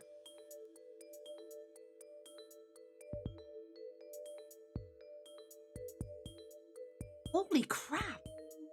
Wait, so just assume. Take that! Yep. Who exactly are you naming, Mr. Justice? 13 years ago, the great Mr. Ryus belonged to Troop Gramurai. But then, the troop ousted him, and Mr. Ryus vowed to get revenge on them someday. Yeah. Okay. And what better way to accomplish than through the ruination of their sole heir? Well, Mr. Ryus is the victim, Mr. Justice. You've named a dead man as your suspect. But is he really dead? What do you mean, is he really dead? If the fact that Mr. Ryus is the victim is what's throwing you off, then how about we consider this possibility? What if the man who died on that stage yesterday wasn't Mr. Ryus? Who is he then? Like, who's the guy that died? What? You mean the victim was an imposter? Not Mr. Ryus? Then what about the real Mr. Ryus? Man of mystery? Okay. Rip random stunt double. Oh my god. It would mean the real Mr. Ryus is still alive. Oh, he pissed. Absurd.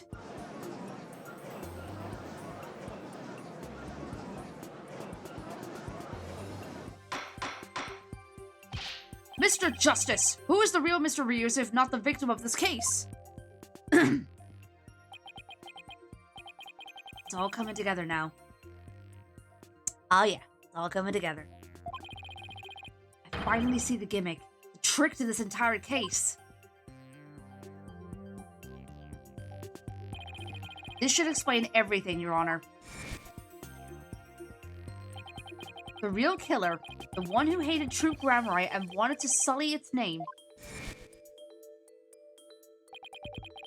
The magician lurking in the shadows who set up a fake Mr. Ryus in his stead.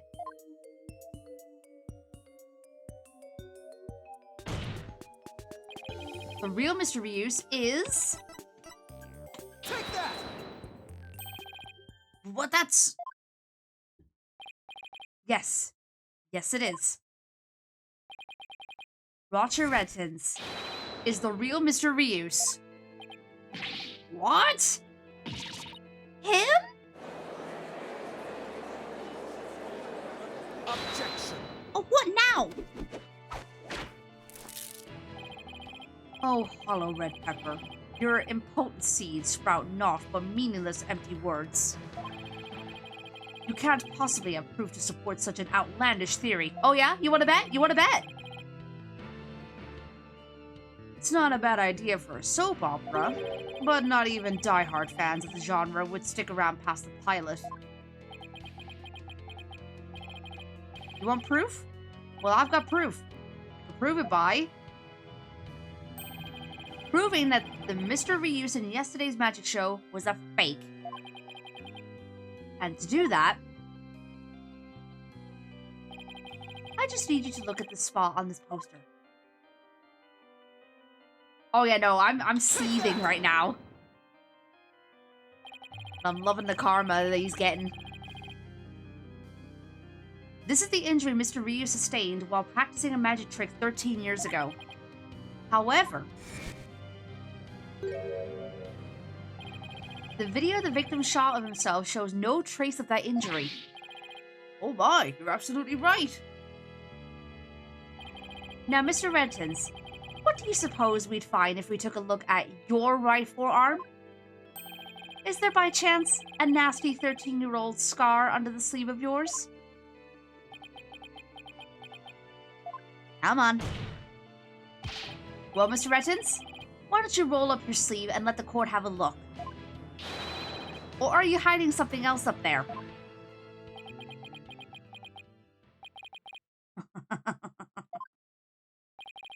Come on now, I have nothing up my sleeve. Oh yeah? Really? You got nothing up your sleeve, buddy? What about all that bullcrap you were spewing earlier, huh? I don't need to hide anything up there, because I require no tricks or gimmicks. Yeah, right. Rissa, hi, welcome back in. Hope you're doing well. Oh, wait, not a thing. Stop it. For you see, my magic is the real deal. I am?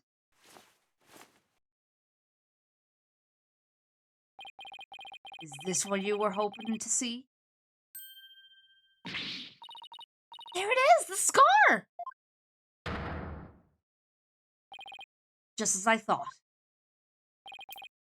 That's right, I'm the forgotten magician, abandoned to the dark understage of history.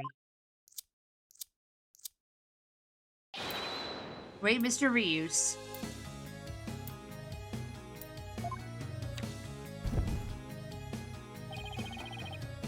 This is totally absurd.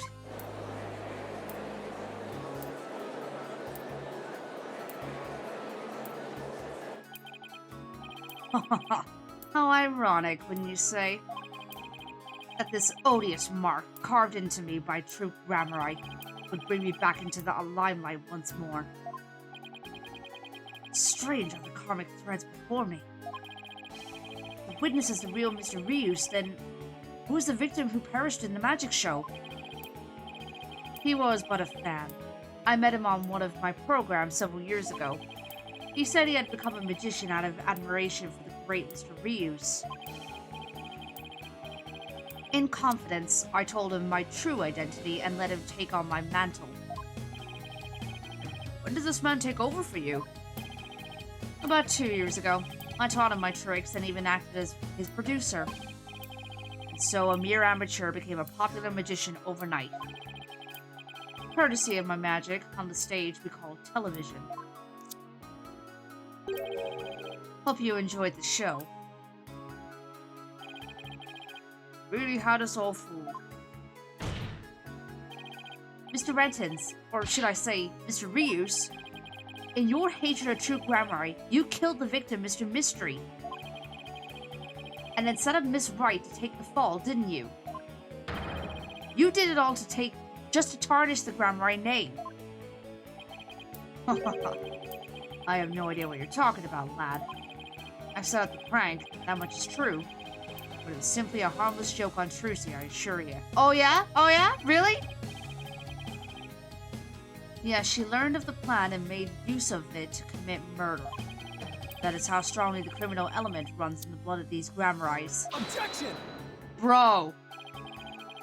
But if it was a secret prank plan that very few people knew about, couldn't you have been the one to use it for murder instead?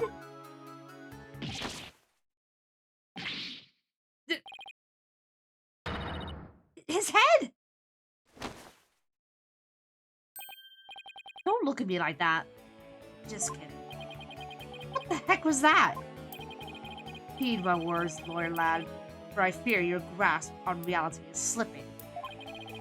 I do believe I told you that my magic is real. It employs neither tricks nor gimmicks. Enough with the ambiguity. Ambiguity. Oh my god. Ambiguity. Why did you make your point already? My alibi is as pristine as ever. Wouldn't you agree, Prosecutor Samadi? Yes, I suppose that is correct. The witness does have a solid alibi, does he? What? Recall, defense, that at the time of the magic show, Mr. Redtons was at Take Two TV. A fact that many people can easily attest to. Ambiguity. Yeah, I was like, I know how it's supposed to sound, but like I was struggling to say it. Ambiguity. Yeah, there we go. Thank you. Astro dude, hi, welcome in. I hope you're doing well. That's right, I forgot all about that. Oh. So what do you think, Your Honor? Would you like me to testify on the matter? Yes, I think you'd better. Please tell the court more about your alibi. Very well, then. On with the show. Are you watching, Magnifique Gramarite? Oh, okay, that's actually a cool animation there. I like that. As much as of an asshole he is, the time has finally come for my magic to snuff out your precious pedigree. The Gramarite line will be no more. Bro.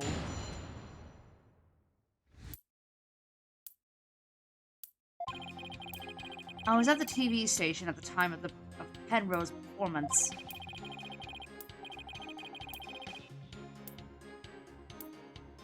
I was busy working on another TV program. I could spare no time for the magic show. Do ask my staff if you doubt my claim. Look at he just seems to be like a firebender right now. It's kind of funny. There it is. Simple and perfect alibi. No tricks, no gimmicks, just the truth.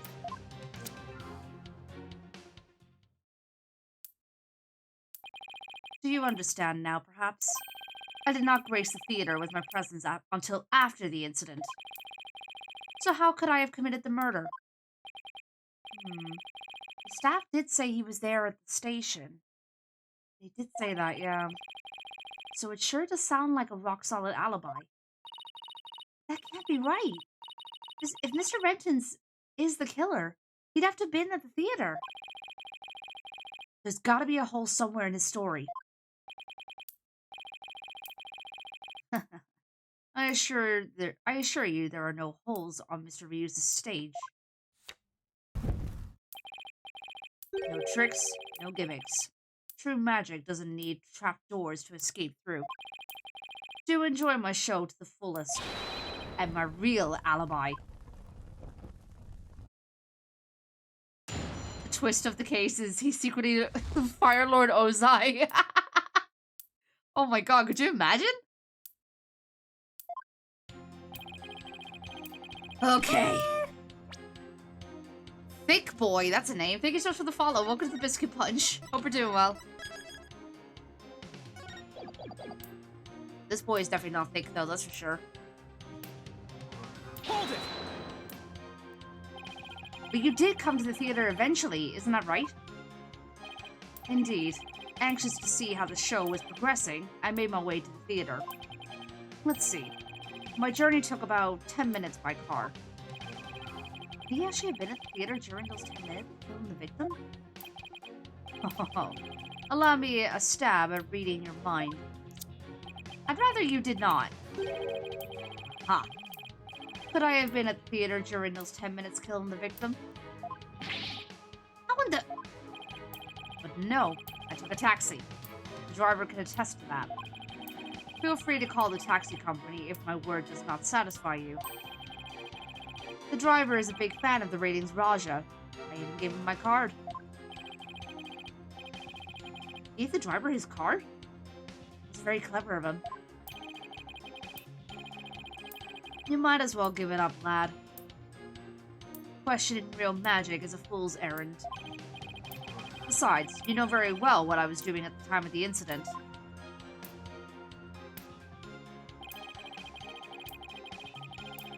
Hold it! What was this other TV show you were working on? My own special project, you see.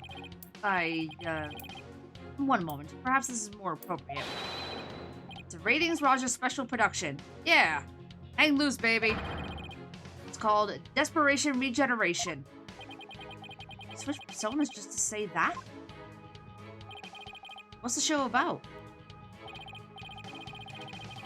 Washed up has-been singers and comedians get together and play musical chairs. Winner of the game is given a second chance at their career. What? Priceless prize for chumps who washed up too early in life. Sounds great, right? What? Might I suggest you appear on that show, Mr. Justice? Riveting. Yeah, I know, right? Riveting. As the ex-lawyer who used to make ridiculous bluffs in court and faded sadly into obscurity.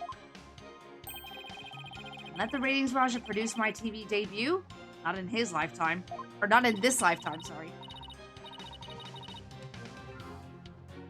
You have great reactions. Who knows? TV might be your true calling. Hey, whose side are you on? In any case, I was overseeing production of this program during the Penrose performance.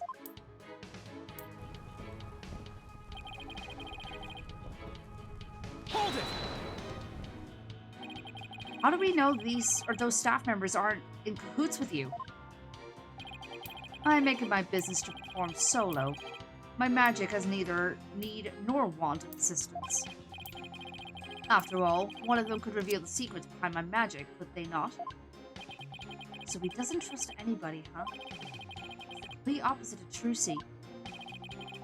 There were many people there in the studio audience who saw the witness as well. Even if he had been able to persuade his own staff to cover for him, he could not have convinced so many complete strangers to do the same. He really has made a rock-solid alibi for himself. Yeah, it's almost too good, you know? It's eerie how perfect it is. Has all been revealed to you now?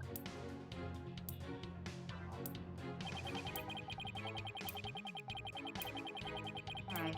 Hold it! I've got it! Do you have a brother? A brother that looks exactly like you, maybe? Again with the twins business. You think the audience will let you get away with using the same gimmick twice in a row? If you do not believe him, Defense, why not investigate for yourself? Though I am sure your efforts will prove to be thoroughly fruitless. Yeah, I guess the twin theory is a little far-fetched. Yeah, I didn't think there'd be any evidence we could present at that moment. His alibi really is airtight. I believe we've heard enough. While I believe the witness does indeed harbor some ill will against the defendant, there is no reason to doubt that he was at the TV station at the time of the incident. Yes. The facts prove it was impossible for the witness to have been involved with this crime. These last rites for the victim have dragged on long enough. The soul of the victim himself is so bored that it is resting on top of Your Honor's head. It is? He looked up. The time has come. Let us punish the sinner and guide the victim's soul to the Twilight Realm.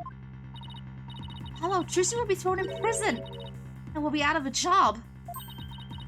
If you catch tasty fishies, will you sell me some at a good price? I told you I have absolutely zero intention of going off on a tuna boat. Injustice. You have to figure this out. It's no use. I can't find a single flaw. So now, or what now? Behold my never-ending magic show. Come for the awe-inspiring showmanship of the great Mr. Rius.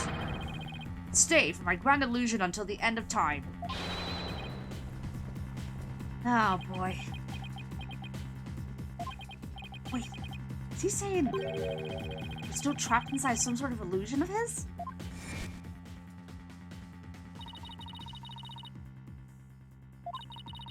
Make the audience see something that is. In other words, you make us see illusion. Call it misdirection. While we keep you busy believing one thing, we're busy making something else. Okay, interesting.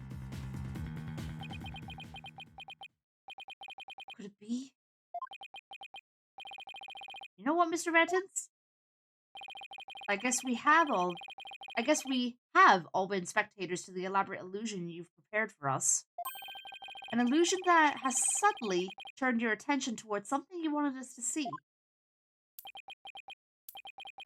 What are you going on about, lad? You got something, Apollo? I just remembered something Trilogy said about misdirection. What a magician says is there really isn't, and they say isn't there actually is. Wait, why are you yeeting me? Stop it. If we've all been taken for a ride by Mr. Retton's magic, then maybe he's made us see something that wasn't really there. Okay. It's time to rethink all of my assumptions about this case. What have we been made to believe was there when it actually wasn't? What have we taken to be the absolute facts of this case? Oi! Dr. Cheese!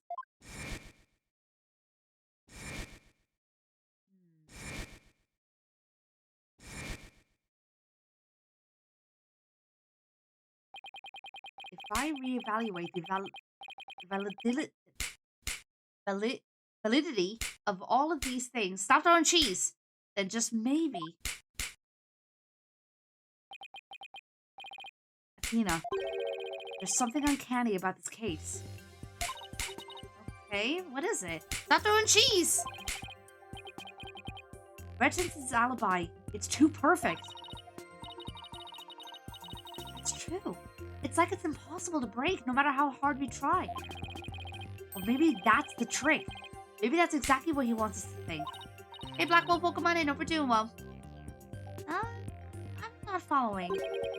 We're not making any headway here because we've been so focused on breaking his alibi. Oh, I think I get it. You're saying he's using misdirection on us, right? You're saying he's using misdirection on us, right? It's definitely a possibility. Stop! Would the defense care to share with everyone what it's discussing over there? Stop throwing cheese! Your Honor, we believe that if we were to reconsider a certain assumption, we may finally arrive at the truth. In fact, I think we'll even finally see who's hiding behind the curtain, so to speak. What is a certain assumption you're thinking of? This is the one key assumption we've been taking for granted this whole time.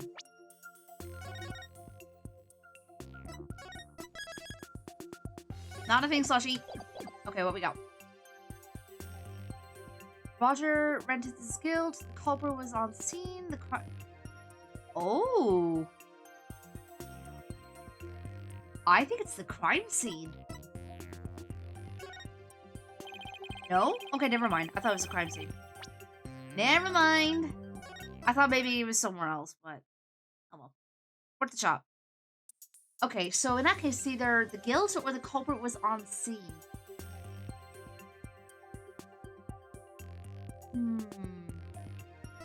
One of these two.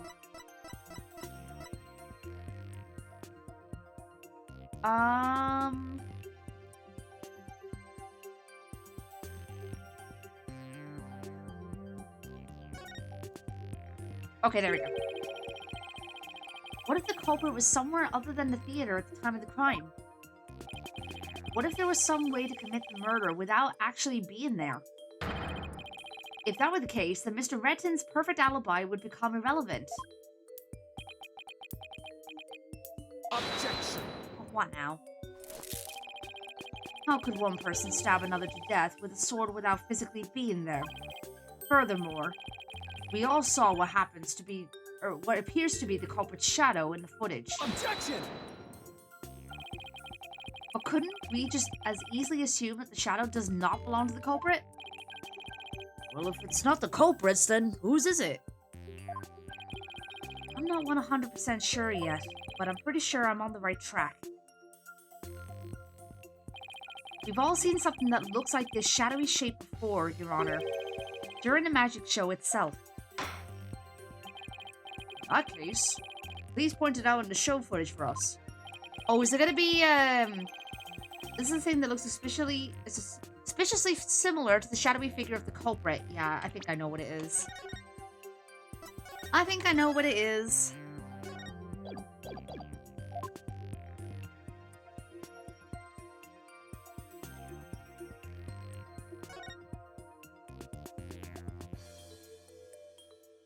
Take that. No? Really? Huh. I thought that would be it.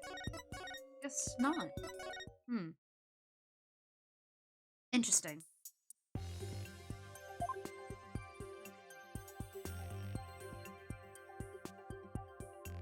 Let's have a look at the footage.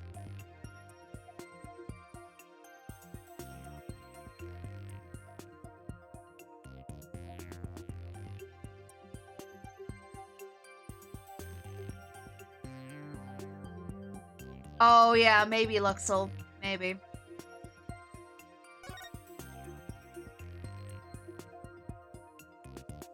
Take that! There we go. We got it. I thought it was the actual object itself, but I guess not. Doesn't the shadow resemble the suspicious shadowy figure? Now that you mention it, it does, doesn't it? Miss Wright, could you identify this shadow for the court? Let's see. I believe that's Mr. Hat's shadow. It's from when he's being pulled up from the stage to the catwalk overhead by wire. Then could the shadow that's shown later in the footage be Mr. Hat too? No, that's not possible. After Mr. Hat was pulled up to the catwalk, he stayed up there. In other words, the second shadow is from some other figure being pulled up. Some other figure? I'm afraid you'll need to be more specific than that, Mr. Justice. Right, we've come this far. I'll just have to figure it out from the clues I have on hand. What is the second shadow shown in the footage?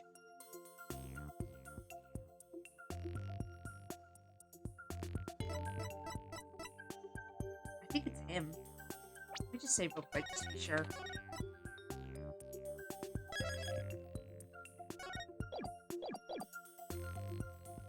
Take that! Boom. If we consider what was happening on the stage at the time, there's only one answer. The shadow belonged to the fake Mr. Reuse. In other words, Mr. Man of Mystery. The victim? Please take a look at the prank plan script. Mr. Mystery was to pretend to be dead and then fly up into the air after that. Isn't that right, Mr. Rettins? Ugh, I don't know why I was struggling there. Indeed. And what of it?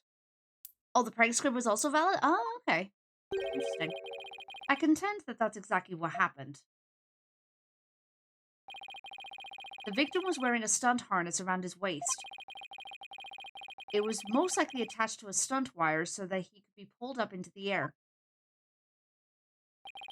You're suggesting that after pretending to be dead in the coffin, the victim flew up into the air just as the prank script says? Exactly. We just couldn't see him we couldn't see him go flying up because the dragon was blocking our view. And that last trick, ladies and gentlemen, is the true piece de resistance of the culprit's murderous magic show. Oh boy! Alright, we're gonna pause here because the ads are about to start. So we'll be right back. Quite the time for the cliffhanger to be kicking in, huh?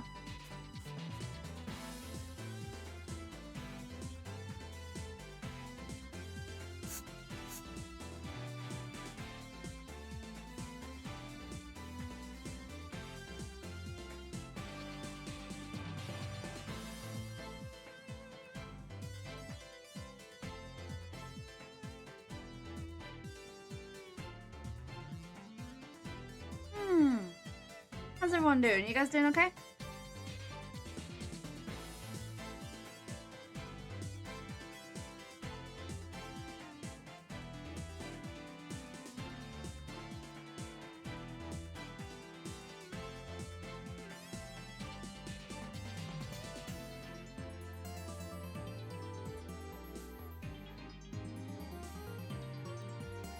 Doing good? Oh, I'm glad to hear that.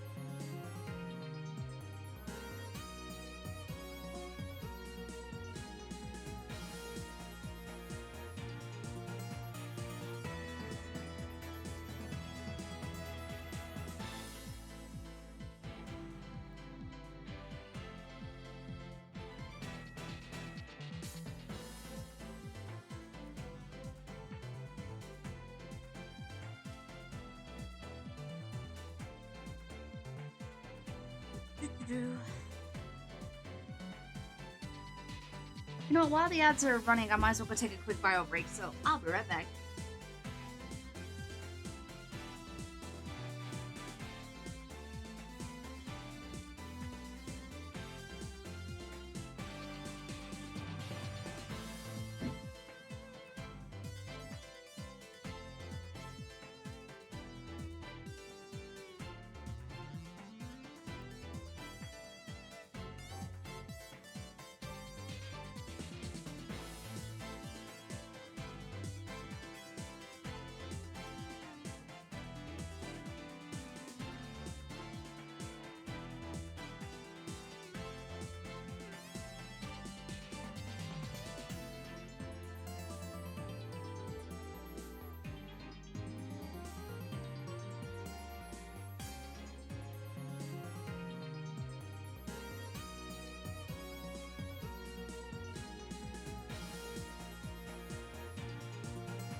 returned?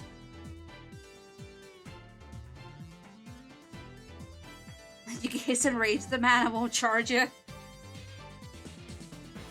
I'm doing alright, just drawing and watching you maul the skank with a gavel. Oh, goodness me.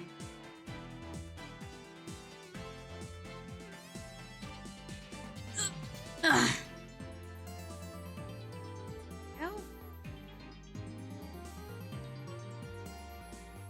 Alrighty, welcome back from Mads, everyone. Sorry about that, and also thank you for your patience. Appreciate it.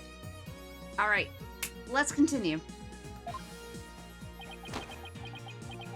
Oh, he's sweating. He's sweating. Oh, tell me, you got it all figured out? Yeah, I think so. We could just look beyond Mr. Rettins' last bit of misdirection. We should finally be able to see the real truth. The victim must have been pulled up to the catwalk, just like Mr. Hat. And hit the cushioning up there with considerable force. I just have to figure out what else happened up there at that time. Are you ready to elaborate, Mr. Justice? Yes, Your Honor. I'm ready. In that case, please answer me this.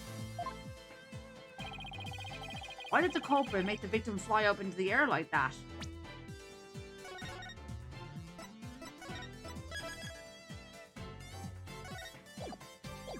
I'm not Yzma, Katie! Excuse me? Okay, so why did the culprit make the victim fly up into the air like that? To falsify an alibi, to murder him, to hide the body. Hide the body, I think.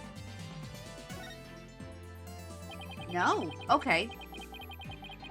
I guess not. Load? Him?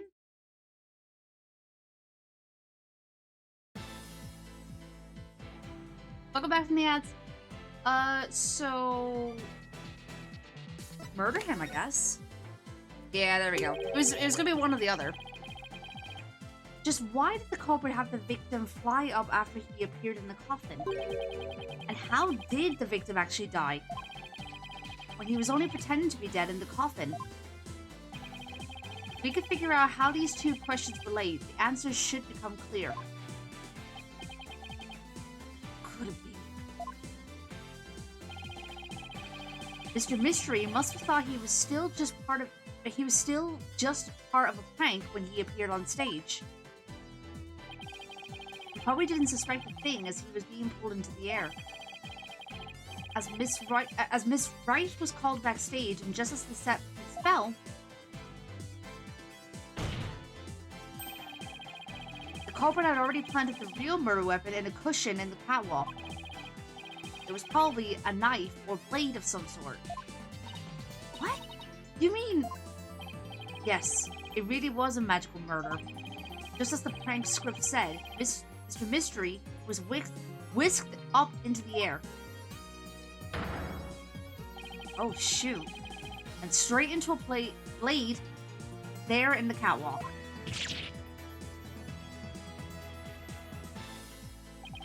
In other words, this murder was committed remotely through the use of a magic trick. What? Remotely? Using this method, it wouldn't matter where Mr. Rettins was at the time of death.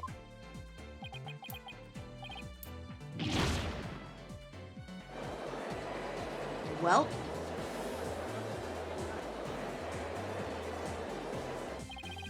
how exactly does it work, Mr. Justice?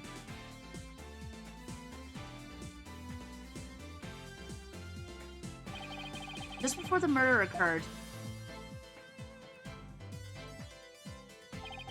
the dragon's set piece was up in the catwalk. It and Mr. Man of Mystery were connected to each other by a wire at the time. By carrying out the prank plan, Betty made the dragon set piece fall, which caused Mr. Mystery to rocket straight up and into the blade in the cushion. This feels like something from Danganronpa. Is that just me? Thank you for the hydrate. The cushion was high up enough to be hidden from the audience's view. That's why nobody saw the blade. Oh, then that big gash in Mr. Hat's cape. That's right! I forgot about that.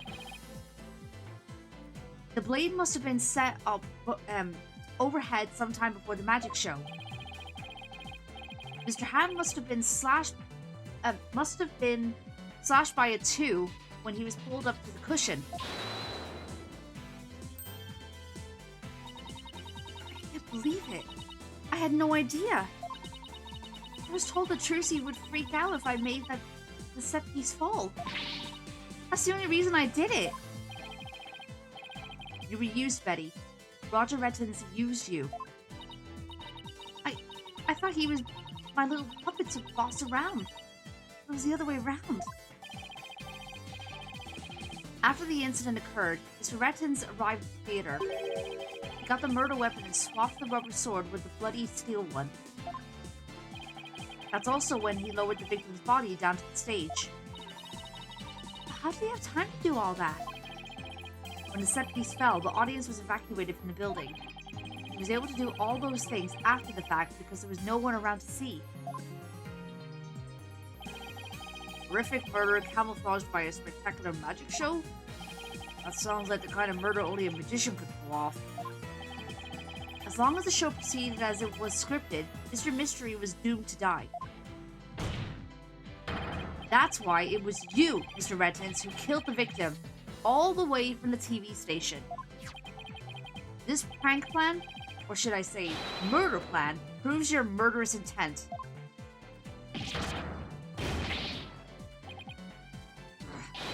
Samurai! What now? Hasn't this gone on long enough? Gesundheit. Enough. You dim-witted, ignorant, imbecilic, putrid red pepper. Can't possibly have a counter-argument to make. Talk about not knowing when to let it go and move on. Yeah, for real. For real. Do you have a rebuttal or something, Prosecutor Samadi? What jujitsu did he just summon? I don't know. Oh, I can see why you would think that, Foxy. But no, it's a guy. No blade of any kind was found in the catwalk. Which means you have no evidence to support your theory. Oh, shut up! Mr. Rettins retrieved it after the fact. Which still leaves you with no way to prove your wildly fantastic remote murder theory. But without proof, does it not make more sense to believe that the murder was committed there on the stage? That's where the bloodstained sword was found, after all. That is a very good point. As the only person who could have committed the crime there on that stage, Trilogy Wright remains the prime suspect.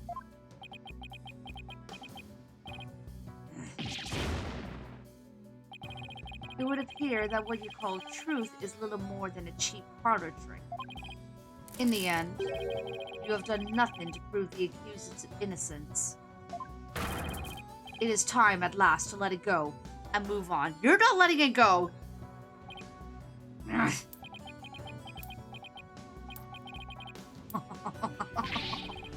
Are you seeing this, Magnifique Grammari? My magic is exacting punishment on your granddaughter. Grammari name is done for. Apollo, we need to hit them with a decisive piece of evidence here. I know. That's just what I was thinking. Mr. Justice, do you or don't you have anything to prove that the witness committed this remote murder you proposed? Of course I do, Your Honor. This entire incident was carried out exactly according to the script. Right. So theoretically, there should be no evidence for us to find or use. Which means our best bet is to see if something unscripted happened. There's gotta be something Rettins couldn't have foreseen. And once I find it, that's how I'll expose his murder's trick. Get ready, Mr. Redtins, because I'm about to reveal the secret to your magic. There were no tricks or gimmicks here. Just some good old-fashioned logic. Oh boy, here we go. Alright. As long as the magic show went as scripted, the murder would happen without fail. Everything in this case was carefully planned so that no evidence would be left behind. Still, one thing happened that definitely wasn't in the plan. What part of the magic show wasn't part of the show's original script?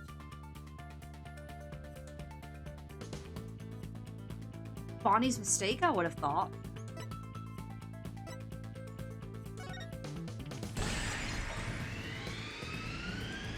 Yep.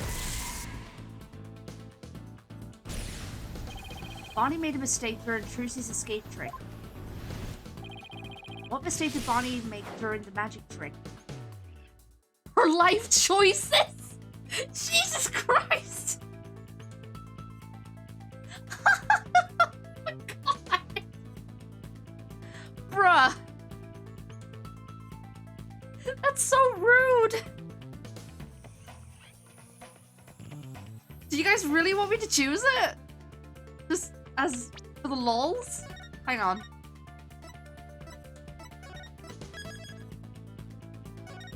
Do it? Okay, fine, I'll do it. I'll do it. That is so mean. What does he say? Oh no, I should never say a person's life choices are a mistake. Thank God! I'm sure she could be a great magician someday if she works hard at it. Good luck, Bonnie. Anyway, get back to the case. Oh, it's an achievement?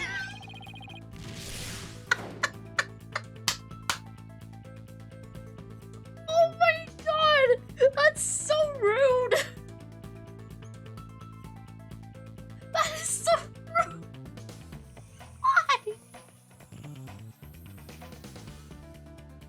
Jesus Christ!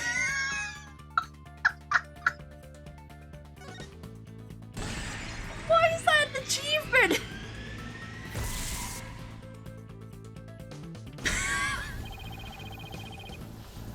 Why is that an achievement? God. Oh. Sorry, Bonnie, we gotta do it for the achievement, nothing personal. Jesus Christ. Oh my God. Whew. Because Bonnie placed Mr. Hat to the right of the coffin instead of the left, Trucy had to reappear on the side of the coffin opposite to the one in the show's script. Not the right, but no! Oh my God. The culprit didn't know. God damn it. God damn it. But the culprit didn't know that when he first arrived at the theater, which means he's about to make a slip up when he's. God damn it, you guys! Stop it! No! Which part of the culprit's cover-up attempt was affected by Trucy's new position? That would have been the edited show footage, I think. No, hold on. Which part of the culprit's cover-up attempt? Yeah, footage. Oh no, it's no, it's the other one. Come on.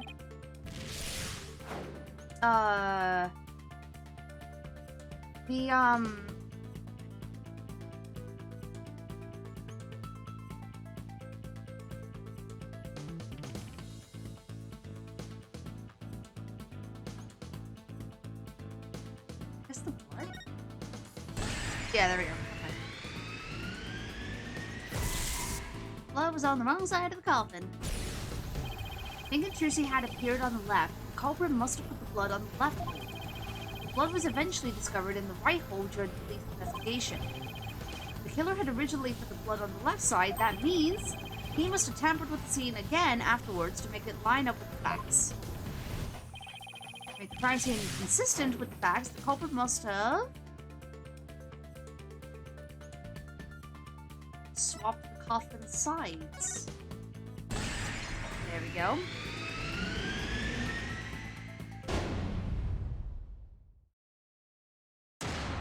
There we go. Right. The left and right panels of the coffin are interchangeable. The culprit must have switched the two panels to make the bloodstain fit the facts. But the switch might have also given rise to something unnatural. Oh, I remember now. There was something unnatural about the coffin, and it's just the evidence I need. Okay. Sorry, Mr. Rettins, but I have some very conclusive proof of your guilt.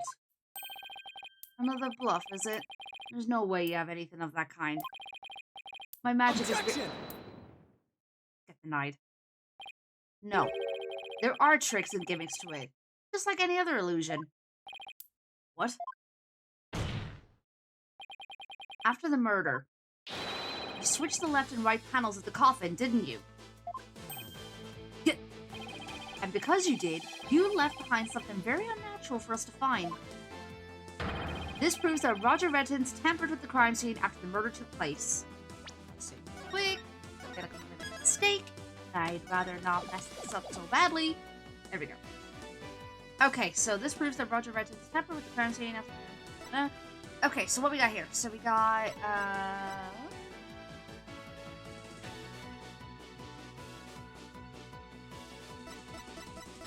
let's see what we got here.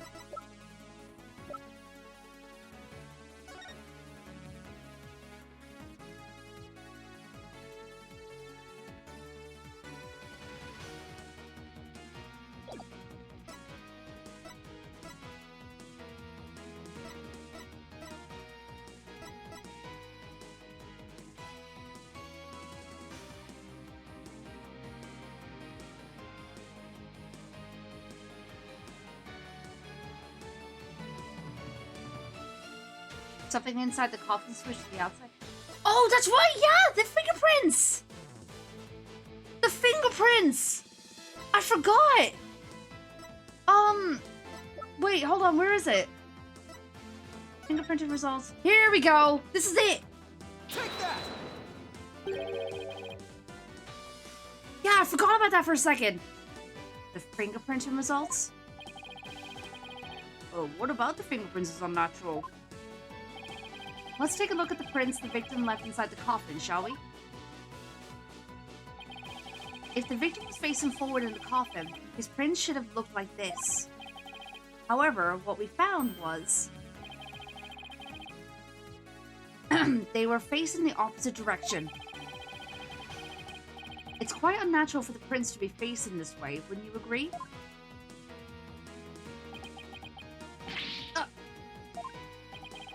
It is strange, isn't it? But how did they get this way? They got this way because the culprit thought the magic show had gone according to script.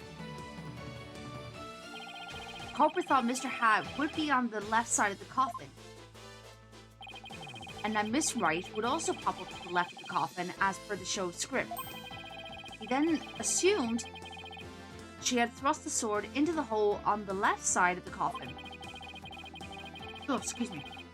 That's why he put blood on the left hole when he was trying to cover up his crime. But sometime after leaving the bloodstain, the culprit must have realized his mistake. He found out that due to Bonnie's mistake, Mr. Hat was to the right of the coffin. And that despite the script, Miss Wright had thrust the sword into the hole on the right. In short, the hole with the blood in it was on the side opposite the one that Trilogy used. Oh my god, Ibon, welcome on in, dude. Hope you're doing well. To make the blood's location fit the facts, he had to tamper with the evidence yet again. So he tried to cover his tracks by switching the coffin's left and right panels. Oh, and that's how the fingerprints in the coffin ended up backwards. Because the culprit switched the two side panels around. Prints ended up facing the opposite direction. Instead of going to all that trouble with the panels, why didn't the culprit just wipe the blood away and redo it on the other side? I'm afraid that wouldn't have worked, Your Honor, because of a little something called luminal testing. Oh, right. Luminal. Stop. Luminal can detect traces amount of blood even if it's been wiped away, right? That's right. Wiping the blood away would have only served as proof of his meddling. How about it, Mr. Rettins? I did a pretty good job figuring out your trick, didn't I? Objection. Oh, what now? Trucy Wright could have done the same just as easily. You have no proof that it was this witness who tampered with the evidence. Objection. Ah, but I do have proof. What? A person who was in the magic show would never have made the mistake of putting the blood on the wrong side. Least of all, Miss Wright, who surely would have remembered she was on the other side. Oh my, you're absolutely right. Are you impudent or impudent? I think it's impudent. I'm sure you've realized by now, Prosecutor Samadhi, that your claim that Miss Wright is the culprit just doesn't hold up.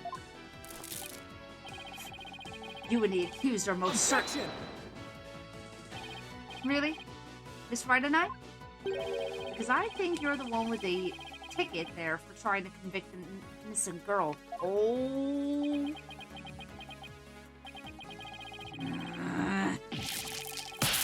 Oh. Oh my god! Prosecutor Samadhi? Are you alright? As for the true culprit, he is someone who knew how the show was supposed to go but didn't actually see it. And someone who had the chance to tamper with the crime scene after the incident. And the only person who fits the bill is you, Roger Rettins. Samurai!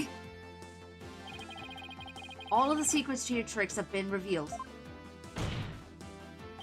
And with no tricks left, I'm afraid your show has been cancelled. Permanently. Come on, give it to me. Give me the breakdown.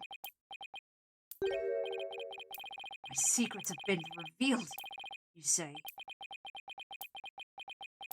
Come on, give me the breakdown. Don't make me laugh, boy. Mine is the true, real magic. There are no secrets to reveal. Behold, ladies and gentlemen, the true power of the magic... I didn't even get to read all that, thanks. Witness a magic far greater than true Grammari. Burn. Crumble. Fall to my furious flames. The great Mr. Ryus will bring an end to you all. And now for the final heir to the Grammari name. Right here, right now. You too shall burn... Huh? No. This isn't right. Oh? No, I didn't do anything wrong. No, it's not my fault. I'm not the one to blame. I'm the victim here. What? Ugh. Stop! No! Curse you, Grammari!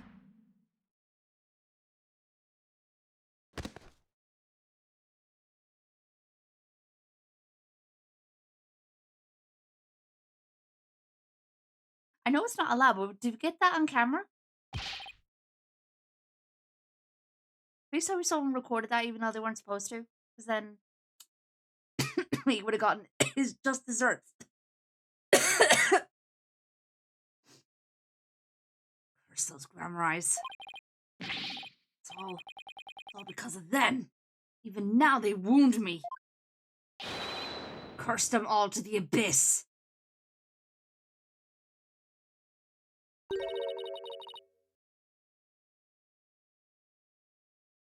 Do you really hate us that much? Oh, it's Trucy. Do you really hate us that much? Did your hatred run that deep? Deep enough to kill an innocent man? Damn right.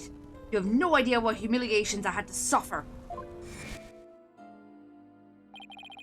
Grandfather, Magnifique Grammari, kicked me out after I got hurt practicing my magic. He said I was too unskilled. that I would mess up on stage. He threw me out of the troupe just because he was worried about his own reputation.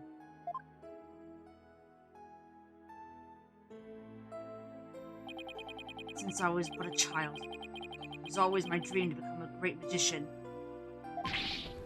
That Magnifi took it all from me. That's no excuse. That's no reason to do something so evil. Magic is supposed to make people happy, not used as a means for murder. What's the big deal? Just used what I had available to me, that's all. Get it now. That attitude toward magic is why my grandfather kicked you out. You don't deserve to call yourself a magician!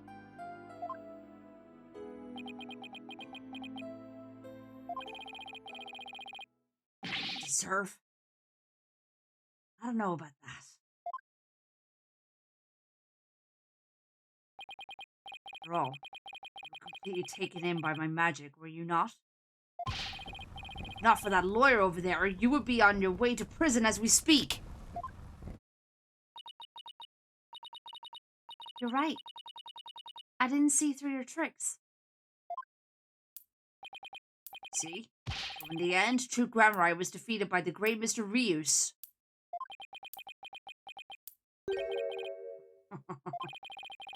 You're not fit to lecture me from on high, Trucy Wright.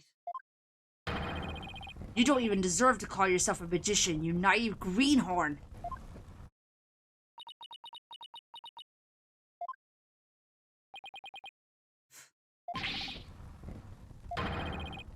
And there he goes. Take that, Grammar, you lose! If anyone needs to learn to let it go and move on, it's this guy. This court and my prison can both burn in the flames of my creation.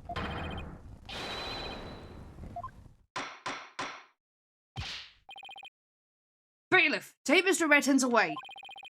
And bring a fire extinguisher just to be safe. Yeah, good call, Your Honor, good call.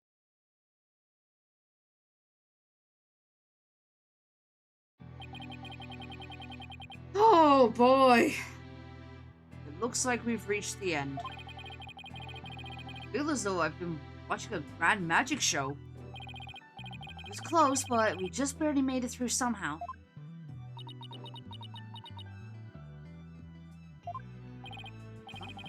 Why does Trucy look so down? Well, probably because he was disrespecting her family. Oh, is it? Is it right? Yes, Your Honor? I'm about to announce my verdict. But I see that wonderful smile of yours. That smile of a true entertainer, as I do. Aww.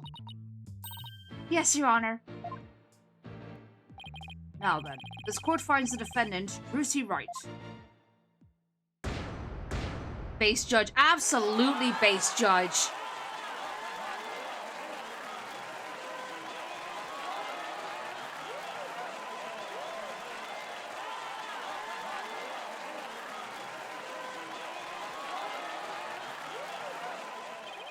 Court is adjourned. Oh, boy.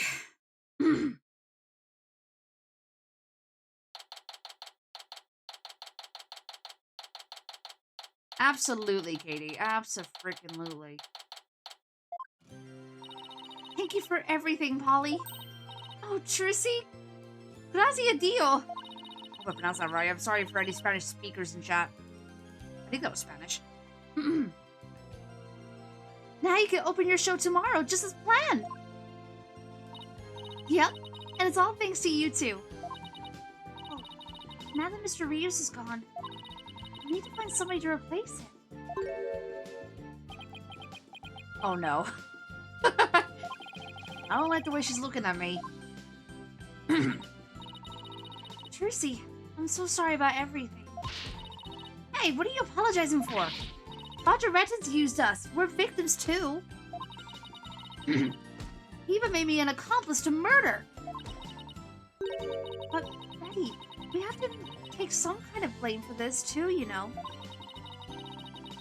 Even if we didn't know he was planning to kill Mr. Mystery, we did cooperate with him. It's all my fault, isn't it? Neither one of you is to blame. The only one in the wrong is the person who used magic to commit murder, Roger Redtons. Don't you think I know that? Say what you want, but don't think for a second that I don't still hate you. I guess she really does hate me. But Betty, why? You used to be a huge fan of Trucy's. Hey, shut up! I've always hated her! Really? But if we hadn't seen Trucy's magic show, we never would have tried to become professional magicians ourselves, right? Speak for yourself. But Betty, you still have... Just shut up! She acted that way this whole time because she secretly loves Trucy? Oh, Trucy, never knew that being the best could be so tough. Come on, Bonnie, we're leaving. We have to get ready for tomorrow's show. You're really excited about performing with Trucy again, aren't you? That's not true! So zip it, dummy!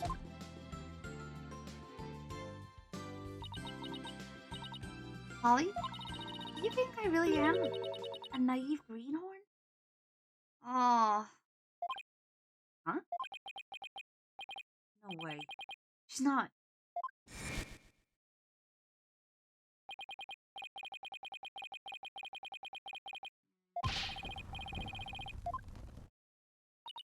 Of course she would take that to heart.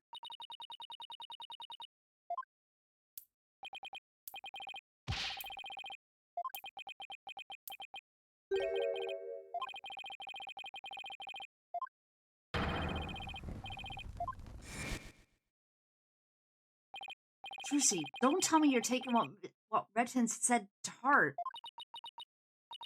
Well, maybe a little. I don't blame her. I think if I was in her shoes, I would have done the same. I would have taken that to heart as well. I didn't see through his tricks, and I let myself be taken in by his magic. I can't trust myself anymore. Oh, Trucy. Maybe he was right to call me a greenhorn.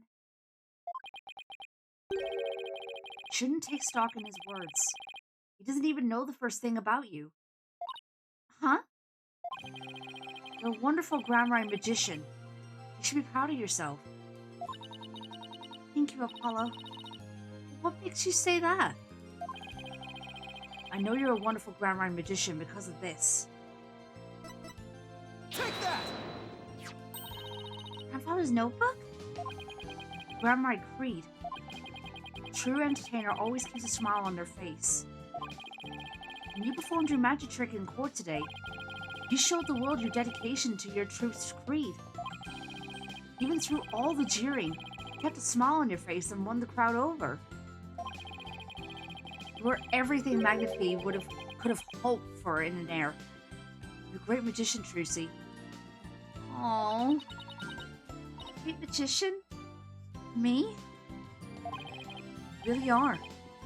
That's why you don't have to worry about what Redton said. Holly, thank you. Still, I couldn't have done it without you. I would have lost my nerve if I'd been alone up there.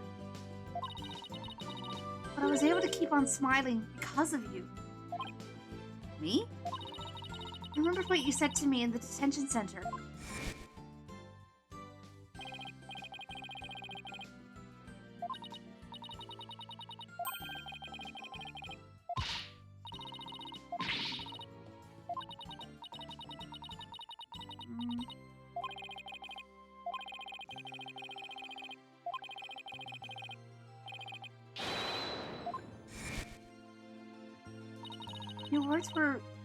Your words were what kept me going.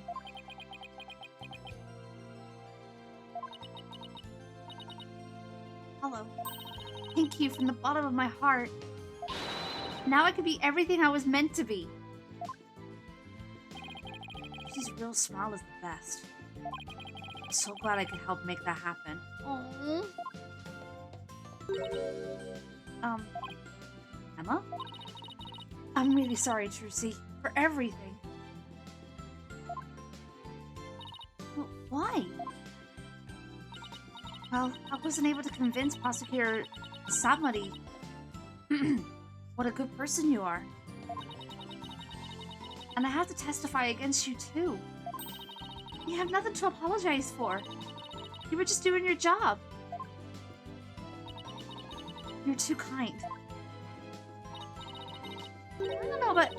Huh? Something wrong, Emma? Oh. Oh, hello. Prosecutor Samadi? What are you doing here? Detective Sky. Oh boy. Chat real quick. Trucy might not have seen through it, but he's still wrong in claiming victory over True Glamorai. You know why, right? I mean... Oh, I guess, yeah.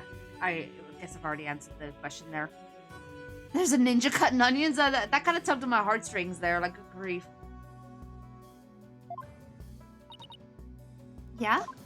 I require your forensic expertise in order to close this case. Come, let us go. Wait, Prosecutor Samadi!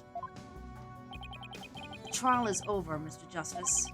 You and I are strangers once more, with no further need to interact. Strangers? Have you really forgotten all about me? What?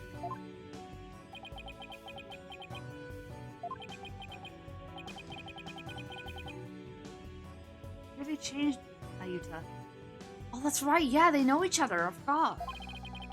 Telling me to let it go and stuff. What happened to you? Oh, lawyer of impure soul. I have nothing to say to the likes of you. Are you serious, Nayuta? Now, you'll excuse me. Apollo's the last Glamorai's son, and as the lead defense attorney for the case, well, yeah. There he goes. What was that all about, Apollo? How do you know Prosecutor Samadi? Let's just say we're old acquaintances. Acquaintances? Seemed like something more than that. Yeah, well... You don't like to talk about your past, do you? Because you always change the subject. I guess I'll have to talk about it someday. Now, come on, let's forget about the past and celebrate Trucy's future. Sure, if you say so. Hey, it's Mr. Wright. Put him on the speakerphone, Apollo. Yeah, that he does, Katie. They were boyfriends. What's up, Mr. Wright? Apollo, how's Trucy? What happened to the trial? Did you get a not guilty verdict? Mr. Wright, slow down. Everything's fine. Hi, Daddy, I'm okay now. She was found not guilty in a very dramatic turnabout. Plus, we saved the office. It was a great victory for Apollo. Whew, that's a load off my mind. Can't thank you enough, Apollo. Now I know I could trust you to hold down the fort anytime. Me? Really? Yes, you. You're a real full-fledged lawyer now in my eyes. A full-fledged lawyer? Still can't wrap my mind around it. Thank goodness you were there to take care of everything. Thank you, Apollo. No need to go that far, boss. Especially not in front of everyone. Oh, and by the way, I won't be able to make it to tomorrow's show, so I was hoping you could go. You'll do that for me, won't you? Of course! I wouldn't miss it for the world. I mean, she is your stepsister as well, so, you know. Full-fledged. So Daddy asked you to come to tomorrow's show, huh? As my assistant, right? No. He just asked me to go cheer you on. Yeah, essentially, Katie. Essentially. Okay, then I'll be sure to save you the best seat in the house, Polly. Best seat in the house? I really appreciate the thought, but...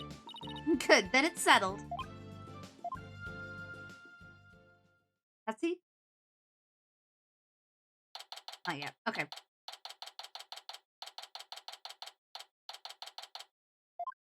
Objection! I should have known. Oh, for God's sake!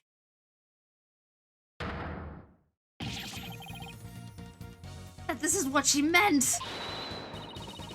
Magical girl Trucy Wright will now perform her greatest illusion yet. There are no tricks or gimmicks here, ladies and gentlemen. This is real magic. Wait a minute, you're kidding, right? There is a trick or gimmick, right? There is a trick or gimmick, right? I'm too young to die. Now then, Mr. Hat, you know what to do with that sword. No, wait, stop! No! And that is how Trucy and Grandma Land ended on a rousing high note. With a big round of applause and Polly's ear-splitting screams. What kind of an ending is that? Yeah, poor Apollo. Jesus Christ.